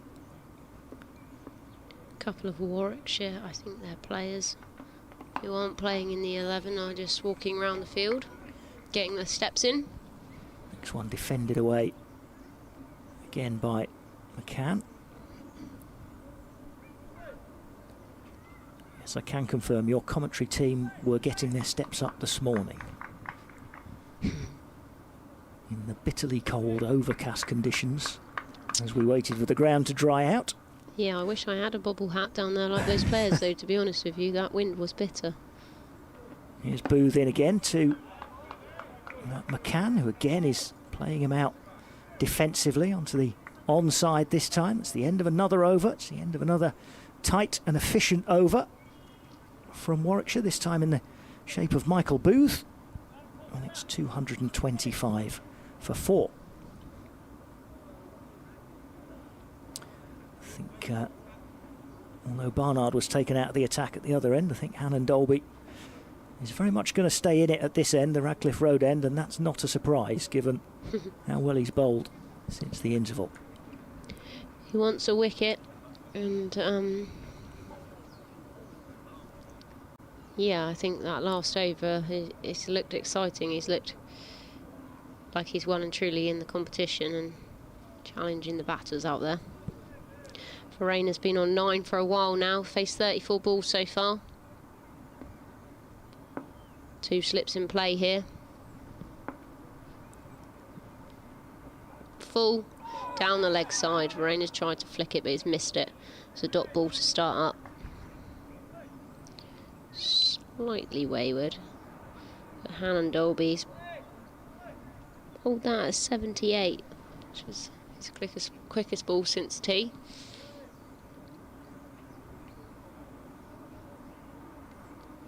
Two slips in here, fine leg, deep square leg, mid wicket, mid on, mid off, cover, point.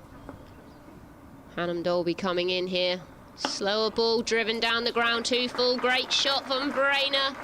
It's just hitting that on the onside, past the stumps, and races away for 4. Nottinghamshire now 229 for 4, Verena moving on to 13. It's a good shot. It's a beauty from Kyle Verena.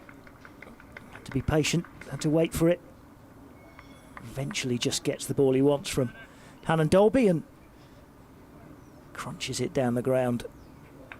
Clean, crisp cricket shot.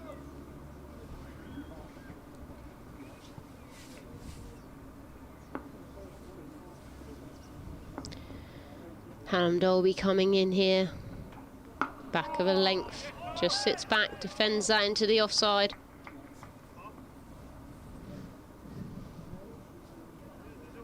Verena's a little bit shorter in stature than that of McCann, and he's got to really, really wait for that ball to be up there for it to be full to him.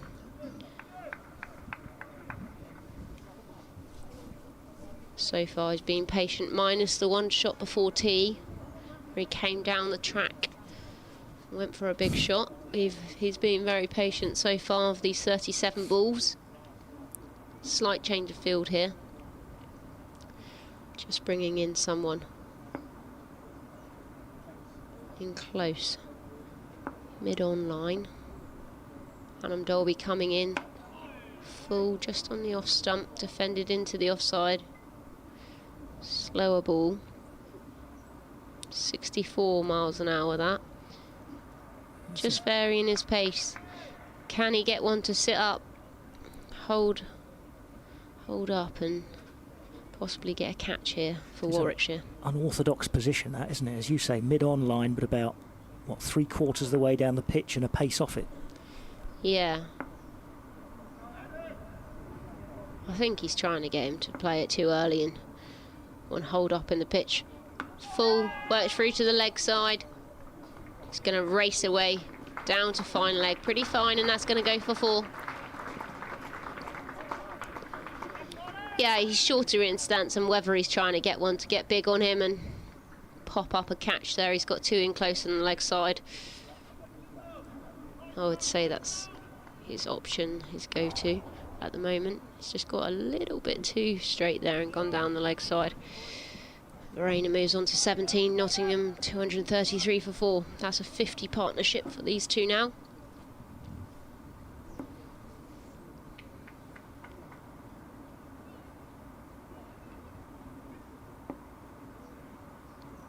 Hannam Dolby coming in here. Full, defended straight back to him. And that's going to be the over bowl. 233 for 4, Nottinghamshire, 61 overs gone. Hannam Dolby's bowled 19 overs, 1 for 67. Yeah, just signs that a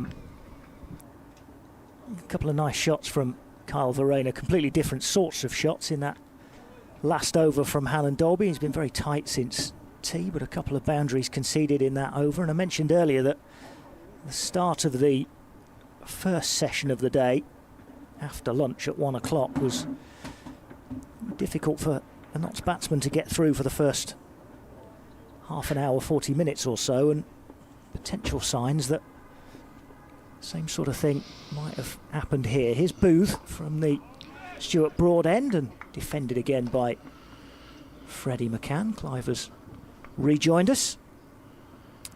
McCann is on 116. And Verena, with those 2 boundaries in the last over, has suddenly shot up to 17. Really exciting for Notts watching Freddie McCann. Yeah, very good young player, one of several they've got coming through. In comes Booth, and McCann just plays this off his hip, but calmly down onto the onside towards square leg and go through for another single. Because it is a good batting track, this, but batting conditions were difficult yesterday when they were off and on for 16 overs, 2 wickets fell, and he battled his way through that very patiently. And he's just grown in confidence. The more he's realised how decent the pitch is, the more confident he's been at playing his shots. Yeah, confidence in his own ability and in the pitch, I guess. That's good combination, certainly from a Notts perspective. And they are edging closer to a first point. 234 for 4. Here's Booth again, running towards us from the broad end, and this is cut late by Verena, but there's a man down on the backward point boundary. And so just a single.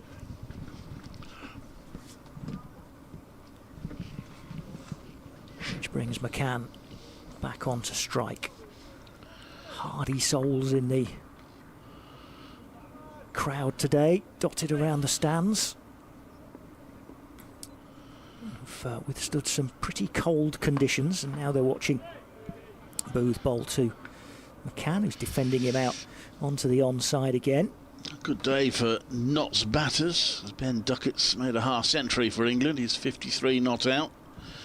142 for 2 in 19 of what is 39 overs, 39 over per side game. They were late starting, weren't they, at Lord's? Yeah. Here's Booth again. And he's bowling to McCann, who tries to steer him through the covers, but finds the man at extra, and there's no run. Interesting test match at Gaul, where Sri Lanka amassed 602 for 5 against New Zealand, and reduced New Zealand to 22 for 2. They're at the close of the second day there. Scored them pretty quickly as well then, didn't they? Yeah, Chandimal 116, come and do Mendes 182, and Gusam Mendes 106. Next one from Booth is played down towards backward point by McCann. It's another dot ball. It's the end of the over. It's 235 for 4. In fact, the two Mendeses end up unbeaten with centuries, having put on an unbeaten stand of exactly 200 for the 6th wicket. So, yeah, Sri Lanka going well there. Yeah. Well, we've been lucky to get play. There's only really us and Taunton and Cardiff that have had play. No play at all today at New Road, because there's bearings on the relegation battle. Still no play in the match at Chester Street. No play today at Chelmsford. Still no play in the matches at Leicester or Hove. They are now playing at Headingley, where Yorkshire look pretty certain to get promotion because Middlesex haven't been able to get on. So they're playing Northants. Ollie Dolby in them. The field at position at closest at mid-on. That's played away to the offside for no run by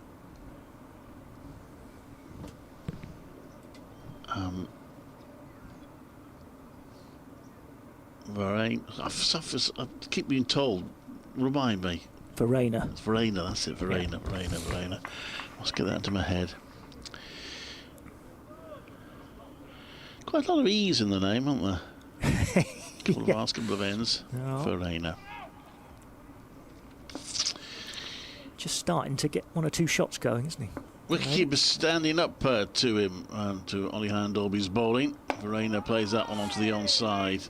It's fielded for no run. Poor Ollie Dolby's beyond 49 for what must seem an age. He's come pretty close on a number of occasions to his 50th wicket. Yes, before you joined us, I was saying with Nicole that he's actually, since tea, he's bowled really well, isn't he? He's bowled 2 or 3 absolutely unplayable deliveries. Not got a reward for it. 54 wickets last season, 53 the season before. Probably won't quite match that this season, but if he can get to 50 again, that would be some achievement. He won't do so there. Verena plays out onto the onside for no run. It's nice blue sky now. Flag's burning fairly keenly in the breeze. Yeah, it looks really nice, doesn't it? Yeah, there's obviously some bit of dampness still around because they've kind of got a pile of sawdust for Ollie and Dolby. And that is a patch actually with the umpires. I mean, we've been slightly sort of mocking this perhaps a bit strongly, but there's been a bit of chin stroking around that particular patch of grass and the various inspections, but that sort of backs up the umpire's concern. There clearly is a bit of moisture there. The bowlers roll up just before they get to the actual pitch. And sawdust required.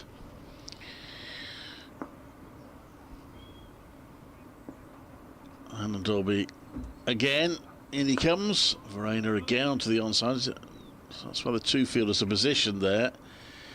To miss cue on there, one who's standing right by the pitch at mid-on, and then another a couple of pitches away at mid-wicket. What with that and the, as you say, the keeper standing up to the pace of Hannon Dolby, it's unorthodox, isn't it? Trying to work a breakthrough. Yeah, so Alex Davies just like to try different things if he can't get a wicket. Up against the South African, who's played 18 Test matches and 15 ODIs. And Dolby bowls to him, and he manages to find the gap on the leg side this time, which will allow him to run a single and move on to 19, 236 for 4.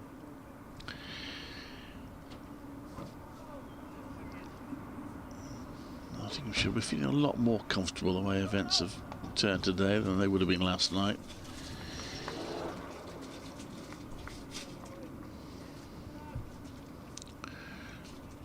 Yeah, I mean, to turn 33 for 2 overnight and a potential,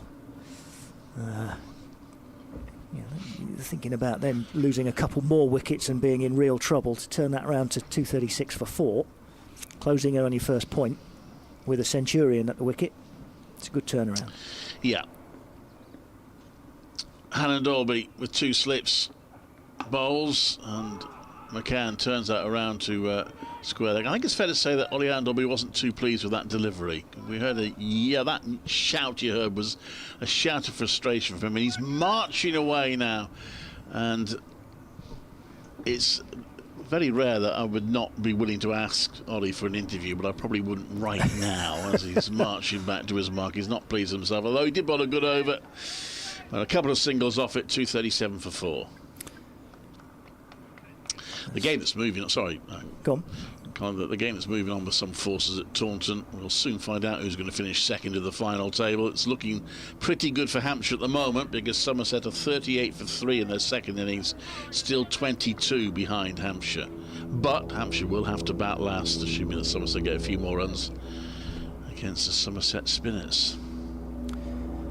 Shadows starting to lengthen at Trent Bridge in bright sunshine, as we've had for most of the day since we started play at 1 o'clock. Booth continues, and this is flashed, I think, down into the ground and then bounced up into the air above the man at sort of backward point, and he took it well above his head, two-handed, but clearly hit into the ground first by McCann. At first I thought he'd taken a catch. Booth now pulls out of his run up for his next ball. 237 for 4 it remains. McCann has 118, Verena has 19. Came together at 182 for 4, 2 wickets to fall in the day, which again has been affected by the weather this morning anyway. Here's Booth into McCann, plays it off his toes but up to mid-wicket, and no run. 237 for 4. 2 men to go today for Notts. Joe Clark bowled by Booth with a Yorker. Notts then 55 for 3, but 127 put on between Freddie McCann and Jack Haynes, who fell to a sharp slip catch from Will Rhodes off Danny Briggs for 47. Here's Booth again into McCann, who didn't quite time this one as he dug it out up towards mid-off.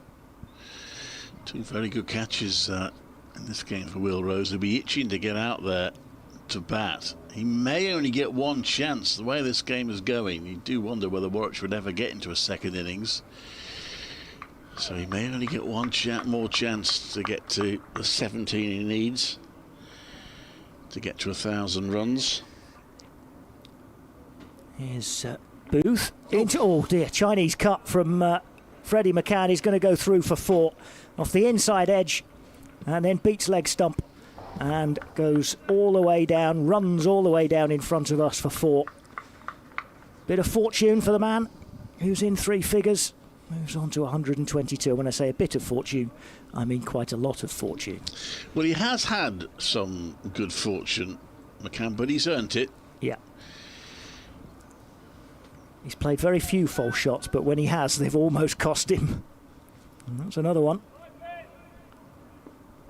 Saw one flat batted up in the air towards the mid-off area earlier on. This is down leg side and well taken by Burgess diving across. It's 241 for 4. That streaky 4 has taken in McCann on to 122.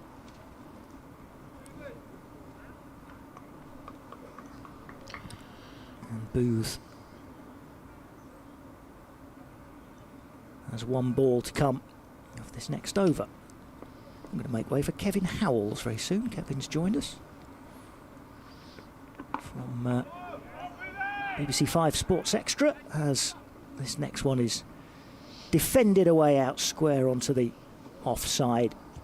For a dot ball, last ball of the over, it remains 241 for 4 knots.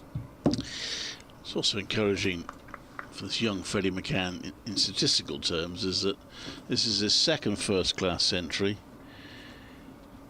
and I think we say it now with him 122 in both cases. He's gone on to make a bit more. He got 154 the first time he made a first-class century. So that's, again, it's a suggestion of a good temperament and a good determination to score runs. Ollie Halland-Dolby.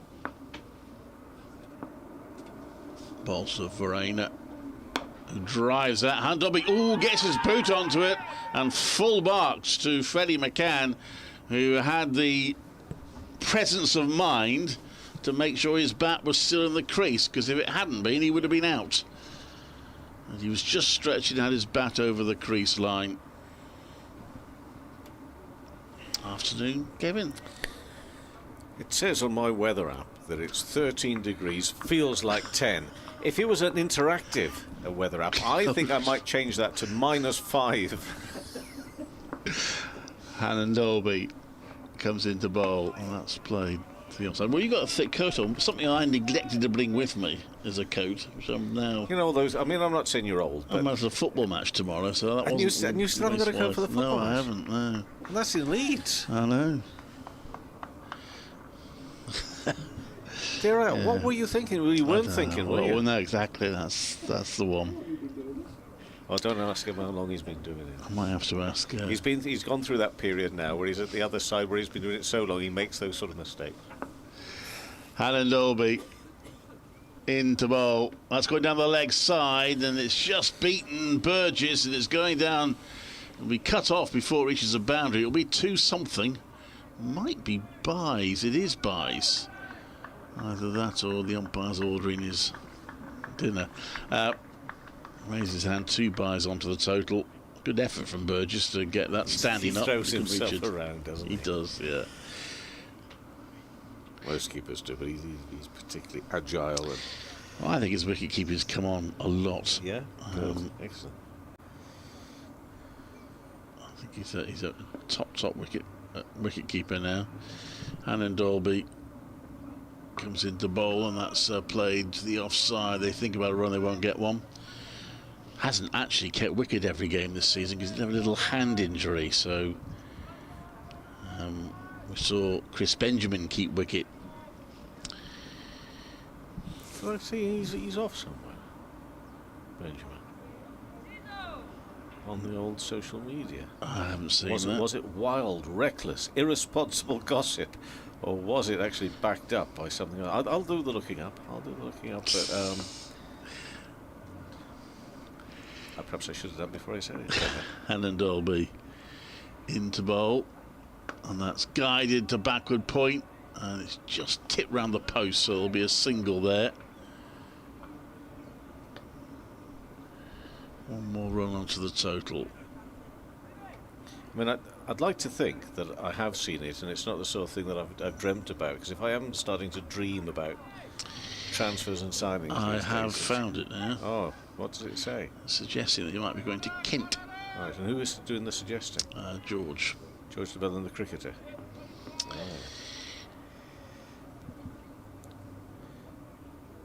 Interesting signing.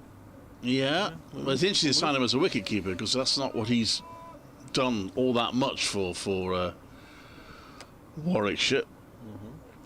As Hannon Dolby bowls, and that's run to third for single. They think about a second, they don't get it. He's had a difficult season, in fairness, Chris Benjamin. He had a difficult season in the T20. He bats that awkward sort of position where it's quite difficult to do well, because you're coming in late in the innings. It's almost a no-win situation. He did have one very good innings in the 50-over competition when he came in a lot earlier because wickets fell, and did very well.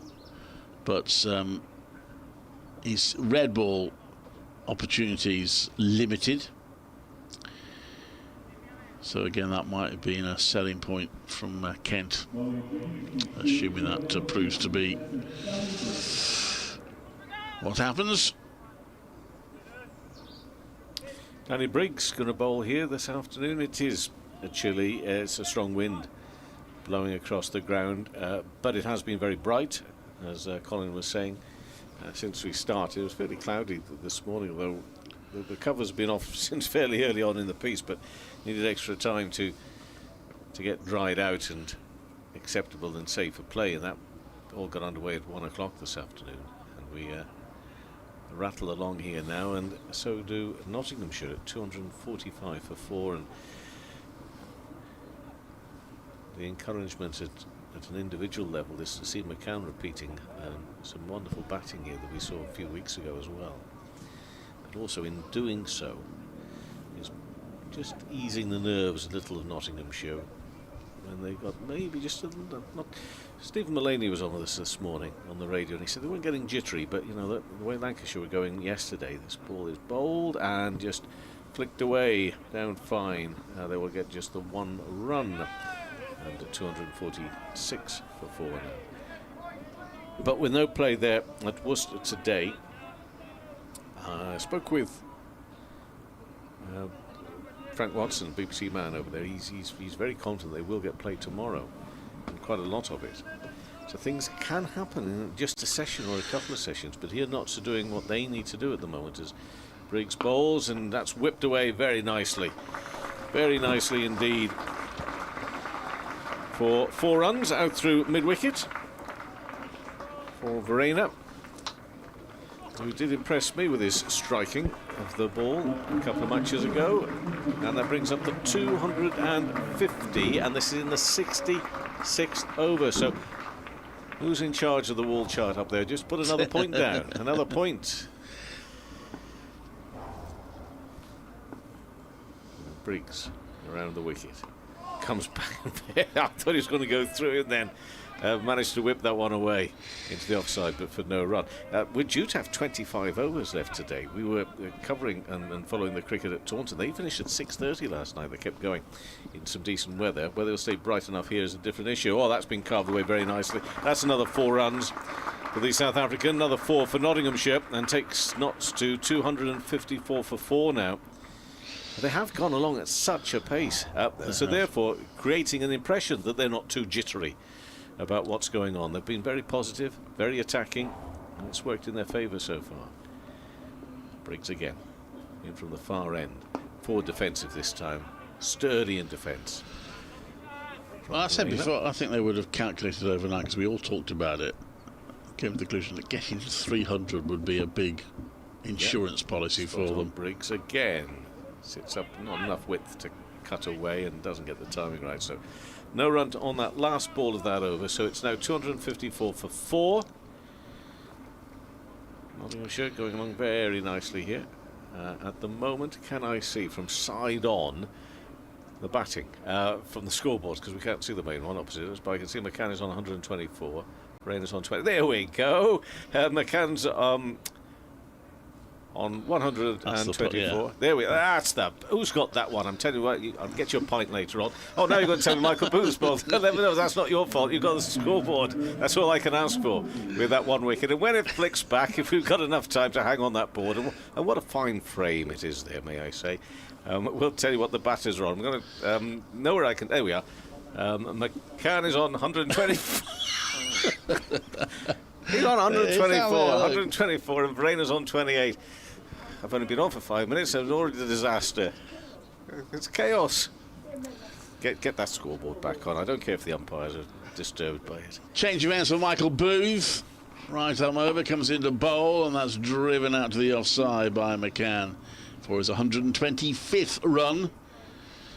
And Notts have dominated the day. I suppose it was to be expected that we get a decent batting track under the circumstances. Strictly speaking, Notts still need 9 more points to be certain of avoiding relegation. They almost certainly wouldn't need them all, but as things stand, they still need 9 points, and Warwickshire still need 4. But what it would mean if they can get to 300 and get a second batting point, it would mean that they'd be guaranteed safety if they draw or indeed win. So that would be another landmark that will encourage them. I don't think Warwick should be too worried, simply because for them to be in trouble, Lancashire have got to get to 400 at New Road, and that will take some doing. But in comes Booth to bowl, and that's played towards mid-wicket for a single. So basically tomorrow, if towards the end of the day Warwickshire hear that Lancashire are 300 for 2 or something, they might start feeling the heat, such as we have any here. But right now it's up for them. They'd love to win the game, that's the only thing, and at the moment it's rather slipping away. The time left in the match, and with Notts batting so well, the hopes of a win are eroded, and the danger of finishing the season with just 1 win is up there. That's played to mid-off, there's no run. I haven't looked it up, but I imagine the last time they finished the season with just 1 win was actually the season they were relegated. I do recall then. The only win was at Lords against Middlesex. I'm doing this off memory, so I might be completely wrong, but that's my memory of it. You asked me what year now, and I haven't a clue. What year was it, Clive? I can't remember. But I just remember being at Lords interviewing Ian Bell, I think, after they got their 1 win of the season. But they couldn't prevent themselves going down. Looks like 1 win this season, which should be enough to keep them in. Booth bowls, that's hit into the ground by McCann and out to the offside for another single. Again, Freddie McCann. It's his greed that's encouraging. He's not settling for 100, he wants more. As I said, got 154 on his last first-class century. This is only his 5th match. He's got another first-class century, and he's showing no. Well, he is showing. He is showing a few signs of maybe a little bit of fortune, but it's in his attempts to be, proactive, positive. It's been entertaining, wonderful to watch. Booth to Verena, who lets that go. That's quite wide. But, Booth marches back to his marks. And it really was a triumphant elevator lift we were in, was it? Not for the yes. people for the Nottinghamshire Premier League. Yeah, they were very happy. You ran out a bit of personal space there, hadn't you? I was quite comfortable with it. It was only 2 floors, although we did go up and down a couple of times. We did, yeah. This next one from Booth is guided out. That's going to go for 4. Down to just backward point, nicely placed by Verena, and moves on to 33. Hasn't really made big runs in his 3 matches. Got a half century against Surrey. Maybe he sees this as the opportunity to finish in some style for Notts. 261 for 4. Notts still ticking along very nicely. We were in the lift with the chair of the Nottinghamshire Premier League set up, and it was lovely having a bit of a chat. Just slightly disappointed that we didn't get an invite, either of us, to the end of season awards. I didn't even cross my mind, Kevin. Well, when there's food, with the possibility of food, I'm always quite interested in that. Yeah. And I thought if we'd gone up maybe another couple of times, the subject of the end of season awards might have come up. But anyway, talking of awards, the BBC Team of the Year, the county. Yes. Have you seen it? I have. I nearly mentioned it when I was talking about Michael Burgess because I'm slightly cross about that. Oh, I don't like it when you're slightly cross. Danny Briggs is about to bowl here, so I was going to ask you, who of the Warwickshire players do you think had been included? Has the team been announced, has it? Oh, this one is just worked behind square. Reverse sweep. Yeah, well, it has been there. Alex so this Davis is the team. might have been because spoil it so quickly, sorry. why don't you? It could be in a bit of a build-up there. Anyway, Davis has been included. This is the one where members of the public vote, the people that follow the BBC Sport website, worked away onto the onside for no run. And you're given options, or you were. It's now closed. It closed last night, and now we have the team. And you had to choose 2 opening bats from roughly a choice of 6 or 7. Briggs, meantime, in and bowls and back and just play defensively away on the offside. And then middle order, you choose 3. There was a wicket keeper, I think there was a spinner, and then there was seam bowlers, of which of course you chose 1 spinner, 1 wicket keeper, and 3 seamers. And it's Briggs again, a bit more on that one. Pace and also distance. I mean, you are keeping us in suspense here. Are you that interested? Well, I mean, you spoiled the thing. I was a big bit that there's not a Nottinghamshire player involved. Freddie McCann would have made a very late entry into it, maybe, and defended again into the offside for no run. And Farhan Ahmed as well. Yeah, there could be some candidates for next year, but let's not get ahead of ourselves. And it is across 2 divisions. Again, let's not get ahead of ourselves. Division 1 and Division 2. Going back and down on the leg side and punched away for just a single to complete that over. And McCann to 127, 262 for 4. Brainer on 33. So this is Rory Burns, Alex Davis, middle order batters, Colin Ingram of Glamorgan, David Beddingham of Durham, Jordan Cox of Essex, wicketkeeper. It's a toughie. James Bracey of Gloucestershire. One all-rounder. I missed the all-rounder Liam Dawson of Hampshire, the spin bowler Jack Carson of Sussex, seam bowlers Dan Worrell of Surrey, Jamie Porter of Essex, and Ben Code of Yorkshire. I think they're all worthy winners. However, every time I look at this team, every year, I do suspect skullduggery of people getting together of a certain team, that maybe got the most supporters sometimes, maybe. But interesting team. Booth to bowl. Oh, that's a fairly wild delivery. It was quick, but it was also very wide. And it was left. More than 29,000 teams were picked. That's a good response, isn't it? It is. I think, yeah. I can't remember who I voted for. I think some of those players I did vote for. I think I could go through my team, but if you want, I don't know if you want me to. I don't. I want to. So some of mine are in, not all of them. Booth bowls. That's well, yours will be interesting because you see more teams. That doesn't make it more interesting. It makes it more embarrassing than I went for. Because I didn't go for Alex Davis. I went for Keaton Jennings. And I'm not. Look, Alex Davis had a very good season, but it has been a tough season for Warwickshire, and I don't know. I'm not. I wouldn't necessarily question you not including them. I'll be honest. But I've forgotten. I definitely went for Beddingham and Jordan Cox in the middle order, but I think I forget who the third one was. I didn't go Colin Ingram. This next one's left. There's no run. Is it across all formats, or it's just county championship? Isn't just it? County championship. I was going to say Jacob Bethel. I would have included across all formats, but not county championship. Team of 2024. Yeah. 9 different counties represented. Only 2 players have retained their place from last year. I mean, I'll tell you who I would have put in the batting side. And it's difficult because he hardly played any games, but he happened to play one that I saw, and he was he played the best innings I've seen this season, and that was Ben Duckett. Okay. Sure. Oh, sorry, it's me, isn't it? That's driven out to the offside. There's no run. It's that question you hear quite a lot in these commentaries. Is it mine or is it yours? I think it was mine. And that's played out the offside. There's no run. John Simpson was my wicket-keeper. Liam Dawson was my all-rounder. They've gone for him. Who was my spinner? I think it went Leach. think about Lynch. In comes Michael Booth to bowl, and that's left. There's no run, so 262 for 4.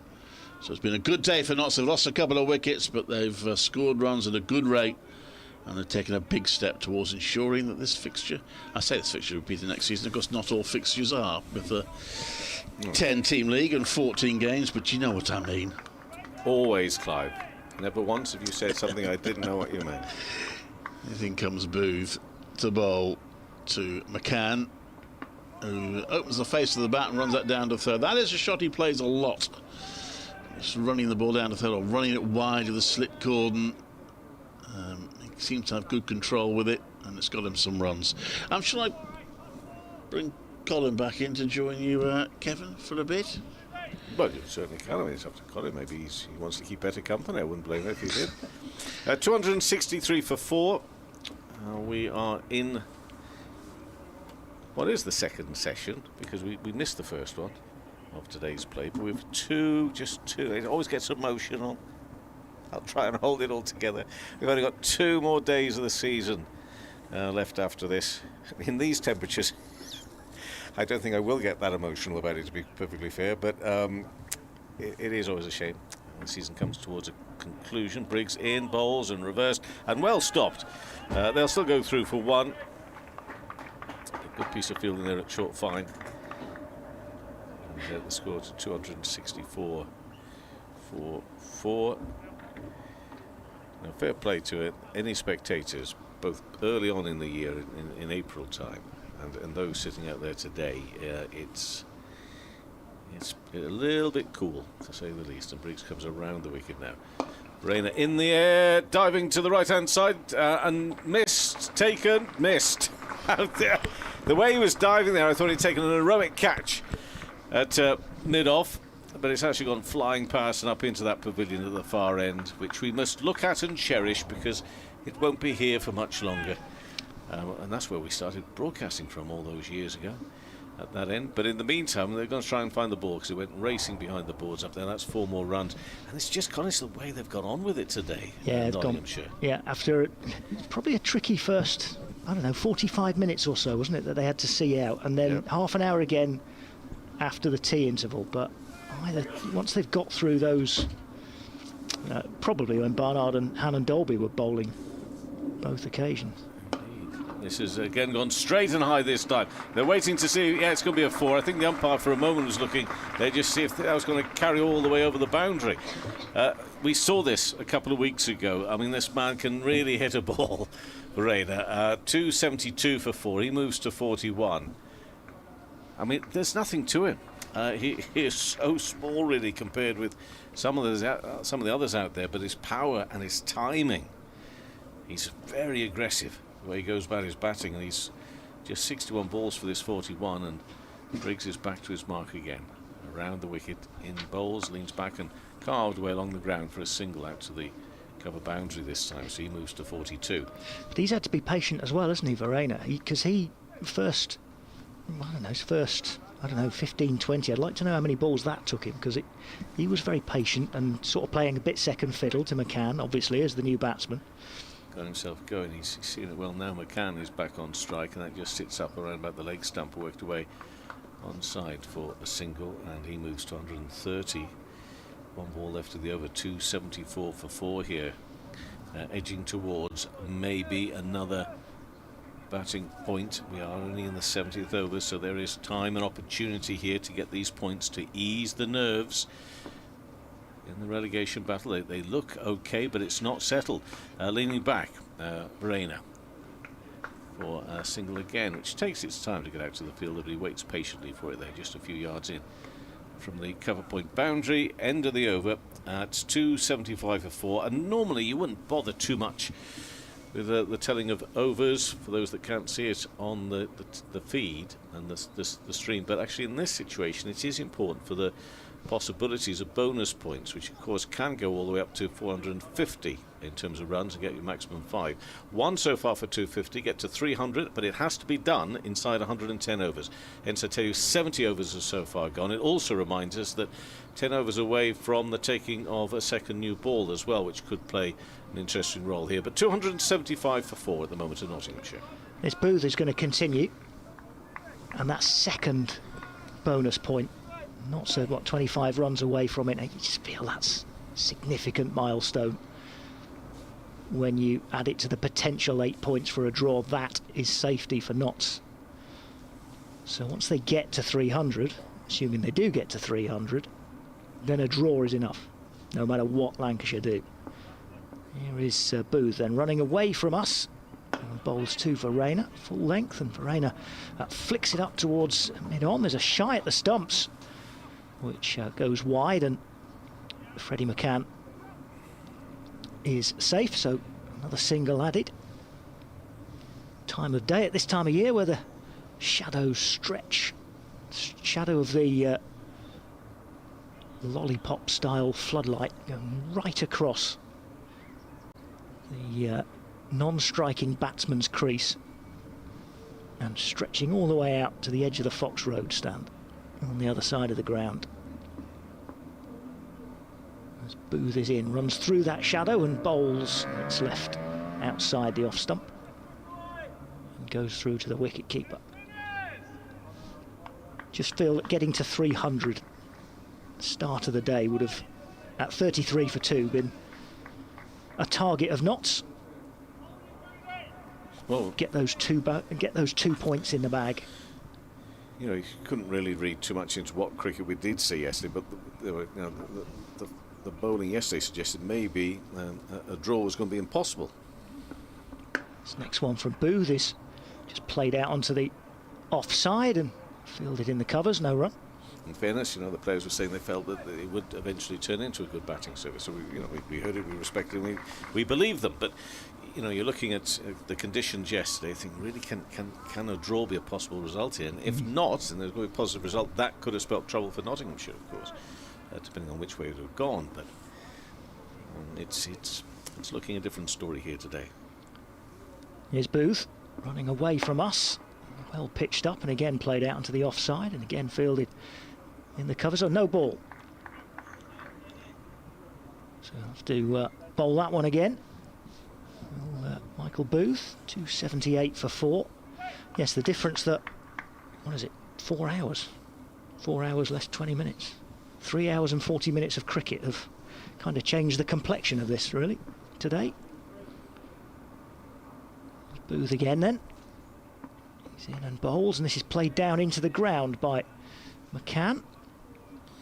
It's been a bit of a tale of the last few weeks, to be honest, Colin, within the championship story, whether it be, you know, the top or bottom, wherever, that you always feel that this game can feel quite slow at times, played over 4 days, but actually things have changed dramatically within sessions, and that included Surrey last week going on to win the title, because at one point it looked like they weren't even going to get ahead of Durham, and in one session alone they powered on the runs and then ended up winning the title last week. Booth into McCann once more. He's playing it up towards mid-off. Another dot ball. Most people, I think, following that, again, crazy hour and 15 minutes at Taunton the previous week when Somerset had beaten Surrey, I think most people thought that they'd be off to Chelmsford this week for Essex versus Surrey, and you can imagine the tears and heartbreak I felt when I was informed I didn't have to go to Chelmsford. And you were coming here instead. And I'm just getting over it now. Just getting over it. Here's Booth away from us, and again bowls to McCann, who again plays him out to mid-off, and again there's no run, and that is the end of the over. It's 71 bowled, 278 for 4. Another update coming up for the BBC Radio Nottingham listeners very soon. I should keep stum, because it's always a great fear of mine. I appear on somebody's news bulletin when least expected. Nobody would mind, Kevin. Will you say that? It depends. You see, I was caught one day on you probably don't know this. I was caught one day on BBC Manchester uttering the words, "What do you mean, fish fingers?" And you don't want to know the context to that, really. But, I mean, I kind of do, but maybe not now. Out of context, appearing in the middle of a news bulletin, it wasn't great, to be fair. Will Rhodes is coming on for Warwickshire. Well, look at you, the pro. You're going to do it to time as well.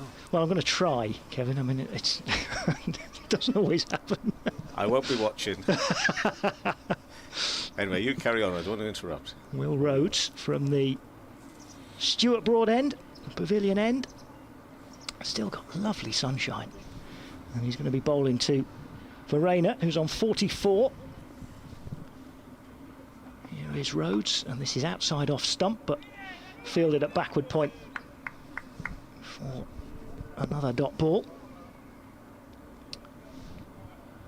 278 for 4, starting the day at 33 for 2.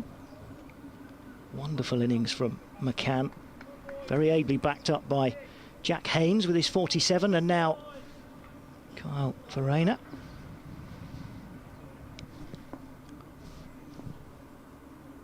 Here's Rhodes running towards us, and this is just dabbed down, only a few yards square of the wicket, and that enables them to run through for a single.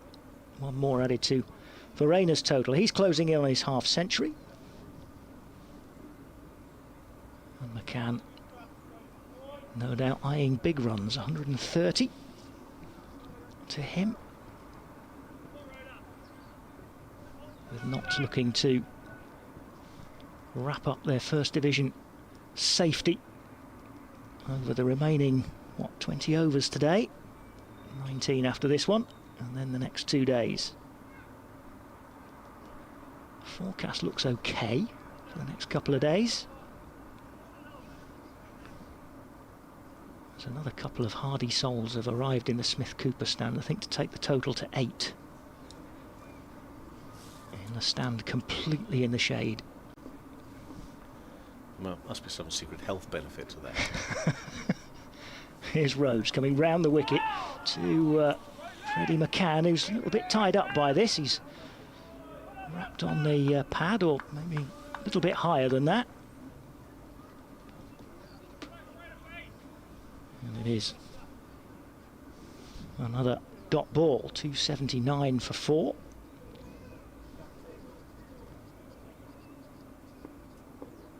Rhodes with a ball in his hand again, and running towards us as the wind drops a little. And this is outside the off stump. There's a swing and an apparent miss, although there were plenty of appeals from the fielders that it wasn't a miss. Umpire says it was a miss, keeps his finger down, and it remains 279 for 4 here at Trent Bridge.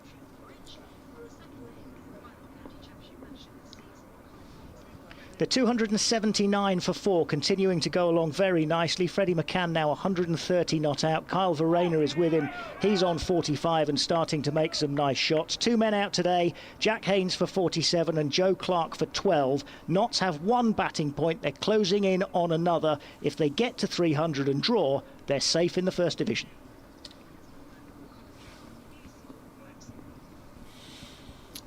All those listeners across Nottinghamshire saying, what's he doing there? Yeah, there might be a little bit of that. Here's Rhodes, and this is beating McCann, but goes through to Burgess, the wicket-keeper. And there's a dot ball. In case anybody is wondering, I don't know, did Dave mention yesterday that he's got a family reason for being away today, but he'll be back tomorrow. Oh, so you're not sending him across to the City Ground tomorrow then? I think I'll go to the City Ground tomorrow. You'll go to the City Ground. I think I will. I'll be there tomorrow. Yeah. Forest Fulham tomorrow. Notts at Morecambe. He does a bit of Notts County for you, doesn't he? He does Notts. Yeah, he does. And they're at Morecambe tomorrow, although Dave will be here.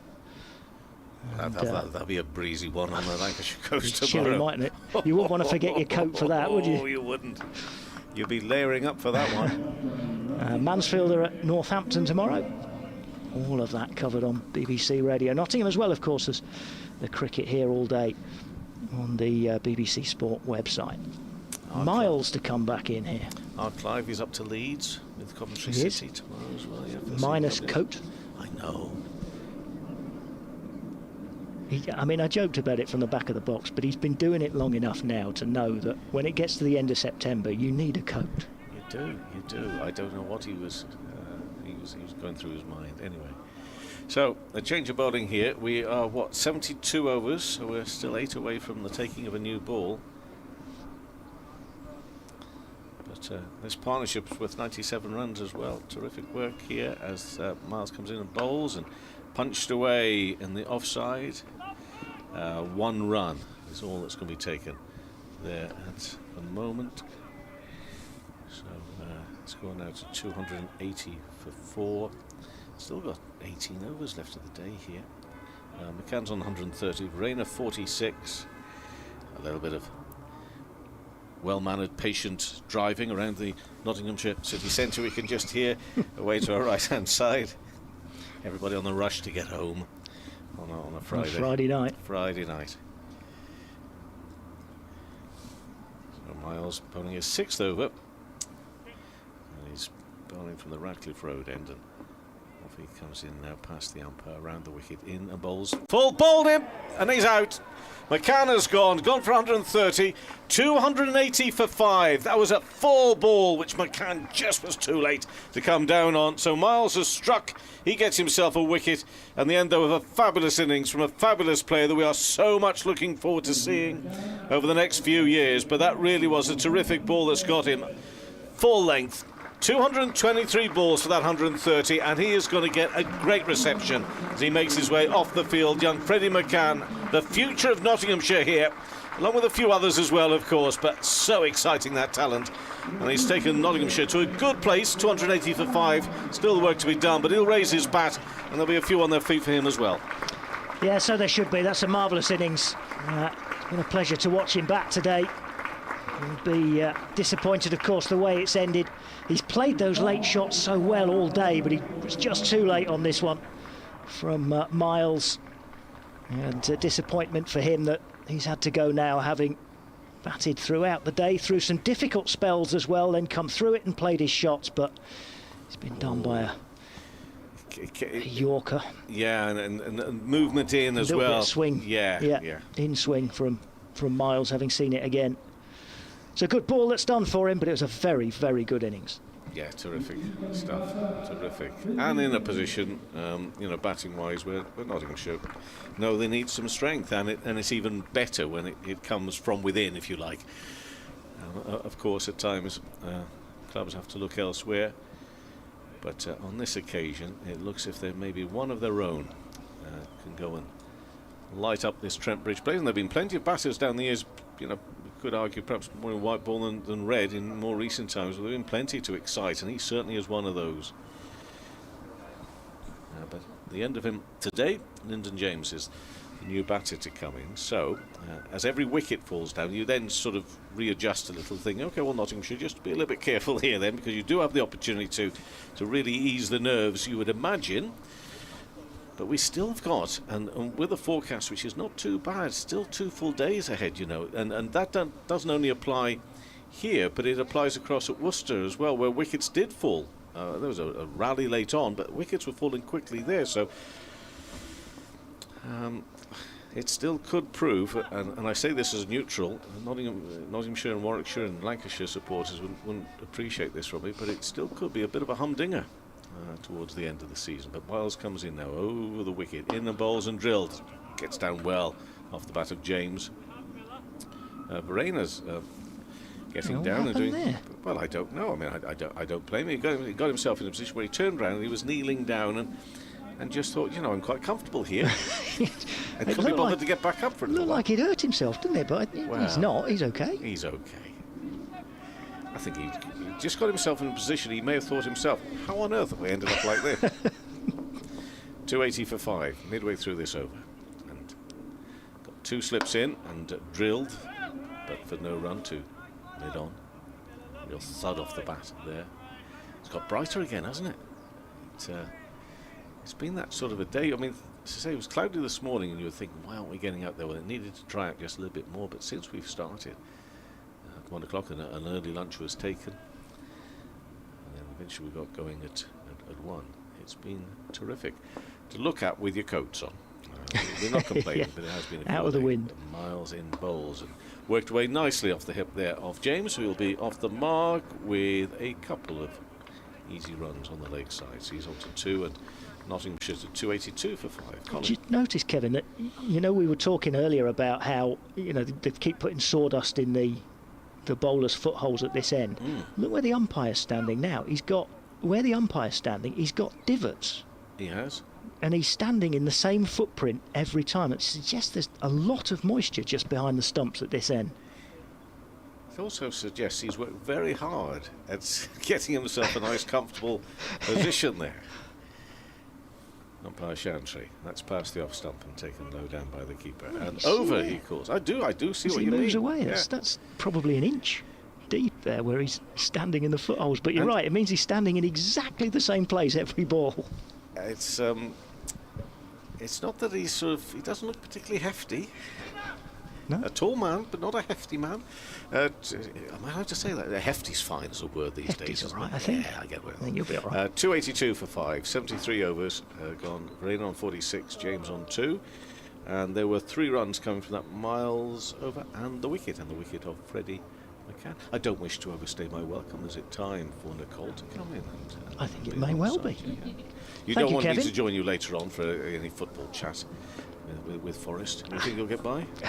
I probably will be okay, as It's a disappointment, from Colin, Rhodes to be honest, he's played but down the pitch. I mean, you're always welcome, Kevin, obviously. I'll take your word for it. You are always welcome. And thank you for your time. This is Kevin Howells from BBC 5 Sports Extra. He's going to go away and find another coat, I think. See if he can find any more layers. Every time I've seen him through the day, he's got an extra layer on. Here's Rhodes running towards us, and this is dabbed away by Verena onto the offside. And there's a single. He does like his coats and hats, Kevin. So I've learnt. As he's been saying, he needs them today. 283 for 5 knots, edging towards that second batting point, which does make the difference in terms of bringing the draw into the category of safety for certain, whatever happens with Lancashire. But a draw, of course, here is not certain. This is edged and taken low down, and Lyndon James has gone. Lyndon James goes for 2, and he only lasted 4 balls. And yes, not an ideal start. Another wicket, 283 for 6. And this is the danger, I guess, from a Nottinghamshire perspective, having had some very good partnerships earlier in the day. What they do not need now is any sort of collapse. This is just edged, and it's a fairly routine catch. He did have to dive forward at first slip, and the ball just about carried. It's actually a good take because it's so low down, and it just about carried into the arms of Yates off the bowling of Rhodes. Has to go for 2, Lyndon James. It's 283 for 6. Verena there on 47. He needs to hold the fort now and continue with his momentum. But that's not an ideal start for James. Gone for 2. Elsewhere, we've got England on 225 for 4 off 30.2 overs against Australia. Somerset off 54 for 4. Hampshire currently 6 runs behind there in the second place battle. Down at Taunton, Glamorgan are 246 for 4 against Gloucestershire, and Nottinghamshire are going to want 300, 350 at least. Verena has shown some good intent in the last spell, really kicked on. And they'll look to him to do that now, won't they? Yeah, I think he's going to carry on with his momentum and play his shots and attack the bowlers, get those batting points I think that's really his role, and he's played some brilliant shots in this last spell since tea. Got off to a quiet start, but he has kicked on nicely. Will Rhodes?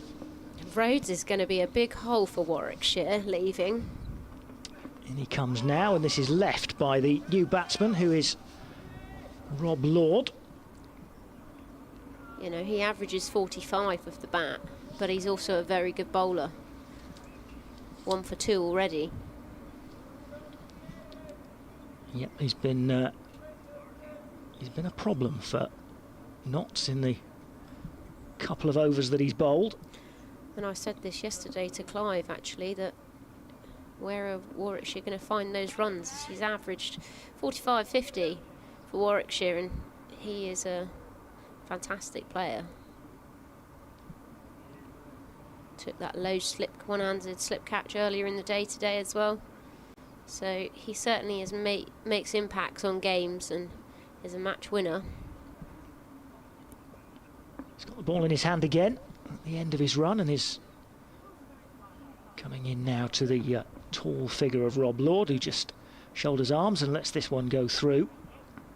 And that is the end of the over, the 74th. We've got 17 to go in the day. Notts 283 for 6, with Verena on 47, and Lord yet to get off the mark.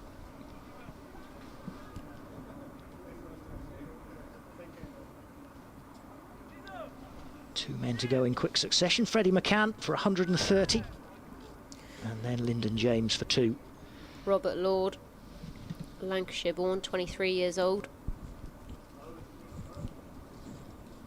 from Salford. Recent innings, he got 0 against Kent, 1 and 21 against Essex, so he's going to want a few runs to his name.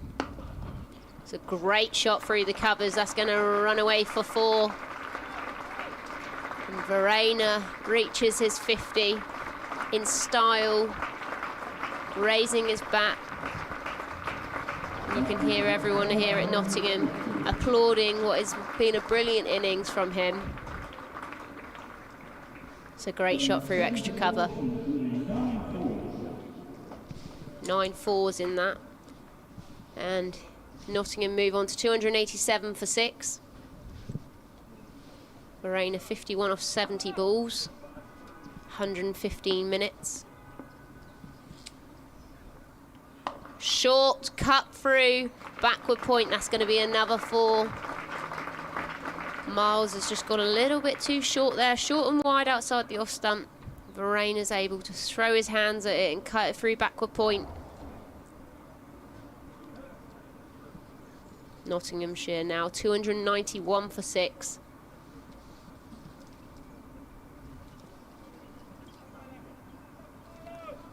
Miles so far, he's gone too full, and then he's gone short and wide. Third delivery here coming in. Verena on strike short, he's rocked back, lovely punch, and that is going to run away. Another 4, 3 fours in a row for Verena here, moving on to 59. Some brilliant shots here, and Miles is really getting his line and length wrong so far in this over. He's already gone for 41 off 6.3 overs. It's been a little bit expensive.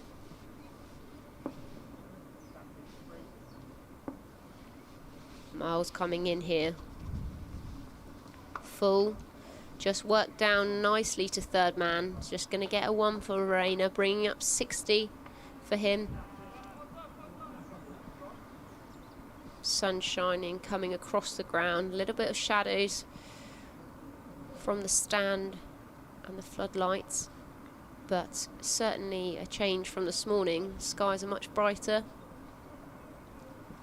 and the crowd are enjoying some of that sunshine coming across the ground here.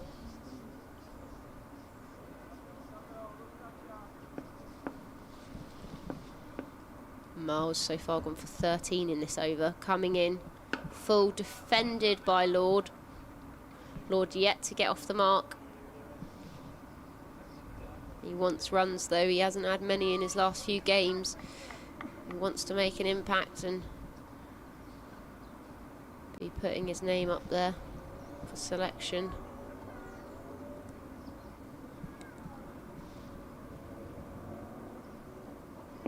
Miles coming in here for the final ball of this over.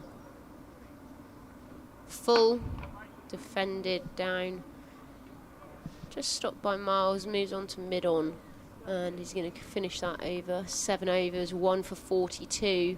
Nottinghamshire 296 for 6. Verena made the most of those loose deliveries in that over from Miles. And he's took 3 fours and a single off that. Yeah, good hitting, good scoring from Kyle Verena, who now Freddie McCann has gone. I mean, he was starting to do it anyway, but Notts will look to accelerate them on, and 3 fours in a row has taken them very close to that second batting point all of a sudden. As Rhodes continues, and this is outside off stump and allowed to go through by Verena. Very good bowling from Will Rhodes so far in his couple of overs. Notts have struggled with him. He's taken the wicket of Lyndon James. And it's 296 for 6. Here he is to Verena, and Verena just pushing this down onto the onside. And there's no run.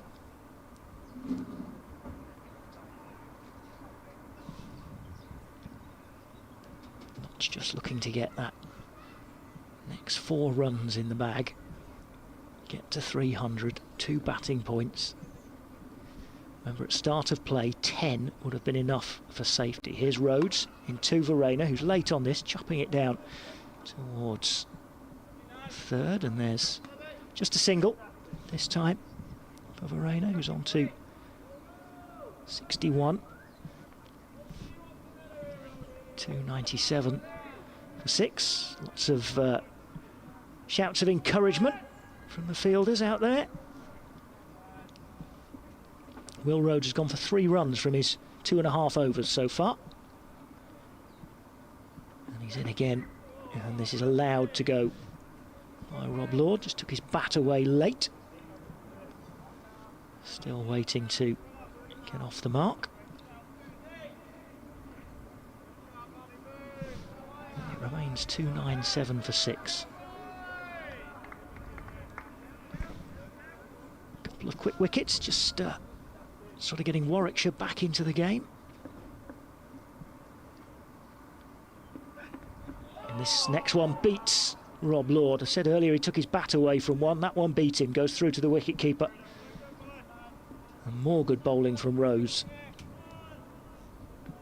3 runs, 1 wicket from his first 17 balls. Just saying with Kevin on that last spell of commentary how quickly things can change. Yeah, I think everyone thinks it's a long format and there's not too much going on. There's Rhodes, and this is but it allowed to go through. Very much can change very quickly, and that's been shown in the games all around, really. That's been shown Somerset Surrey game a few weeks ago, Somerset Hampshire at the moment, and down at Lancashire and Worcester. Lots of wickets falling all around. 297 for 6, not 3 runs away from that second batting point. And Alex Davis is sticking for the moment with Craig Miles. Miles and Rhodes proving a bit of a handful for the Notts batsmen. Apart from Verena, who's going pretty well now on 61. England have moved on to 244 for 5. 6 overs remaining in that game. Innings, sorry. Miles just comes in, bowls it, dot ball. Defended. Elsewhere we've got Somerset 56 for 4 versus Hampshire. in the Glamorgan-Gloucester game. Glamorgan are now 260 for 4. Miles just coming in here in his 8th over now. Verena on strike, 1 slip in play. Short, rocked back, hit that nicely through the offside. Just going to get a single. Clyde's just joining me now. 14 overs left. Nicole, it's going to be a long old day, isn't it? Yeah, I know. It seems to be a long day, but I think that was that rain this morning. It's made it feel longer, but there's been lots going on. Nottinghamshire 298 for 6 at the moment. Miles coming in, full, driven straight to mid-on, no run there. It's been a fluctuating contest, isn't it? Obviously, Warwickshire making good use of the conditions yesterday with a couple of good wickets. Notts, for the most part, dominating today, but then suddenly a few little doubts in their minds might have come in with 2 quick wickets just lately. I think, I was just saying, Rhodes shows his class all the time, doesn't he? And he's bowled particularly well. Miles comes in full, driven to mid-on again. Another dot ball. Lord just can't get off the mark at the minute. He's faced 10 balls, not yet to get off the mark. And he is going to be a big hole for Warwickshire, I think. You mentioned that England 5 down. That's what Jacob Bethel to the crease. It's 1 not out after 5 balls. Steady start there, Jacob. It's a difficult time to come in. 5 overs to go. Miles coming in here to Lord on strike, full driven, lovely shot through extra cover. That's going to race away for 4. That's his first runs of the day for Lord. And we were just saying he can't quite get off the mark. You can hear the spectators clapping that. That was a brilliant shot for him. They're also, of course, clapping the second point for Notts at 302 for 6. So they now know, as long as they don't lose this game, they will be all right. And I'm disregarding any possible over-rate penalties or anything like that. Yeah, great shot for him to get off the mark, and Nottinghamshire reaching 300. Some brilliant batting from Freddie McCann. It's been backed up nicely with Verena. Miles coming in here. Ooh, Lord has squared up to that and squirted it through the offside in the end. Miles finishes that over. Nottinghamshire 302 for 6 after 77 overs. Yeah, well, Warwickshire got that second point as well. They still need 3 points. They come today hoping they could roll Notts over and give themselves a decent chance of winning the match, which is what they would dearly love to do at the end of what's been a difficult championship season for them for various reasons. But still not out of the question, but it's going to be difficult with the time left in the game. I gather tomorrow we should be okay weather-wise, but Sunday could be a problem. Rhodes to Verena, slip in place, and that's playing out to the offside. We're 3 overs away from the new ball being available. They've gone back for 2 there. It's good running. 2 more to the total. More, not so now we're thinking let's get to 350 just to buy a little bit more insurance. And also put themselves potentially in a stronger place in the game if they get Warwickshire into trouble with the ball. Rhodes only gone for 5 in 3.1 overs. Yes, it slightly damages figures, that too, isn't it? As he comes in now to bowl, and that's driven straight to a fielder. There's no run. Again, just underlines what Warwickshire will miss. They wanted to keep him, they haven't forced him out, but the problem is he wants to play some T20 cricket, which he's not getting the chance to do. And as he says himself, the problem is because Warwickshire, I know they keep losing quarter-finals, but because they do so well in the group stages, you can't really argue with the selection. Rhodes comes in to bowl, and that's played to the deep for a single. So I've sort of goaded him with the occasional question about it, you know, maybe hoping for a nice, I'm really angry type answer, but he says, I can't really complain because they're winning No, he they're winning all their understands games. it, but at the end of the day, he needs to look after himself and look for a different opportunity.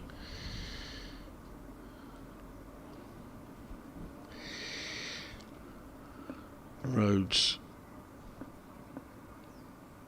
to bowl, and that's left. There's no run. It's actually a problem Warwickshire get because they.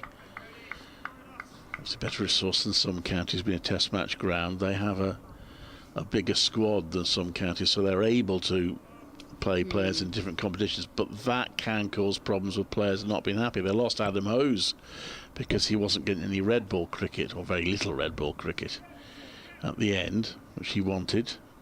If reports are correct that Chris Benjamin is on his way, it'll partly be because he's not getting too many red ball opportunities as well. That's played to the offside for no run, defended. And Will Rhodes leaving because he's not playing. Even Dom Sibley was frustrated at not playing T20 cricket. It was I think his going to Surrey was possibly more personal circumstances and wanted to be back home, but it was a factor, I think, the fact that he wasn't getting to the Bears T20 team, or even close to it, in truth. That's difficult, isn't it? And like you say, when they're Rose balls, that's left, there's no run. When they're lucky enough to have such a big squad, you're almost spoilt for choice then, aren't you? But it's a good position to be in, isn't it? It's just difficult for the players, and you've got people we talked about yesterday with spinners. They brought Jake Lintott in the squad here, but they didn't play him. They see him more as a white ball player, and he's probably frustrated that he's wanting to play. He wants to get a red ball game under his belt or two. I think he's played one this year, isn't he? Yeah, he's probably a little bit more understanding of it because he came in late in his career as a white ball player, so I suspect he sees most red ball matches as a bit of a bonus. But yeah, he could well be right, he might. I think every player gets frustrated if they're not playing though naturally, Clive, so yeah. That's flicked through mid-wicket to the boundary fielder, just going to get a single there. Well, I mean, if another county would have come to him and say, look, Jake, we'd quite like to sign you and we'll play you in all formats, then of course that would be a temptation, wouldn't it? Yeah, who knows? I mean, I'm just saying, as a player, you want to probably play as much cricket as possible, and I would imagine that's his position. I mean, Warwickshire have also got players that way. They got Danny Briggs partly on the basis that he would play all formats. It's a good selling point if you find a good player elsewhere who's missing out on one of the competitions. It can be a good selling point to offer them the opportunity to play in all.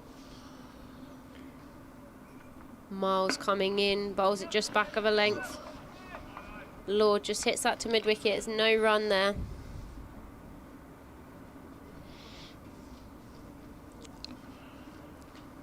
Miles has been a little bit expensive. It has been an issue sometimes for Miles. I think I've heard him described before as a confidence player, and he's not actually been selected all that regularly, so that probably impacts on his confidence. So he can go for some runs. Miles coming in, bowls, full. It's worked through down to wide fine leg there. But for one, but it wasn't convincing, that shot. No, and he has bowled some good balls. That was a good one there. Of course, he got the wicket of McCann with a really good ball. Yeah, and that's a big wicket because he was going on very nicely, and it's a very exciting player. I've really liked what I've seen with McCann, and times the ball so well. 19 years old. Exciting for Nottinghamshire to have him, as well as the likes of Faham Ahmed. Miles comes in, wraps him on the pad, big appeal. Just going to watch the replay because actually he's rubbing his arm, Verena. Yeah, Miles sort of gestures as if he was asking the umpire, were you saying that's going down then? But you're right, Verena has got to. Verena's rubbing his elbow. Let's hit him on the funny bone, which is anything but funny. That's a decent shout, isn't it? Might have been going down. It's definitely him on the pad. I'm not sure what's happened with his arm then. There we go. Well, a couple of good LBW shouts that Warwickshire haven't got, but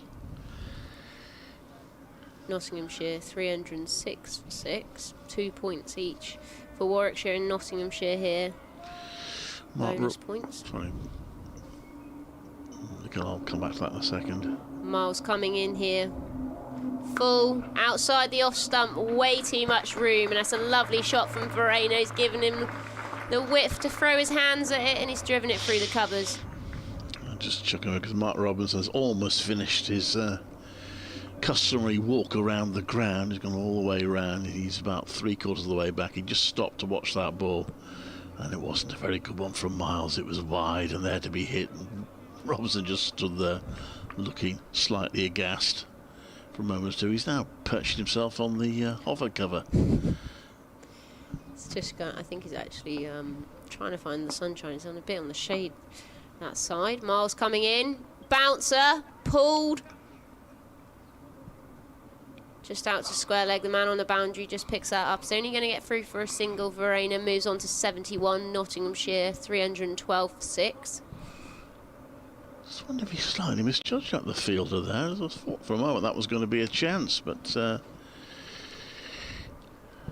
if you're watching on the stream, there is Mark Robinson leaning on the hover cover. He's a bit frustrated how today's gone, but I'm sure he'll acknowledge it looks a decent batting track. Deep in thought. He's on his phone now, signing another player perhaps. Nottinghamshire 312 here for 6 after 79 overs. They've already recruited Ethan Bamber for next season. So Will Rhodes comes in for what is likely to be his last over. It's the 80th of the innings, so the new ball will be taken. The first one is left. There's no run. And he's done a very good job, Will Rhodes, in this little 5 overs. Take us to the new ball. Will with 5 overs. Well, he's 1 for 6 after 4.1, so you can't ask for much more than that. I mean, 6 for 1 would be even better, but that's a pretty good return. He's not conceding runs, and he's got the bonus wicket as well. He comes in to bowl. That one is driven to mid-off. There'll be no run there. Rose bowling with a sleeveless jumper. He's going to be a good acquisition for Durham next season. A bit closer to his favourite football team, Hull City.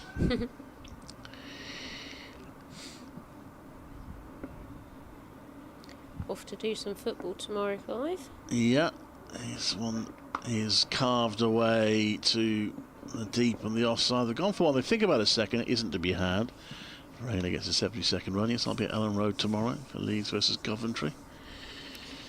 My dad's a big Leeds United supporter. Oh, is he? Oh, dear. Well, nobody's perfect. Yeah, it should be a good game, good atmosphere. Leeds going well, but they have lost one at home so far this season, so Coventry will hope that they can add to that tomorrow. Rhodes comes in to bowl to Lord. 2 slips in place, and that was a bit of an edge along the ground to point for no run.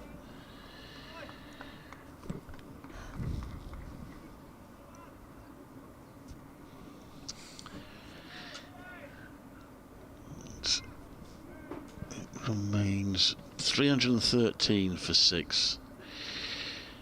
England 276 for 5 now. Bethel's got to 11 in the 37th of 39 overs.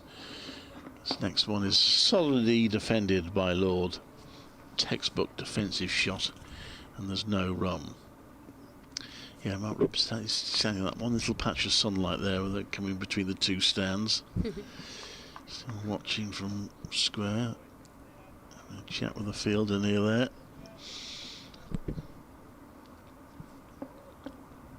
Three slips in place now. So Rose has earned an extra slip. And Lord, he's sort of paddled that down into the ground in between wicketkeeper and slip. I'm not sure that would have counted to anyone. If it would have been to anyone, it would have been a wicketkeeper's dive, I think, because it was certainly short of slip. It's gone down for 4. That was quite bizarre, actually. It almost chopped onto his stumps. Yeah, I've seen a... Just watching the replay here. Ooh, I wonder, yeah, I think that could have been a chance. Wicketkeeper and slip left it for each other. It might even have been one that slip could have had a go for, but it was right in between the two of them. I think ultimately that's probably the wicketkeepers. It would have been low, but yeah, it did go through them both. Big gap there. And that was the last ball with the old ball. We've now got a new ball, I think. The umpire's showing it. Do you want it now? Showing it to Alex Davies. Yes, please.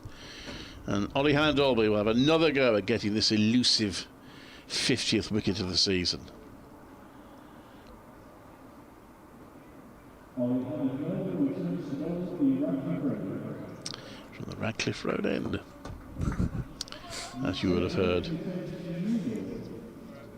Although Mid-off was actually going to give him the old ball, but he already had the new ball in his hand. So he said, I'm not going to bowl with two.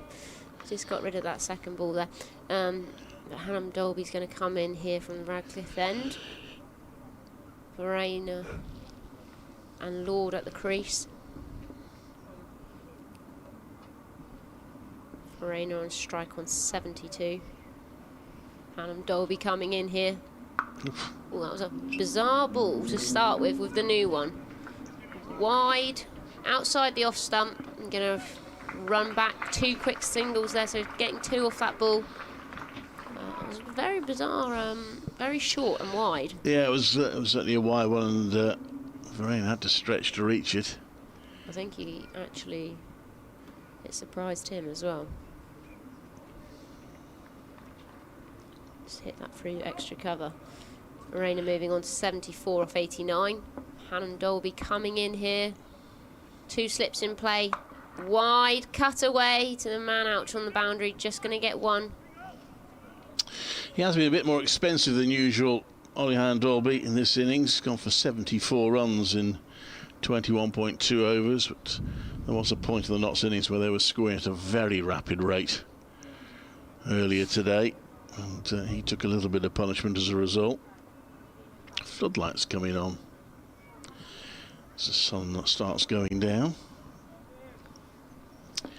Hannon-Dalby coming in here. Lord on strike on 9. 2 slips in play. Points come up off the boundary. Just defends that to mid-off. No run scored. We've got a wide third man and a backwards square on the boundary.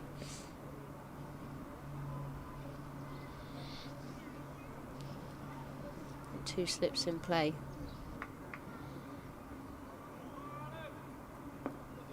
Hannon-Dalby coming in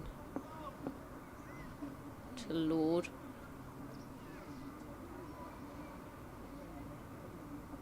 Full, left alone. Hannon-Dalby sighing with his head in his hands there. It was a brave leave. I think he's wanting a little bit of movement off with this new ball. Can he get him to square up? Possibly edge one to the 2 slips in play here. Fielders on the leg side looking a bit chilly in the shade here. Hannon-Dalby coming in just back of a length, just sits back and just hits that into the covers for none.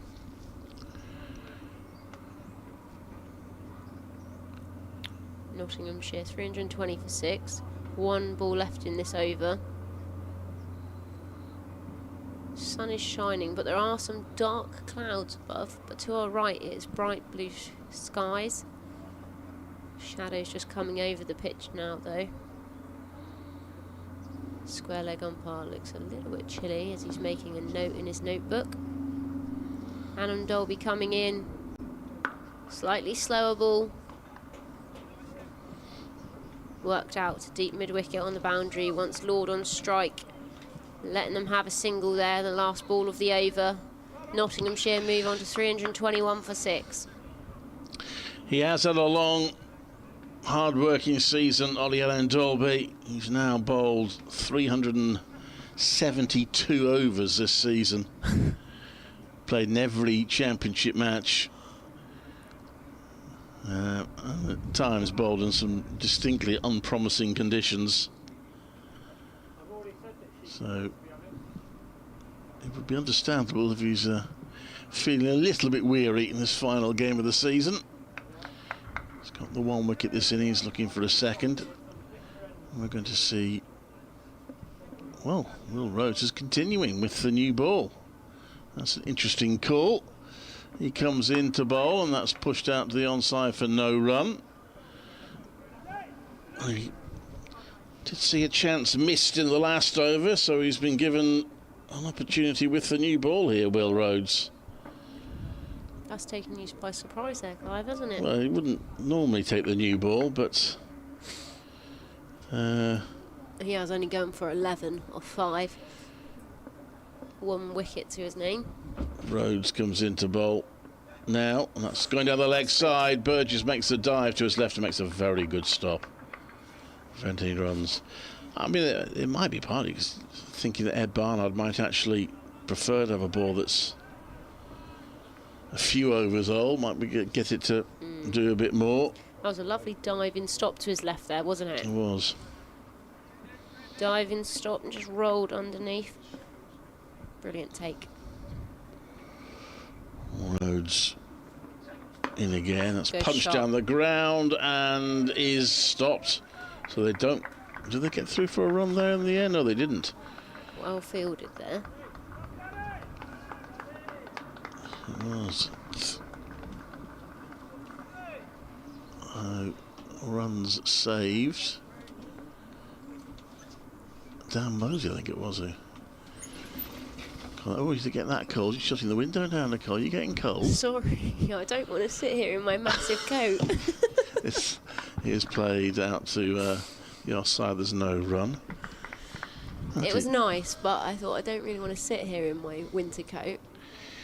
I did a match with Mel Farrell once at Edgerton. I was saying to her, it's a bit cold this morning. You know, I'm all right. She had a little heat. She had her own little heater She kept down that by her quiet. side, keeping her warm.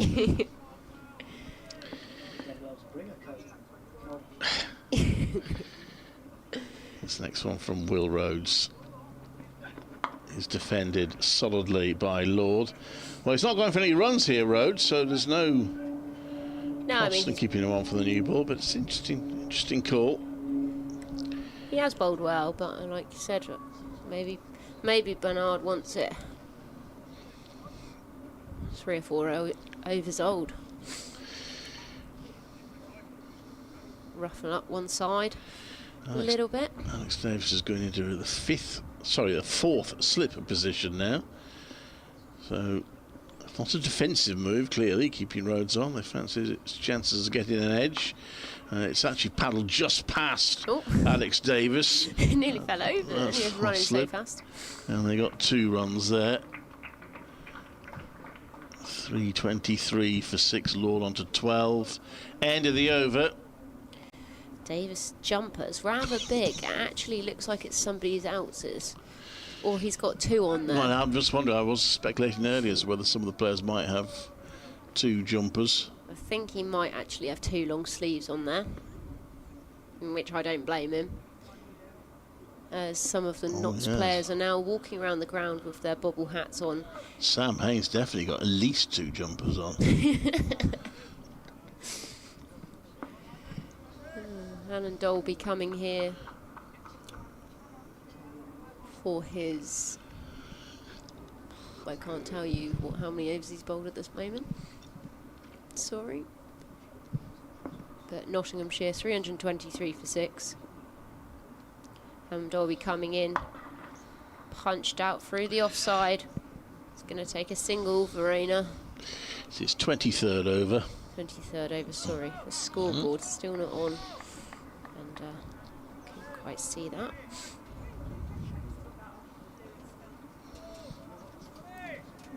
Just getting a little bit chillier here for the players, I'd imagine, with the shade of the stands.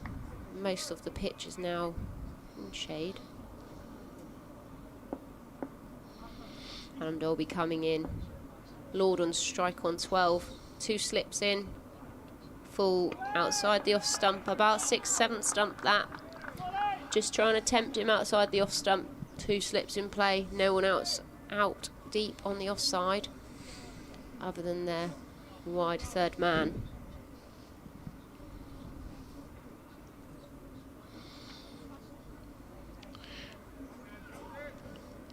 A slight concern for Ollie Handel is whether he gets another innings, another opportunity to get his 50th wicket beyond this one. Yeah, I think he desperately peters wants out. it. Desperately wants it, understandably. And he comes in, it's full, it's driven through the covers. Lovely diving stop there at cover. And Hannam Dolby's just coming. 2, 1 and 2 dots then to follow. 3 balls so far in this over. He's bowled 22.3 overs. He's 1 for 76 so far.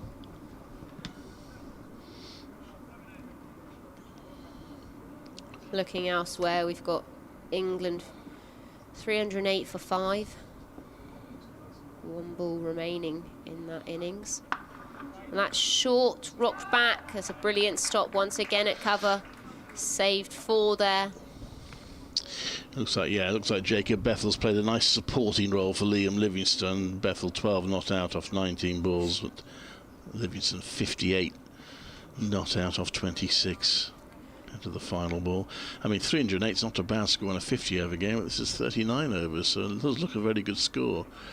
Umpires Bale's got slightly disturbed. I know they put a light meter on, doesn't it? I think it's the shadow, and also there's a few dark clouds over. They're taking them off. Well, I never. And there's a get on with it shout. Well, the umpires know better than me, but I'm slightly perplexed by that, I have to say. Elsewhere, Somerset versus Hampshire. Scores are now level as Somerset are 60 for 4. And here in Nottingham are 324 for 6, 82.4 overs gone, and they are going off for light. Well, presumably it's not going to get any better, so that'll probably be it for the day. It's been a very good day for Notts. They will sleep a lot better tonight in terms of their First Division status. I think they're not there yet, but you feel they should be okay. Now, Warwickshire probably will be okay as well. And it'll be interesting to see how the match develops from here. But brilliant innings from McCann. There's a highlight from Notts, but Varena's done well, and